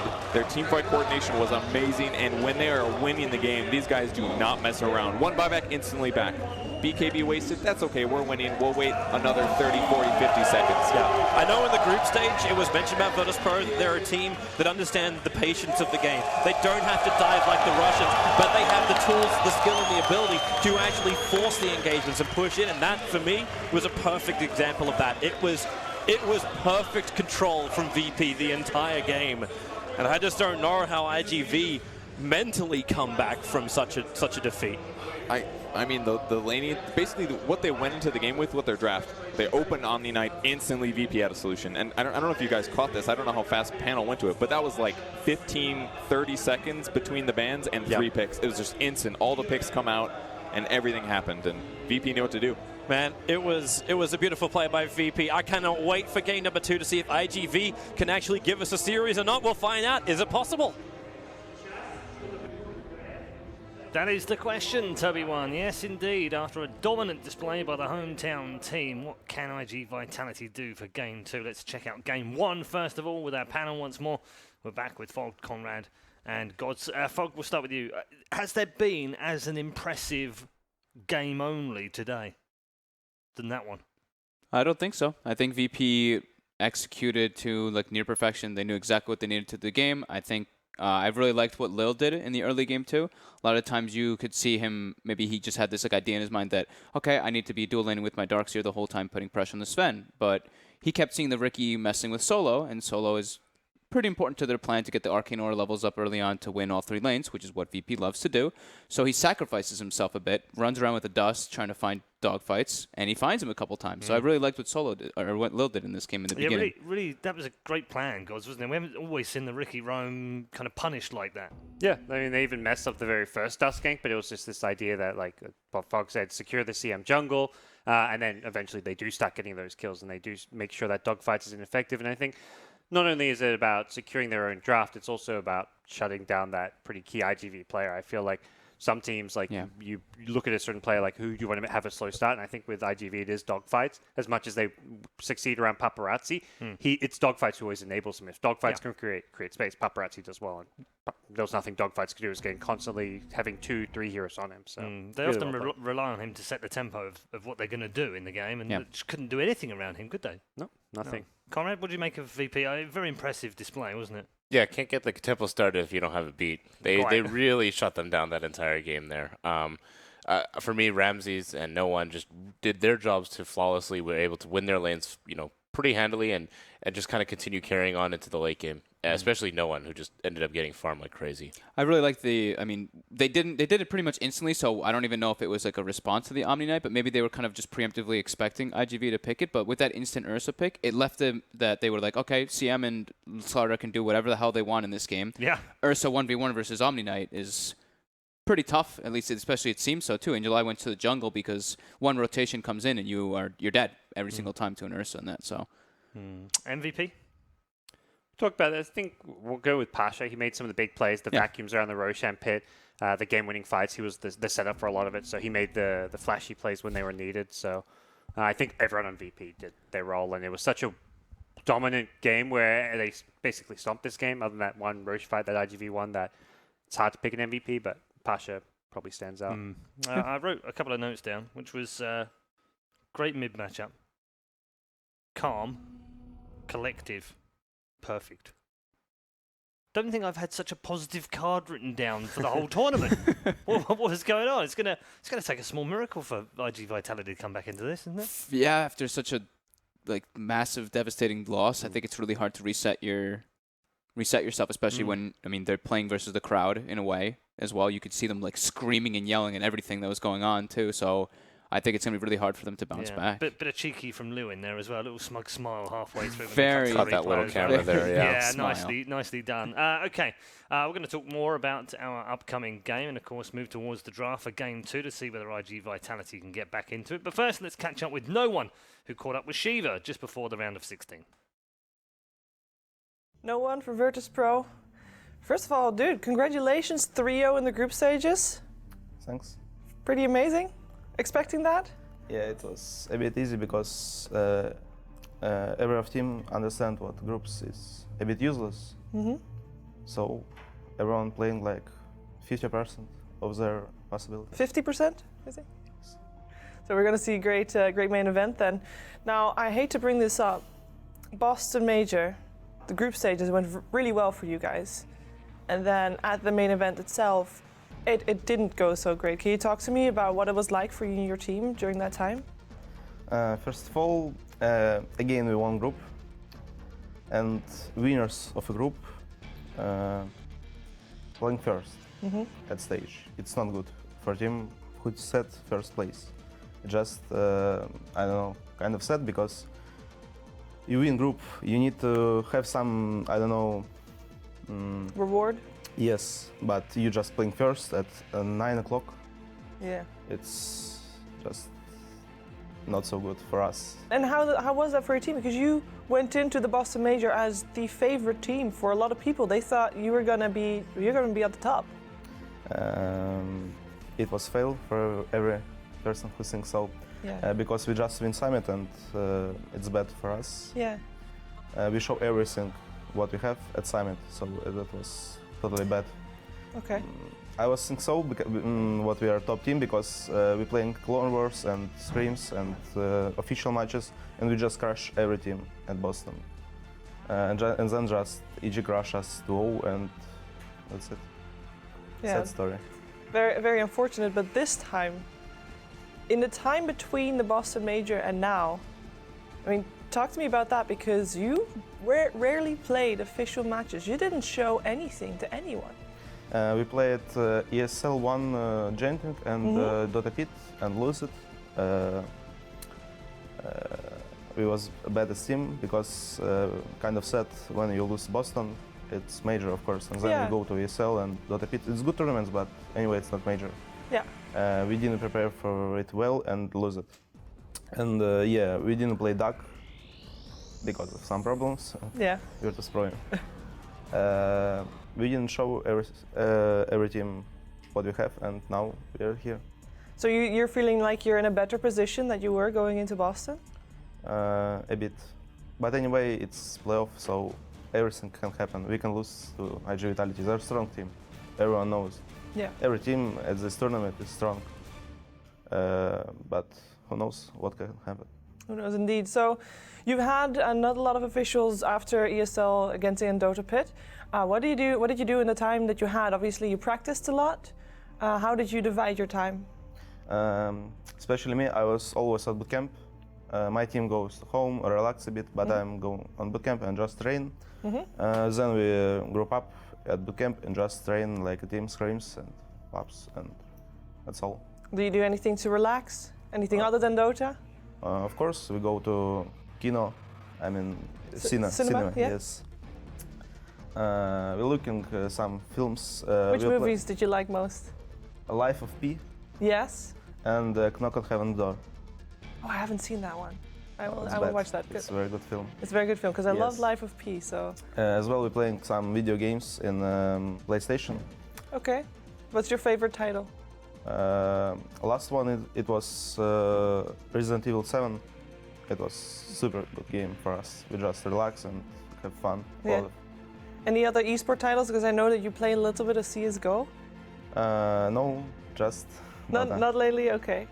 Because I know also in the past you used to play a lot of World of Warcraft. World of Warcraft is something special for me because I just grew up at this. Yeah, playing. Yeah. And you mentioned earlier that you played mostly during the Burning Crusade patch. Yes, every single, I don't know, hour I was just playing at this patch, and I hate everything another. So you must have raided a lot at that point. Yes. So that is a game where you're with 25 people trying to reach one goal. How did that go for you? Hard question because I didn't answer that at all, but I can answer like it was super fun for me. So after you quit World of Warcraft, you went on to Dota. Was the adjustment easy for you? Because it's a very different game.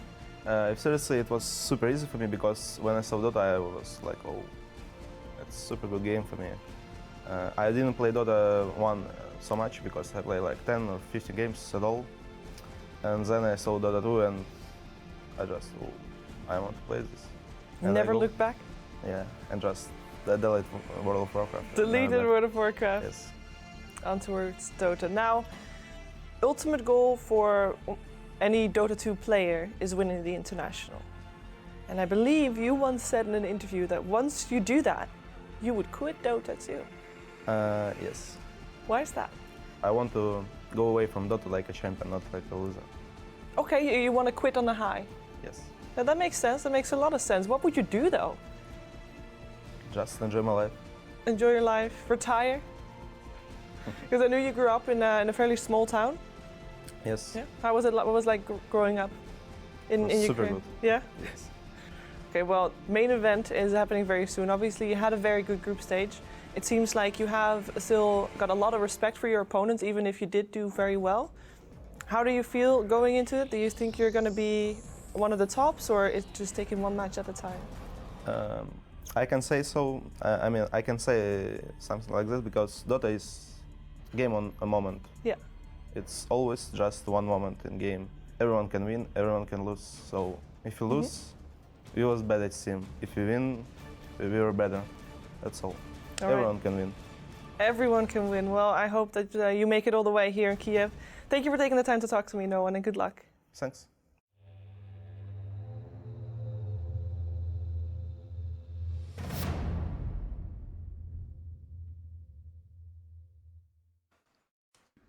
Yes, very good indeed. No one with the wise words for everyone. Anyone can win.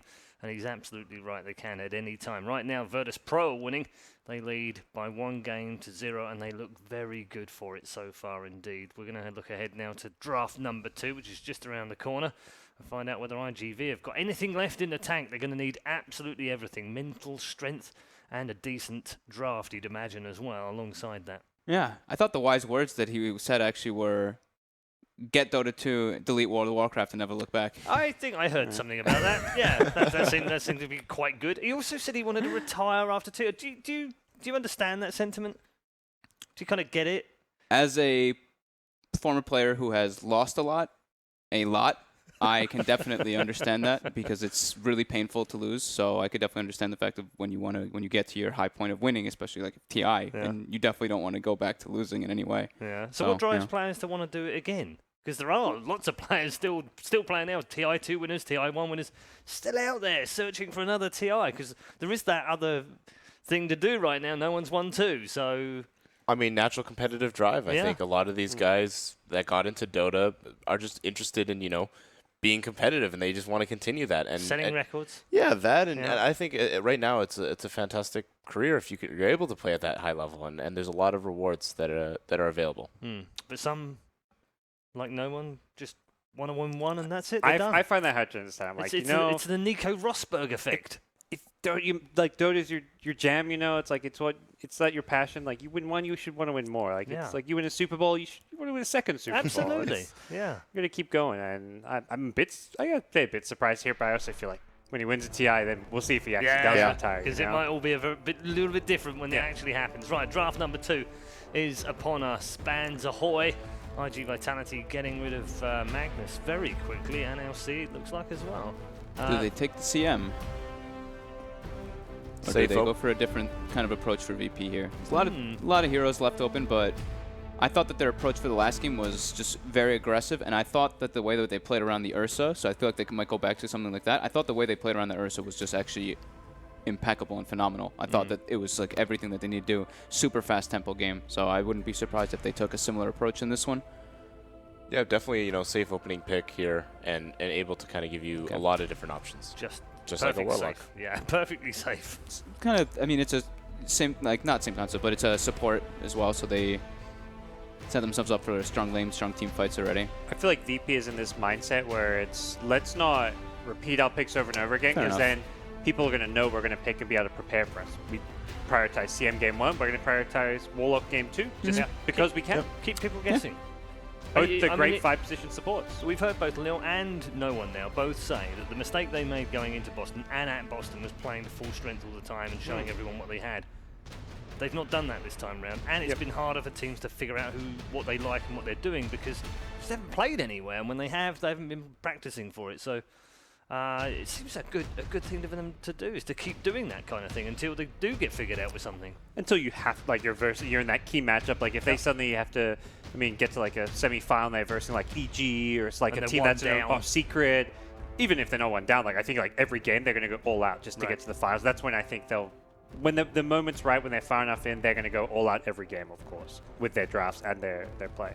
And one thing that is revealed here is they really like the Ursa counter against the Omni Knight. Yeah. And I think we're gonna see that as at least a pick if teams are gonna start favoring that hero. I'll say one thing too. I actually do think also that VP may want to go for like maybe this could be like disrespecting iG.V a bit, honestly. Like I think it's very good versus the Omni Knight, of course, but I think they also might want to be able to like, close this game out quickly. And Ursa is one of those heroes that snowballs super hard in the game if he has a good laning phase, which he should versus an Omni Knight. I feel like that could happen. We should take into account it is 11:30 right now. It is late. It is late.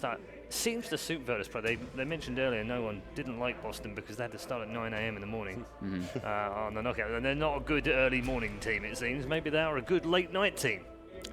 Maybe. But take the small wins that you can get, Take them all. They really, the bans that they have too, they're really just like setting it up so Ramses is just like, okay, you're gonna have a good game. We're gonna take out the Slark, who scales super well versus you in the late game, because Slark later on is very good versus Ursa, and Weaver throughout a lot of stages is very good versus Ursa because of his mobility. What was really interesting about the bans early on too is that a lot of teams are doing the early ban on the roamers. In this case, they haven't done that, and so that that leaves the Ricky, the Monkey King, and even the Earth Spirit open. Yeah, got a lot of options here, haven't they? You're saying they're just not afraid of dogfights, I guess. And well, there's his hero. Yep, that's one of his. Good Sand King player for sure. Gives them lockdown to try and help deal with the Ursa to some extent, which I think is something they're definitely looking for out of that 4-position role. Here are the benefits from Arcane Aura heavily for the roaming aspect. Yeah. Good team fight already for iG.V. I have to say, in July's played an awful lot of Sand King in the offlane though. I think he'll be on the Omni Knight still. You would with think so, wouldn't you? the 4-position Sand King. But see how that works out. Omni Knight's just one of those heroes that just struggles if he doesn't have farming items and levels, so you kind of need to play him as a core hero. And definitely running Omni Knight Crystal Maiden support, your laning is super weak. So some sort of aggressive tri-lane or something that gets right in there, really going to cause a lot of problems. And you want your Omni to get, you want him to get levels. Yep. You want I'm not so sure about as you said, I think it is a support. I just wonder whether they might switch some of the roles around. They've been doing that in the groups. No, that is true. Possibility. VP taking a bit of time, so they're going to be going for IO. They have one IO game in the groups. I'm trying to recall. I don't believe so. No, I don't think so either. I did against Wings. Was it? Okay. Yeah, they you're did. right. Okay. Yeah, Lil played it actually. Yeah, they really like this pairing. They did it with the Warlock as well, and I think with Ursa, it's a snowball hero as well. It just like snowballs and makes him, just enables him even harder, makes him even like he can get involved anywhere on the map with relocate. iG.V goes for the Spectre, going for some late game. We're seeing a recurring theme with iG.V, these mid-game team fights plus late-game oriented drafts, but they've got to find a way to survive the early game because that's where they got crushed last game. Even when they weren't getting killed, they were behind by massive amounts of net worth on every core hero, while the kill score was like 2-2. So, VP, Centaur. So that'll be Pasha's. Wisp will be Lil's. Warlock will be Solos. I think they're going to do something exactly the same as the last game. I think they're going to run like an aggro type dual lane or tri lane. They're going to put the Ursa in a 1v1 versus the Omni Knight, and they're going to put pressure. iG.V already revealed their tri lane, so they already know this is pretty weak. Spectre, CM, Sand King. I don't think that can really contest a Centaur or even an Ursa tri lane if they want to go for something like that. I think that's what IVP is trying to go for here. So we're just looking for a no-one hero for Virtus Pro. Yeah, iG.Vitality strategically left their mid pick, I think, for last as well, just to be able to counter out whatever whatever they hopefully can counter out. They actually take out Alchemist. I mean, that was saying, Demon was mentioning how Alchemist used to be played great against Spectre. That's a big reason why Spectre's getting played a lot more. I don't necessarily think Virtus Pro would have taken the out though, would they? I'd say. With them, you never know. Yeah, that's the problem, isn't it? I think they're going to get more with your mind. I think they're probably going to get more of like a snowball-oriented hero again. But also, I think they don't want to like go all in, I think, so they probably want to get something that goes for towers. It could even still be like a TA. Their mid is kind of their most late game-oriented hero. Yeah. That's where I think Alk would have been fine for them. And it's still, I'd say Alk kind of is mid-game just because of how fast he farms. If he has a good lane, he comes online in the mid-game very well. Faster than like a Spectre does. And if you have like a Wisp kind of like running around, he might be like stacking for you and stuff like here and there too. Yeah, and definitely they're thinking maybe possibly the Aghanim's synergy with Warlock and Centaur. Both of those heroes utilize that item very, very well. Lots and lots of different options for no one right now. He's played so many different heroes, it's really hard to just put the finger on what he's going to play this time around. What kind of approach? Boca, Storm, Ember's still there, I think. Yep. Doesn't know what his lane matchup's going to be, so likely we'll see like one of those kind of strong laning mids that doesn't get too hard countered by anything. Yeah. Like even maybe like his classic OD type hero. That's that's probably his most iconic hero. Even go back for the SF. Yeah, it's banned out. Oh it was banned. Okay. So I figured go it would be. TA. Yeah, has been very strong here. I think it fits super well. It scales very hard. It's their tower hitter. It's strong laner. I think it just touched on all the bases that they needed, or that they needed kind of going into if it gets to the later stages. So, last pick for IG. They have the 10th. What do they do with it? They want to get a decent matchup. They could go for the Ember. Do they want a building hitter though? Because like I think they should. That's the thing. I like the Ember for the matchup. Then I'm like, wait a second, that's Ember, Spectre, Omni. Like, not really. Get a hero to repel that can hit buildings, but those are the heroes that may be bad against TA, like an SF. That's not exactly good against TA. Whether the heroes you look to repel. Maybe they go for the OD? Yeah. Could definitely be an interesting pick there. I think OD's alright for them.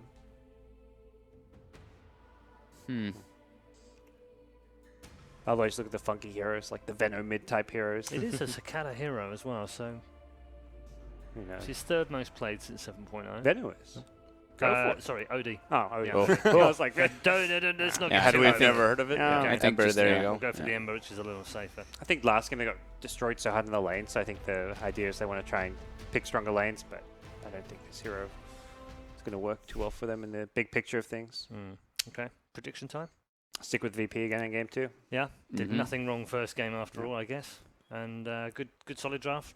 Yeah, draft-wise, Game 2. it's different. They've mixed it up a little bit, but they've still got strong lanes, strong mid-game, and they've got a clear kind of two-core lineup where one of them hits buildings, the other hits heroes.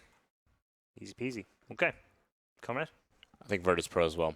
I don't know how iG.V is going to handle with the Wisp pick, and I haven't seen them particularly do very well against it, and I just think no one's just really good, no matter what the matchup is. Okay. I'm going to go with VP. I think that the way that they showed and executed, they put it up before I said it, of course. I'm going to go with VP because I think the way that they executed and played around the Ursa in the last game was like nearly impeccable. And now I think with the TA as well on top, they're like securing a Roshan, going for this early type, just ending the game, cruising over iG.V. Okay. As expected, perhaps, the hometown heroes have all been given the support fully by our expert panel. All three of them going for Virtus Pro. And Virtus Pro are going for the quarterfinals. Win this one, they claim a place in the last 8. Let's head over to our commentary team. Toby 1, it's all yours. Purge game 1. Welcome back, everybody, here for game 2 of VP versus IG. Game 1 was very VP-sided. Game 2, Purge, how does it unfold? It's going to be a bit interesting. There's an IO in the game. It's got a pretty high win rate. Looks like he's going to start in the jungle. Maybe he's going to get pressured a lot. It's maybe a bit iffy because it's just a Sand King and he didn't go boots first. But there's a lot of different ways this can develop. Like you pointed out in the draft, iG.V has a ton of team fight this game with the Spectre, with the Ember Spear, with the Sand King. If they can get the tempo going, it's going to be really good for them. And they've got some really good counters for Templar Assassin as well. The Ember Spirit's got a lot of damage over time. It can shred the refraction charges. So if they get the right heroes in the right place at the right time, could be an upset here. There's a lot of ifs on that one. At the same time, from game 1, if we want to take anything from that, VP's positioning, VP's timing in the team fights were superb. So iG.V will have to step up to a whole new level in order to achieve that. And I'm still worried about their crowd control. That's, for me, like, the team fight can be amazing, but the crowd control, I still question on that one. And VP's going to have some issues there. Upheaval was a pretty good AoE stun last game, but maybe we'll see enough out of Centaur, perhaps.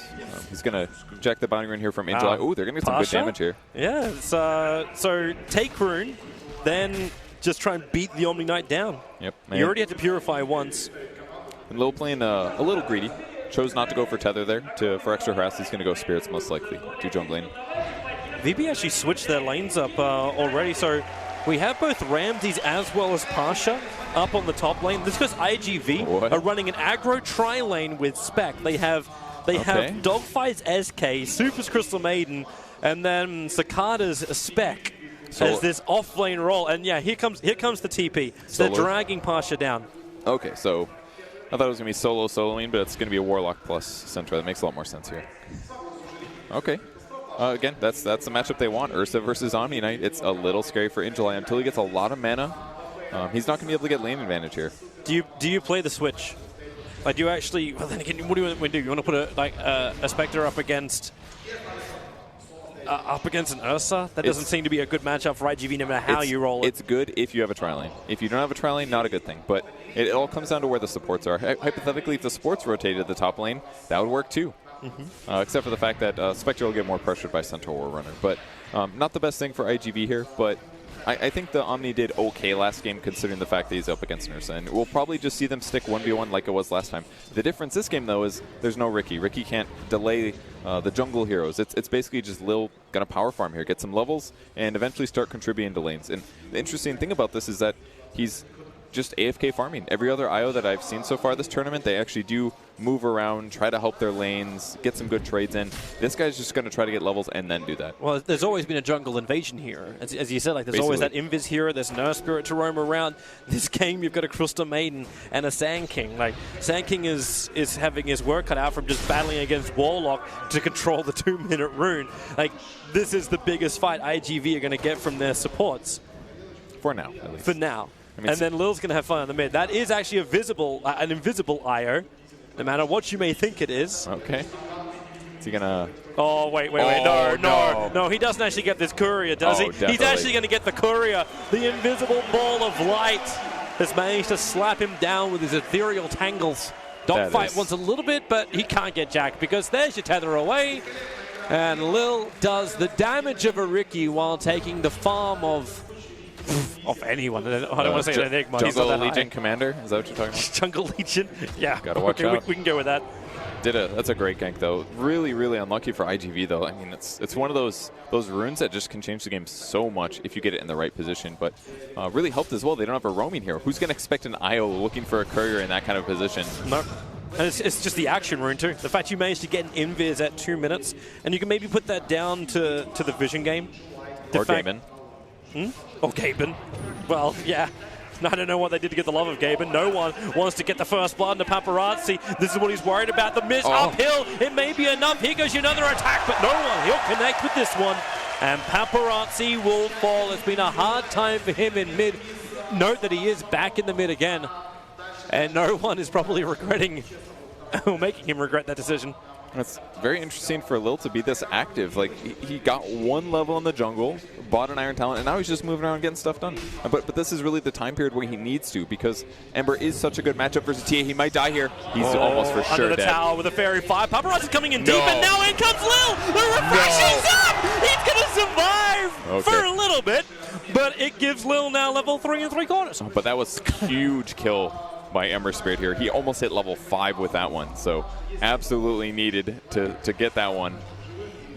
Secures it just barely. Lil obviously getting levels, but ultimately iG.V is gonna, if it went the other way, that was just like early game is ruined mid. Yep. It's actually so lucky that the Ember Spirit counters TA's defensive refraction charges, because if that was probably any other hero, the Templar or Assassin, when that refraction came up, would have survived. Yep.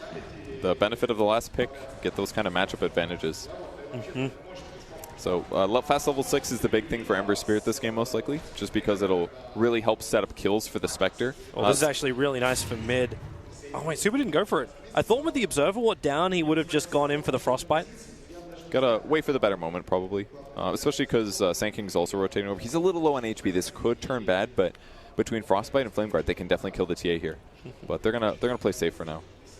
SK's actually headed up towards the top lane. That's where Lil is with Ramses going after In July. They go for the tether slow, then the body block of Lil In July. So he just can't walk away.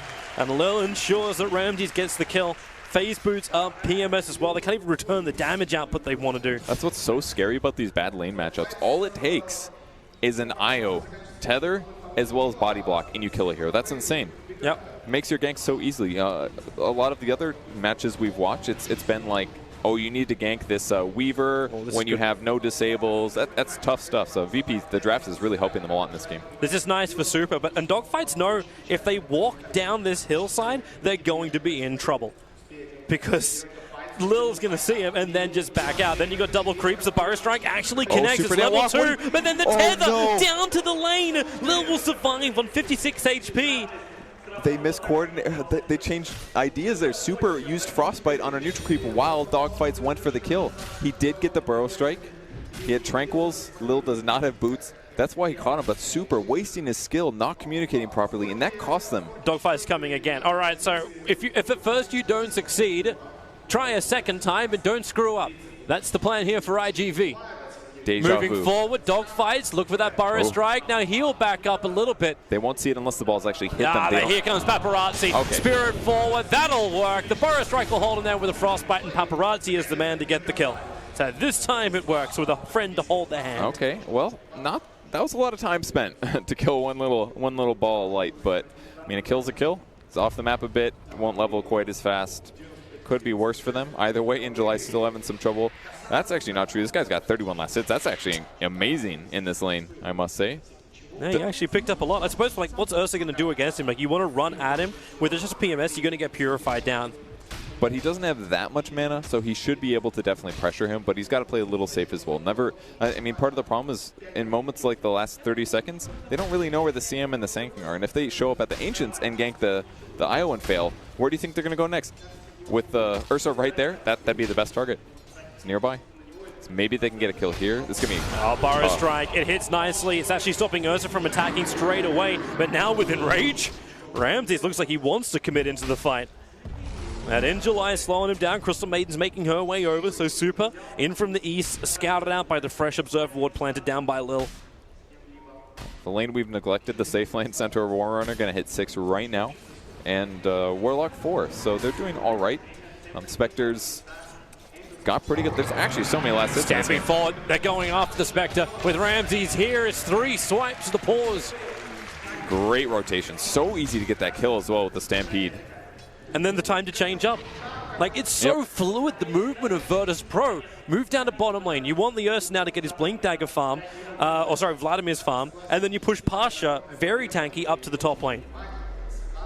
It's the perfect moment. And they get a kill out of it. It just saves them so much time. They're coming for it now. Pasha under the tower. In July wants to commit. Dogfights. Goes for the Burrow Strike. Purification's not coming out from In July. He's holding on to it. Yep, it's still fine. It's fine. No, it's fine. It's fine. That is not okay. Oh, okay, not so fine. That is a dead hero that did not need to die. It's only gold, of course, but that's gold loss. That's a later Magic Wand. That's a later Blink Dagger. All of that stuff is mattering. That's 2 pretty huge mistakes for a pro player here at a major. That's got to be some stress. It's been either a long day or it's going to be a very long night. Either way, Purification on self.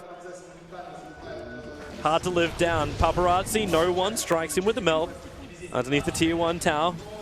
And he's very happy just to push him back. No one feeling very comfortable here. Still 2 more bottle charges up his sleeve. He's already got his treads completed and is already like staring down. Not even looking for the Blink Dagger. Oh, Paparazzi. Oh. Misses the Sleight of Fist, Searing chains him with a TA trap. He gets hit by the side blade damage. No one's got the haste and Lil will come in too. Paparazzi. He'll miss his abilities, and no one with defensive refraction charges up still felt confident enough to go for it. The upheaval slowed up dogfights. Lil can't get close enough to really go in. In fact, he's going to relocate back out again. The Sleight of Fist, Searing chains was missed because Templar Assassin used Meld at the perfect time. Another kill. They're just... Everybody is getting kills this game on They're styling. VP. That's what's happening right now. This is just style. Like, you relocate back up to the top. Pasha's like, okay, let's go. We'll see if we can find somebody stuck in the mud. And, yeah, they found it. Now top lane, Paparazzi. He trying really to wants this kill. Solo out of this lane, if it's possible, and it should be. Looking for a last little bit double edge. But Paparazzi, that's his 3rd kill of the game to match his 3 deaths. Cost him a little bit more Fire Remnant than he wanted to, but ultimately does secure the kill. That was a lot of gold. 443 for that solo. That's because they are losing right now. And Cicada just scrambling to finish his basic items at 10 minutes here. His net worth is currently below the IO. He's 100 below the IO at 2.6k. While the number 1 on the board at 5.1k is that Templar Assassin, who is now 1 Mithril Hammer away from having Desolator. They might finish their urns at the same time. Bad sign. Not a good sign. And even no one is getting insanely farmed here. It's about 1,300 gold from his Desolator. And when that comes out, everything dies really fast. That means rapid Roshans. That means killing Ancients very safely, very fast. This just might be like last game where he has way more farm than everybody else. Can you not catch a break?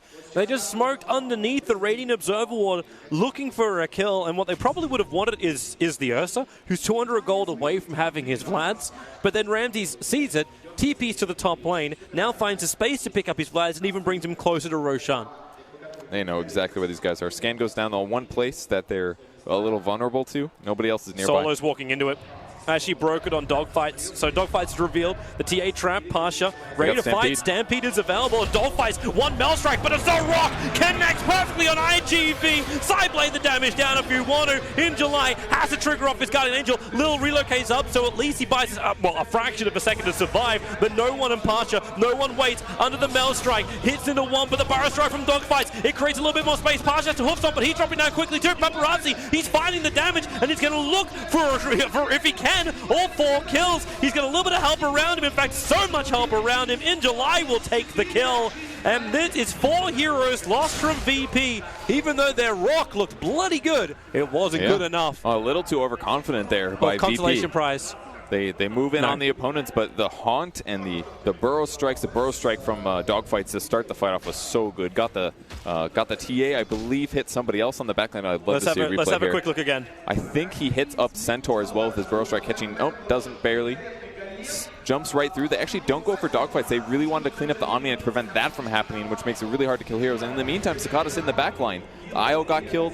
At this point, Solo's like, can I help maybe?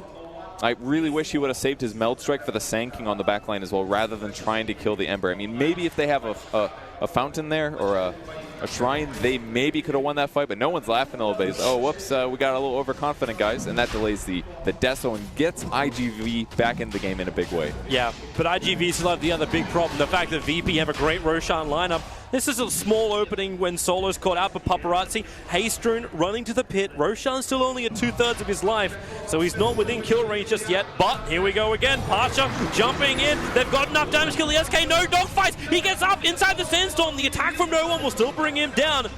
And iG.V want to get out of here. Still no Haunt, but they've delayed the Roshan. Ramses goes back into the pit. He wants this. Paparazzi, do you have the confidence? The upheaval's making it difficult for iG.V to play the eastern side of the pit. Roshan's low. Here comes the Spirit jumping forward. They got 2 in there with the purification damage. Paparazzi, he's almost gone. Roshan killed by the dive, but the Aegis Immortal's been snatched by Ramses. He'll come back to the world of living right now. No Blink Dagger to get up on the top of the pit. But iG.V at least avoid the issue of having a second life on the Ursa for the next couple of minutes. How do they even do this? They don't even have Warlock ulti, and yeah, we'll just walk into Roche, we'll hit our opponents, we'll win the fight, get the kills. That was insane. Very big snatch from Ursa. They didn't get the Roche gold, but I mean, they won that fight pretty convincingly. Pasha actually got the extra cash from this too, so he's looking towards his 4-star. He's the man that ended the 4-time streak of Paparazzi. That's going to be huge. Extra mobility, because there's very limited disable from iG.V. We're basically talking like Syrian Chains, Burrow Strike, that's it.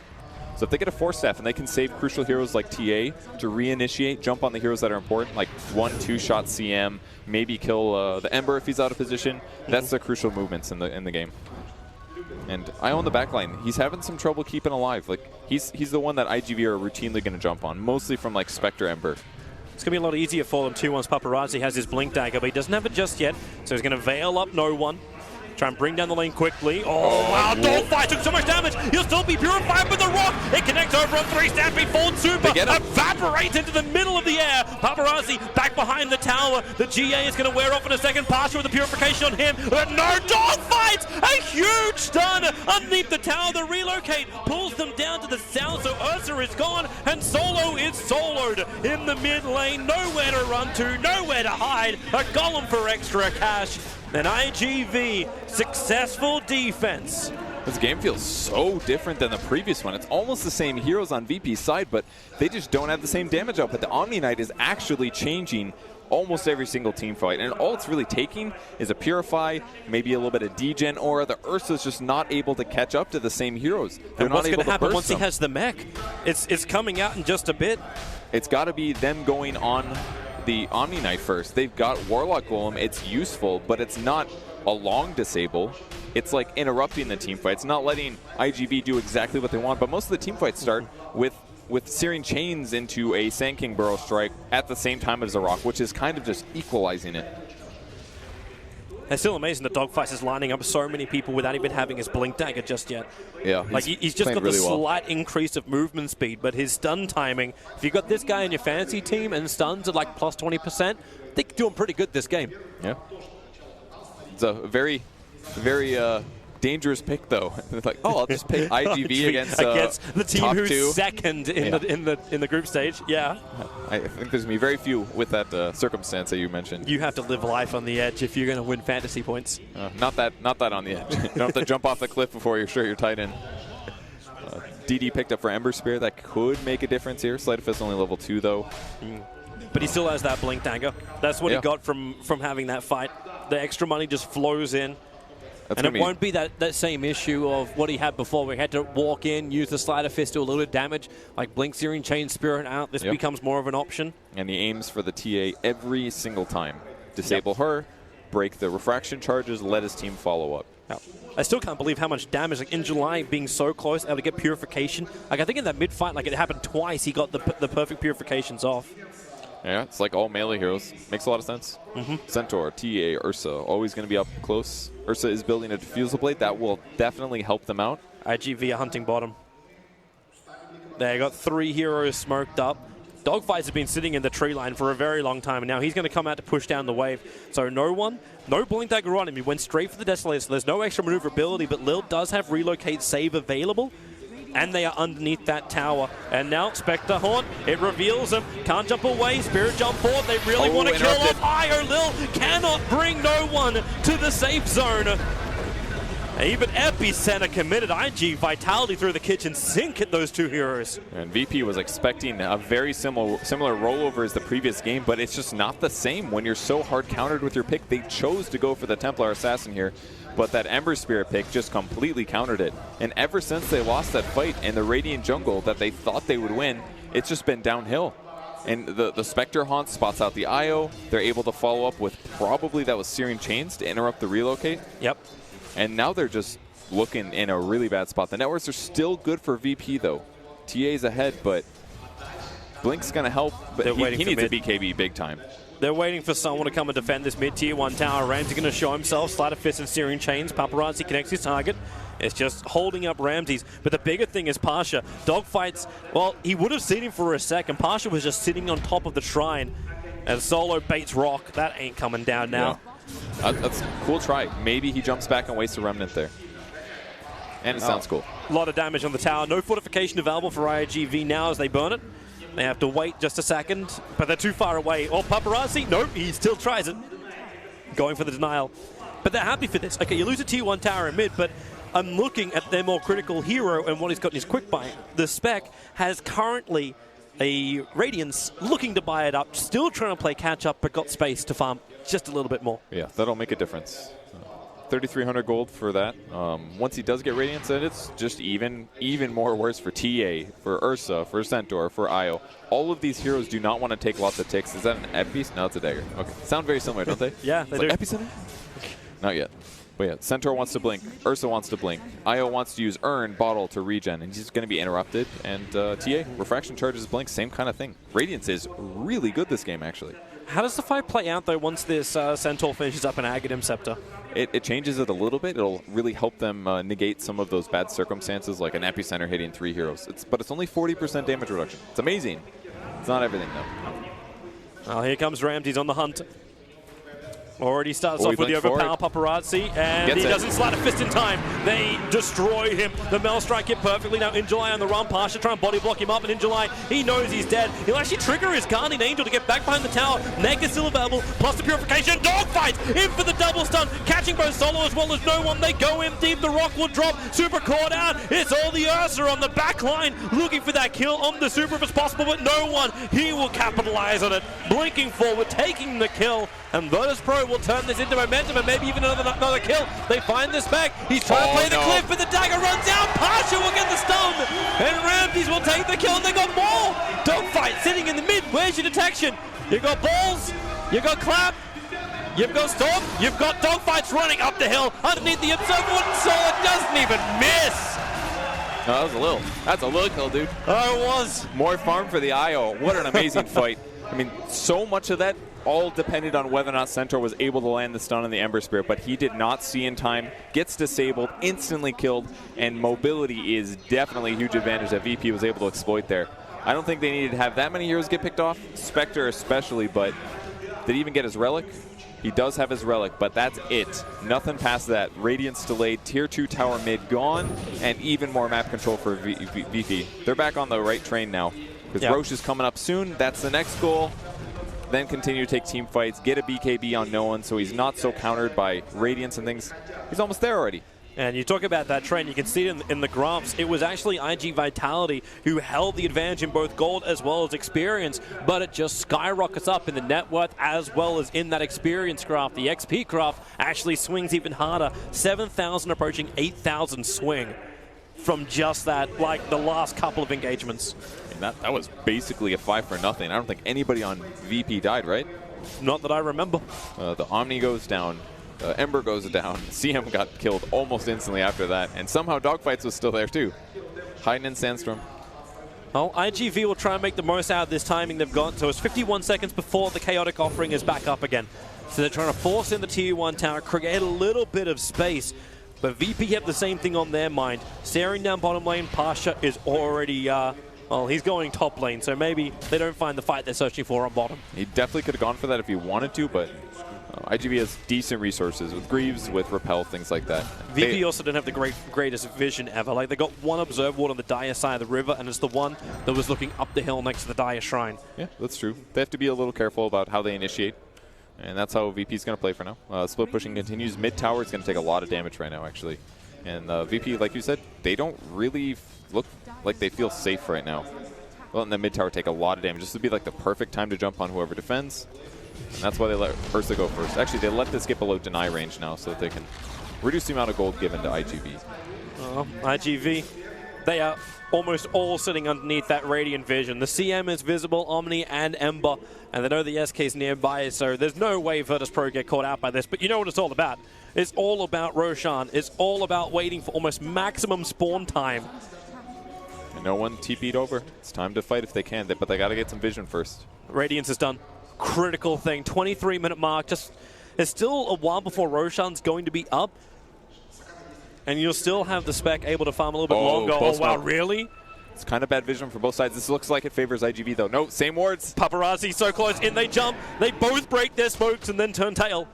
Stay on your side of the river where it's safe. I'll see if they dewarded, but it's pretty amazing. That's if they saw it. Yeah, here goes your sentry. Oh, it's just out of range. No. That's a little tough for IGV. That Observer Ward was a huge advantage for them, but as soon as it got matched, and that's actually the only Observer Ward, I believe, on the Radiant team right now. They have... There's none on inventory. There might be one on the base, perhaps, but... They have 2 obs down right now for VP, that's all. The one in the back by the shrine is decent. It will spot some movement, but the initiation vision is the more important one. They've got traps, I guess. That's what they got going for them. They know Roche is not up. They have some vision on the other side where their opponents are likely standing.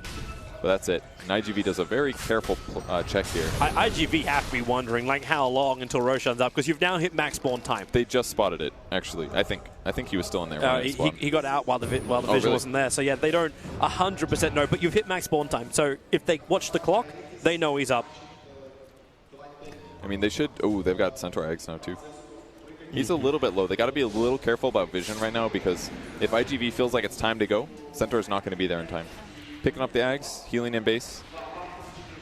No one has to be careful as well. Could get initiated on. They don't have good disables, so.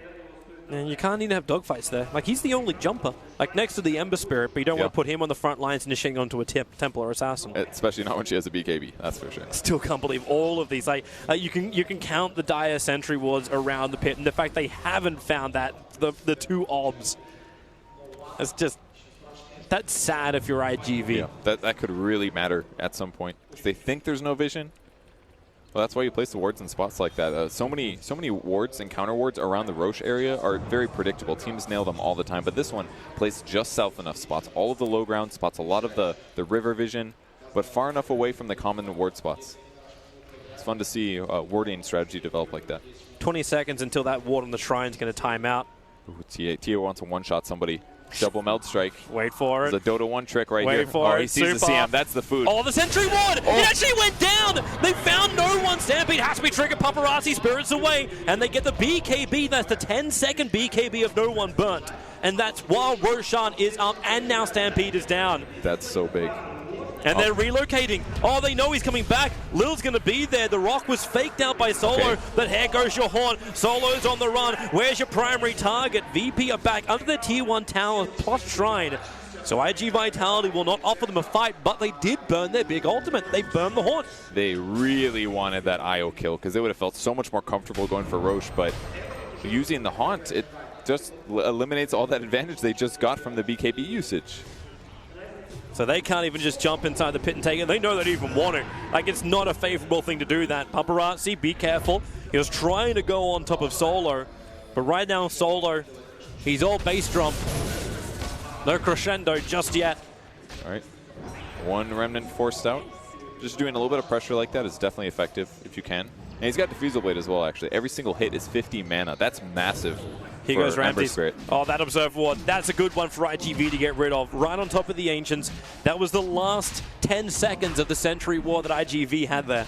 But it allows Dogfights to stay very close. They Spectral Dagger in, and this is your time. Is Epicenter and jump. They have to go now if they're going to go at all. Roshan is so low. Paparazzi, he put the heal actually up on him. The jump in. Roshan is actually killed off by VP. Rock will drop a catch out Dogfights. Jump back further forward, and you're going to find the Omni Knight down. A huge hero to take him, maybe more. Paparazzi, super the TP, the damage. You don't kill him, but you still get the big one. You got Paparazzi, the double kill out for Ramses.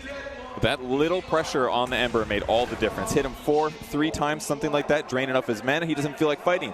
Throws a Remnant down, he TP's back to base, and by the time he's back again, VP's about ready to finish Roche. They were just waiting for one overpower to clean it up, and they get it easily. They get the Roche kill, they take the Aegis, and they get a bunch of kills. And isn't this a very familiar situation? iG.V with heroes that do not have buyback, while Virtus Pro barreled down the mid, looking for a Raxing. Dogfight still has his Epicenter, so if he wants to use it to delay this fight, he potentially can. But you still have Lil with a lot of heal. Solo doesn't have his rock. Pasha's down for his ulti, so they just accept the tier 3 tower and back out to the shrines. Dogfights is moving forward. Haunt is up. So if Ember Spirit wants to TP out to the shrine and they take a fight, it's possible, but very risky. And they're not even going to attempt that. VP have scattered to the wind. Consistently playing safe. We've seen a lot of BKBs so far from no one, relatively, but oh boy, consistently, just don't make mistakes. That's VP's game plan here. Do the pressure correctly. IO now has a pipe. Like, does SK even really affect this team fight anymore? He does, but Pipe is definitely going to make a big difference. The other thing Pipe's going to be amazing for, actually, is keeping IO alive against Radiance and against Ember Spirit going for him. I mean, the SK ulti, I even see that as like a side thing right now. It doesn't even feel like a big deal, but when Spectre press Haunt, you get scared. When Ember jumps on the back line, you get scared. But now the Pipe gives IO tons of survivability on top of overcharge, on top of healing up his allies a little bit more. iG.V rinsing and repeating. Okay, fight goes badly, sure. Push down a lane. You got just under a minute before Chaotic Offering is back up again. Oh, one shot. Oh, just killed that SK. Just a Blink Orchid, 3-shot, 4-shot kind of thing. Can't even jump away when that's there. That's a big reveal, really, because Sand King does not expect to die in this lineup unless Centaur disables him first. So, dead hero, 34 seconds. They're going back mid. Yeah, why not? You still have the Aegis, the Immortal on the Ursa. You've got that second life on a hero that just wants to walk in and start pounding on the racks. He's not dead for very long, though, so I think they're just going to use this to control the map a little. Shrining? Anti-shrining? Anti-shrining. What else do you call that? Shrine destruction? Shrine death? Death shrine? Something like that. That's one less shrine on the map. And now, how the hell are these guys going to even control Roche? Like, 2 already go to VP. The 3rd, plus Cheese, very likely to go their way. They're going to relocate on bottom. Oh, if they can get the kill, it's going to be huge. Spectra, hard to get through the tree line. Dagger was on cooldown. That's why he couldn't just go up and through the trees. Allowing VP to keep up, and that's now a minute on the sideline. Buyback available, but you do not want to have to spend that. Not on him, not on your one position. That right there is the forgetting about how IO pressures the map kind of thing. Like, you cannot just solo push towers like that as Spectre. Most lineups you can, but against an IO, it's so dangerous. All it takes is one stun and you die.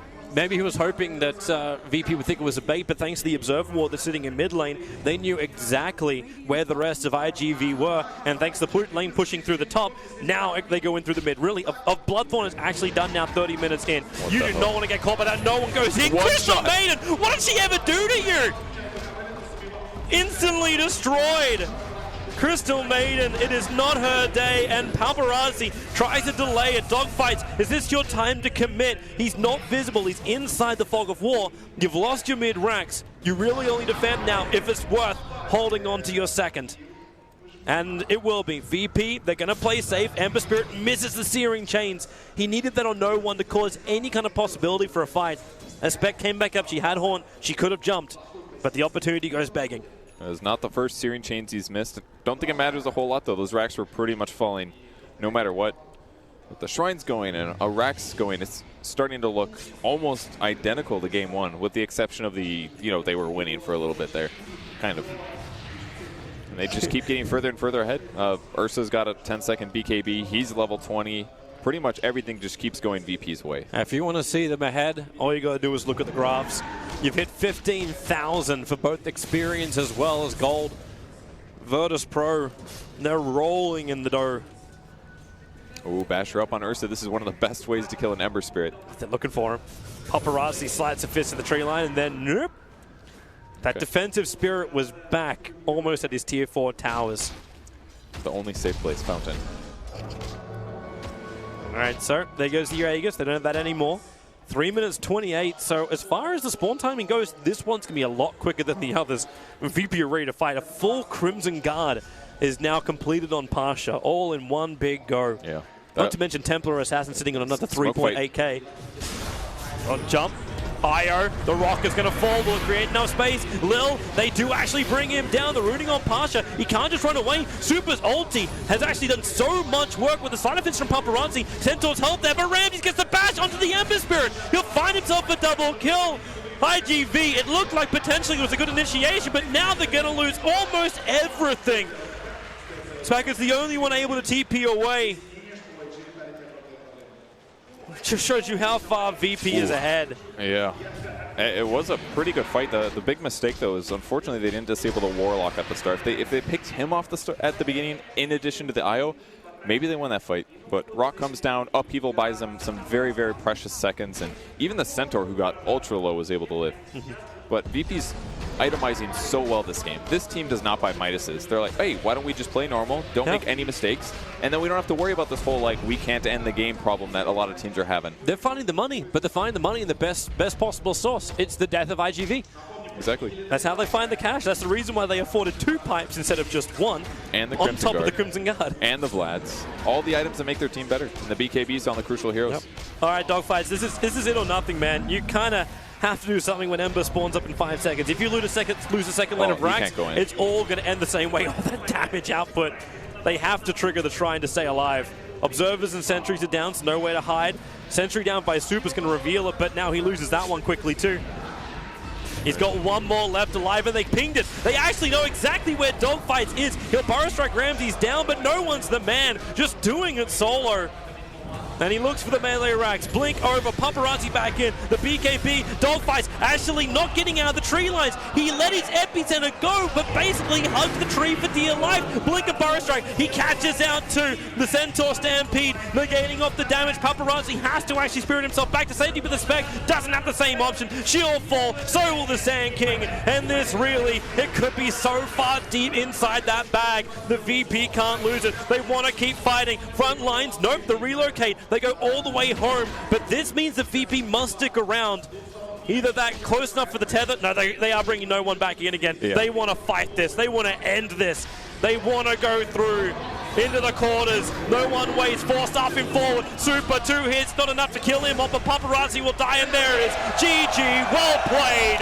Virtus Pro clean sweep against Invictus Gaming. Oh man, they had some lost team fights, but boy did they look insanely good. So few mistakes, great strategies, good lane matchups, awesome rotations. This team looks really, really good right now. And I would not want to face him in the next round, just to put it very, very nicely. Virtus Pro, it looks smooth, it doesn't look forced. We worried about what would actually happen with like Boston Major. You can look back to those times. What happened when they pick up at the Doombringer? They fell apart on the main stage. Right now, it's not just the one drop that no one knows how to counter. It's just superior team play and a fantastically well-oiled machine. I don't think anyone is ever going to open on me versus VP ever again. No. I couldn't believe they did it game 2 as well. It seemed like they knew exactly what they wanted with the Ursa.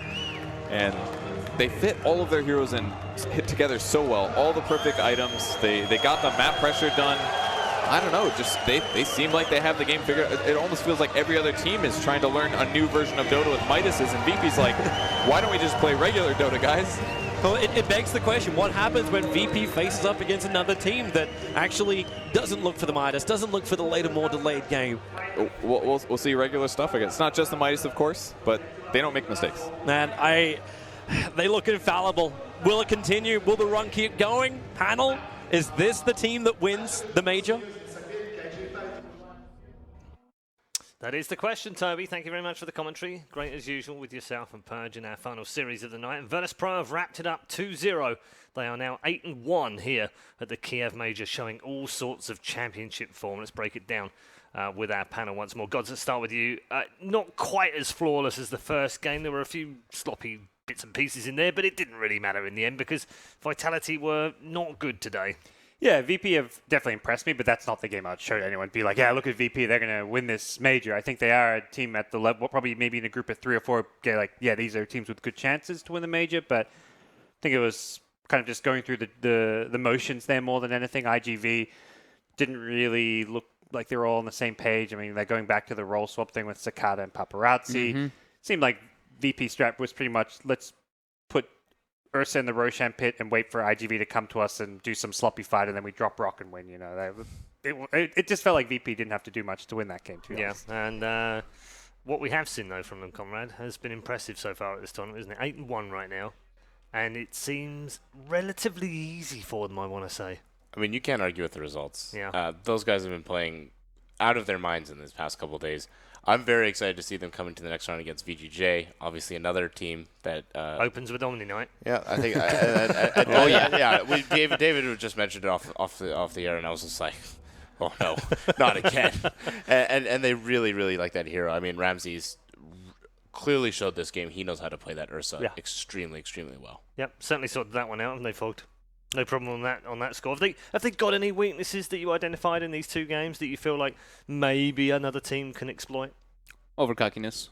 Yeah. Honestly. The only thing that can really catch it. But they don't even seem that cocky at the moment either.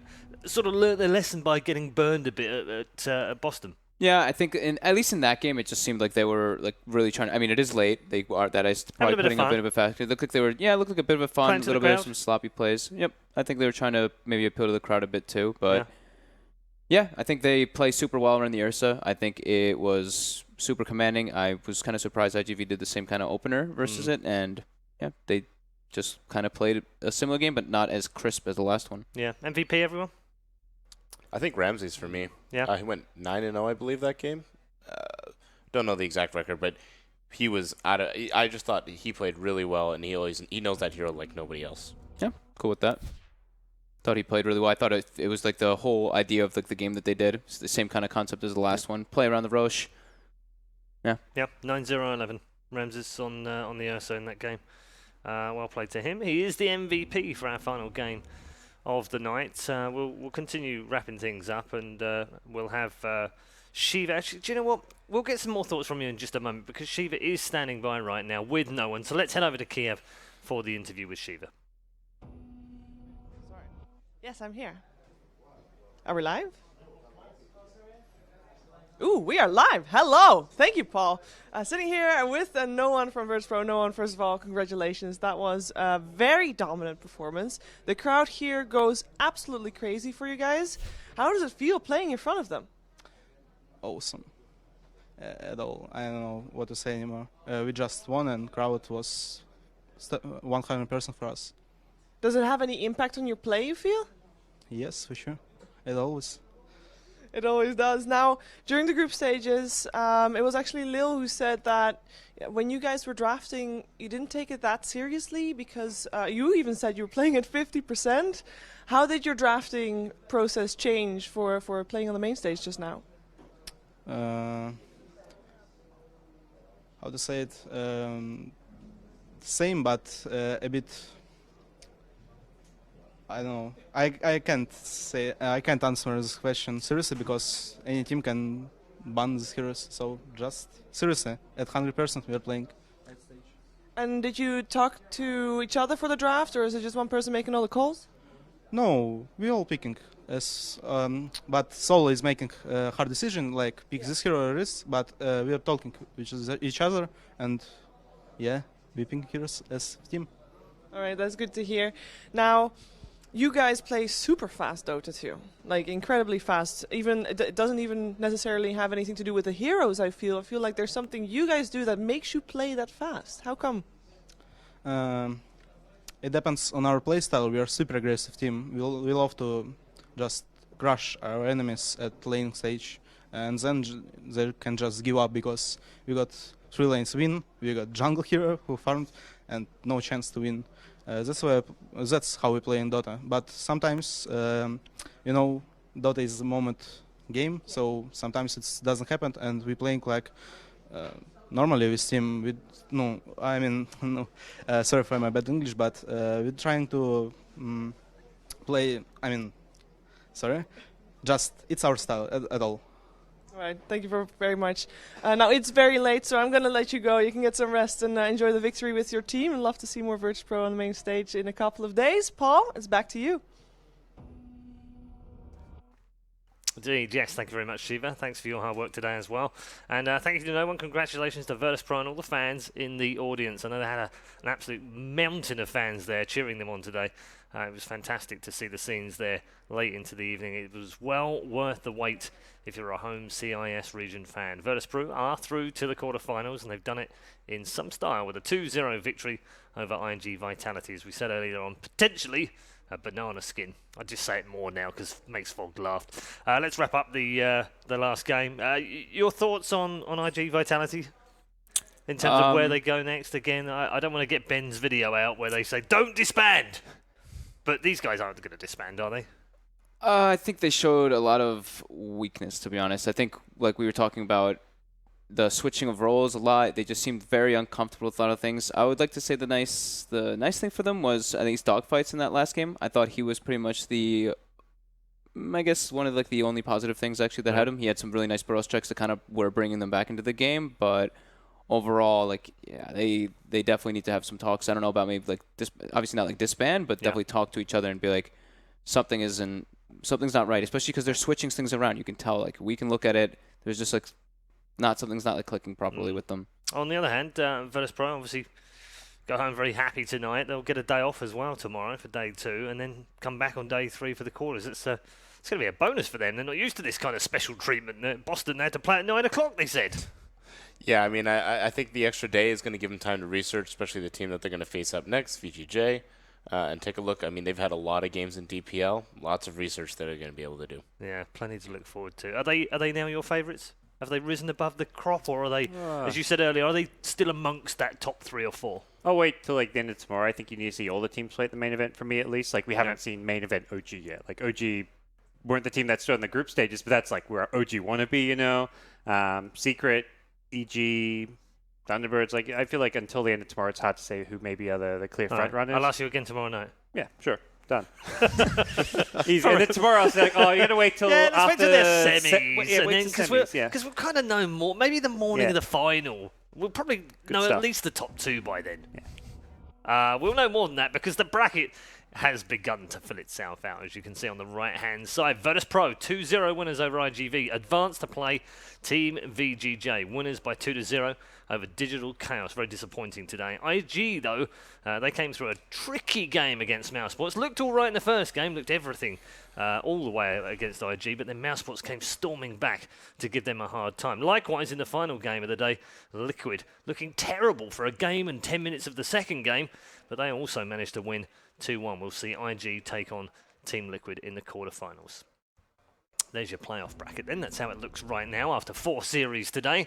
Let's take a look at the schedule for day number 2 of the main event, where we continue in the round of 16 with 4 more matches. TNC will take on Team Faceless in the all-SEA derby. It is a big game for TNC. They've had a great group stage, but Faceless are their bogey team. Are they going to come unstuck against them again tomorrow? OG will then take on Team Random, a repeat of 2 teams that have won the last 2 majors, in fact. OG winning the Boston Championships, and Team Random, of course, were Wings winning TI6. Then we have Thunderbirds, formerly DC, clashing against Evil Geniuses. That's also a repeat of the lower bracket at TI6 when Thunderbirds were DC and won that one last time.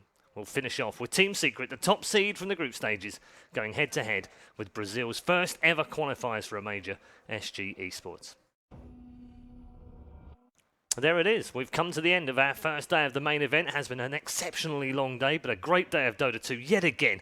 Plenty of thrills and spills along the way, but in the end, perhaps the 4 teams that went through were the 4 that we predicted here on the panel. We are, after all, experts. We'll leave you with some fluff and stuff. This time, it comes from the hand of Sir Action Slacks, who has been busy all day, faithfully trying to find something for Shiva's birthday.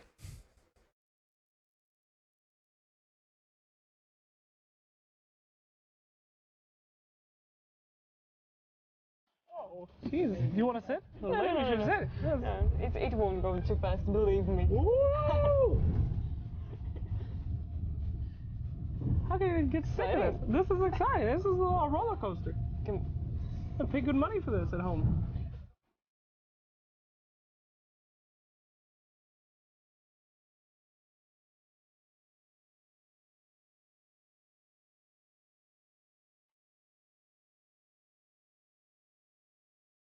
Hello, Tanya. Hello, Sex. You know, today is a very special day, Tanya. Why? The most special day of the year.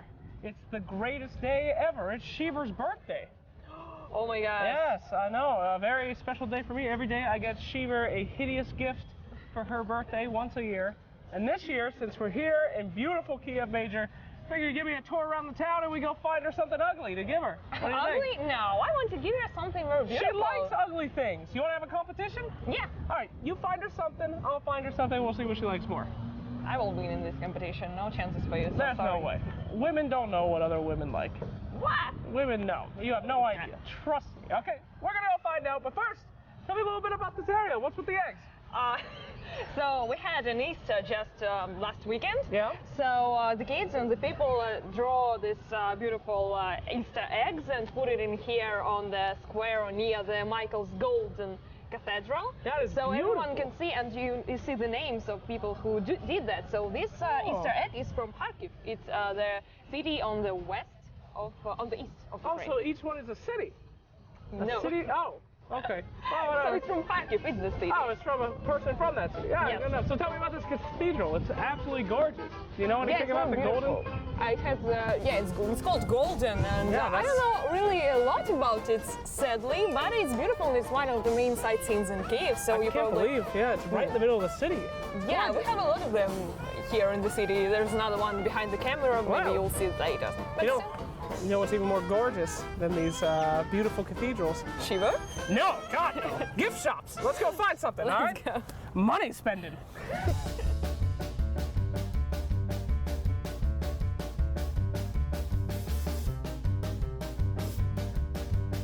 Okay, we are now at the Ukrainian traditional market where you can find all kinds of weird and traditional stuff and some really ugly presents for Shiva also. This is absolutely incredible. What? There's so much stuff here. There's so much like old war memorabilia just hanging out. Yeah, because it's our history, you know? Oh my God. Okay, we gotta find some stuff. So what do you want to get her? What are you looking for? I wanted to get her something pretty, you know, girly stuff. Oh my God. Traditional, so I already know what I want to buy here. Okay, what It's do you called Venok. Venok. Venok. Okay, what is that? Можно у вас приобрести? I already chose one. Okay. Можно который You ruined the illusion that we weren't originally here. Yeah, so there's... That's what you're getting, Shiva? Yeah. A Venok? You know, yeah, it's with colors of our national flag. So blue and yellow, so I think this is really pretty.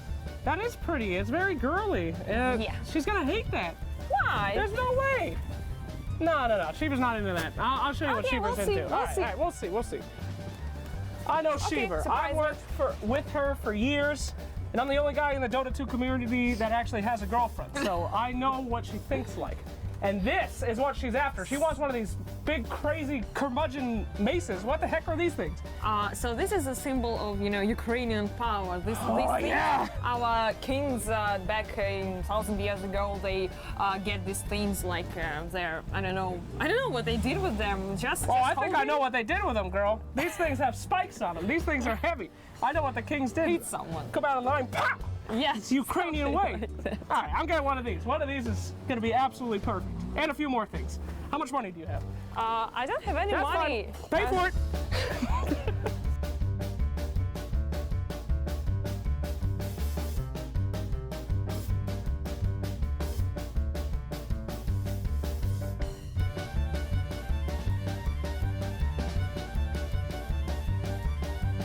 Okay, we had a good time at the market. I think it's time to give Shiva her gifts.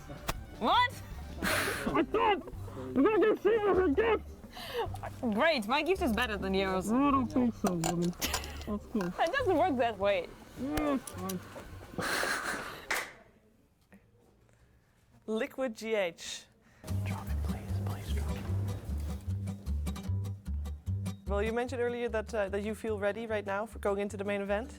Yeah, right? we definitely feel ready. We have everything set up. We're ready. We talked about some stuff, went over our gameplay and what we need to do to win the game. And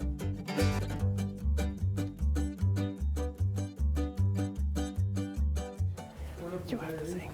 When I should start singing, when I will already be there. Well, I'm hoping for the best for you, GH, and of course also Team Liquid for the main event. Good luck, and thank you for taking the time to talk to me. thank you for having me. С днем рождения тебя! С днем рождения тебя! С днем рождения, Шиммер! С днем рождения тебя! Hey, sit down, Cheever! Sit down! Have a seat, Cheever. Have a seat. It's your birthday, please. Bring her the platter, Cheever. A little gift from the PGO boys. All right. And the rest, please enjoy. Hooray. Holy crap. Make a wish and blow on... There's no candle? Good old Law. Blow on G-Law's face. I don't get it. Slightly awkward. I'll take the cake instead. Okay, there you go. All right. you. Yes, enjoy. What is it? Before she gets that cake, take the cake away from her. Why? We have something very important. We have some gifts for you. Oh, what? Yes, please. Is this a content piece? No. But I need you to open up those gifts there. Take a look. Show them off. Ooh. Right this way. All right. Come over. Oh, it's a crown. Tonya, please. Now that is a traditional. It's not a crown. It's a traditional, thing of Ukrainian girls wore it like century ago. So this is a very traditional Ukrainian thing for all the beautiful girls here. Whoa. In the traditional Ukrainian colors, might we add? Yeah. Okay. And this colors of our flag. Oh God. That is a traditional mace for kings.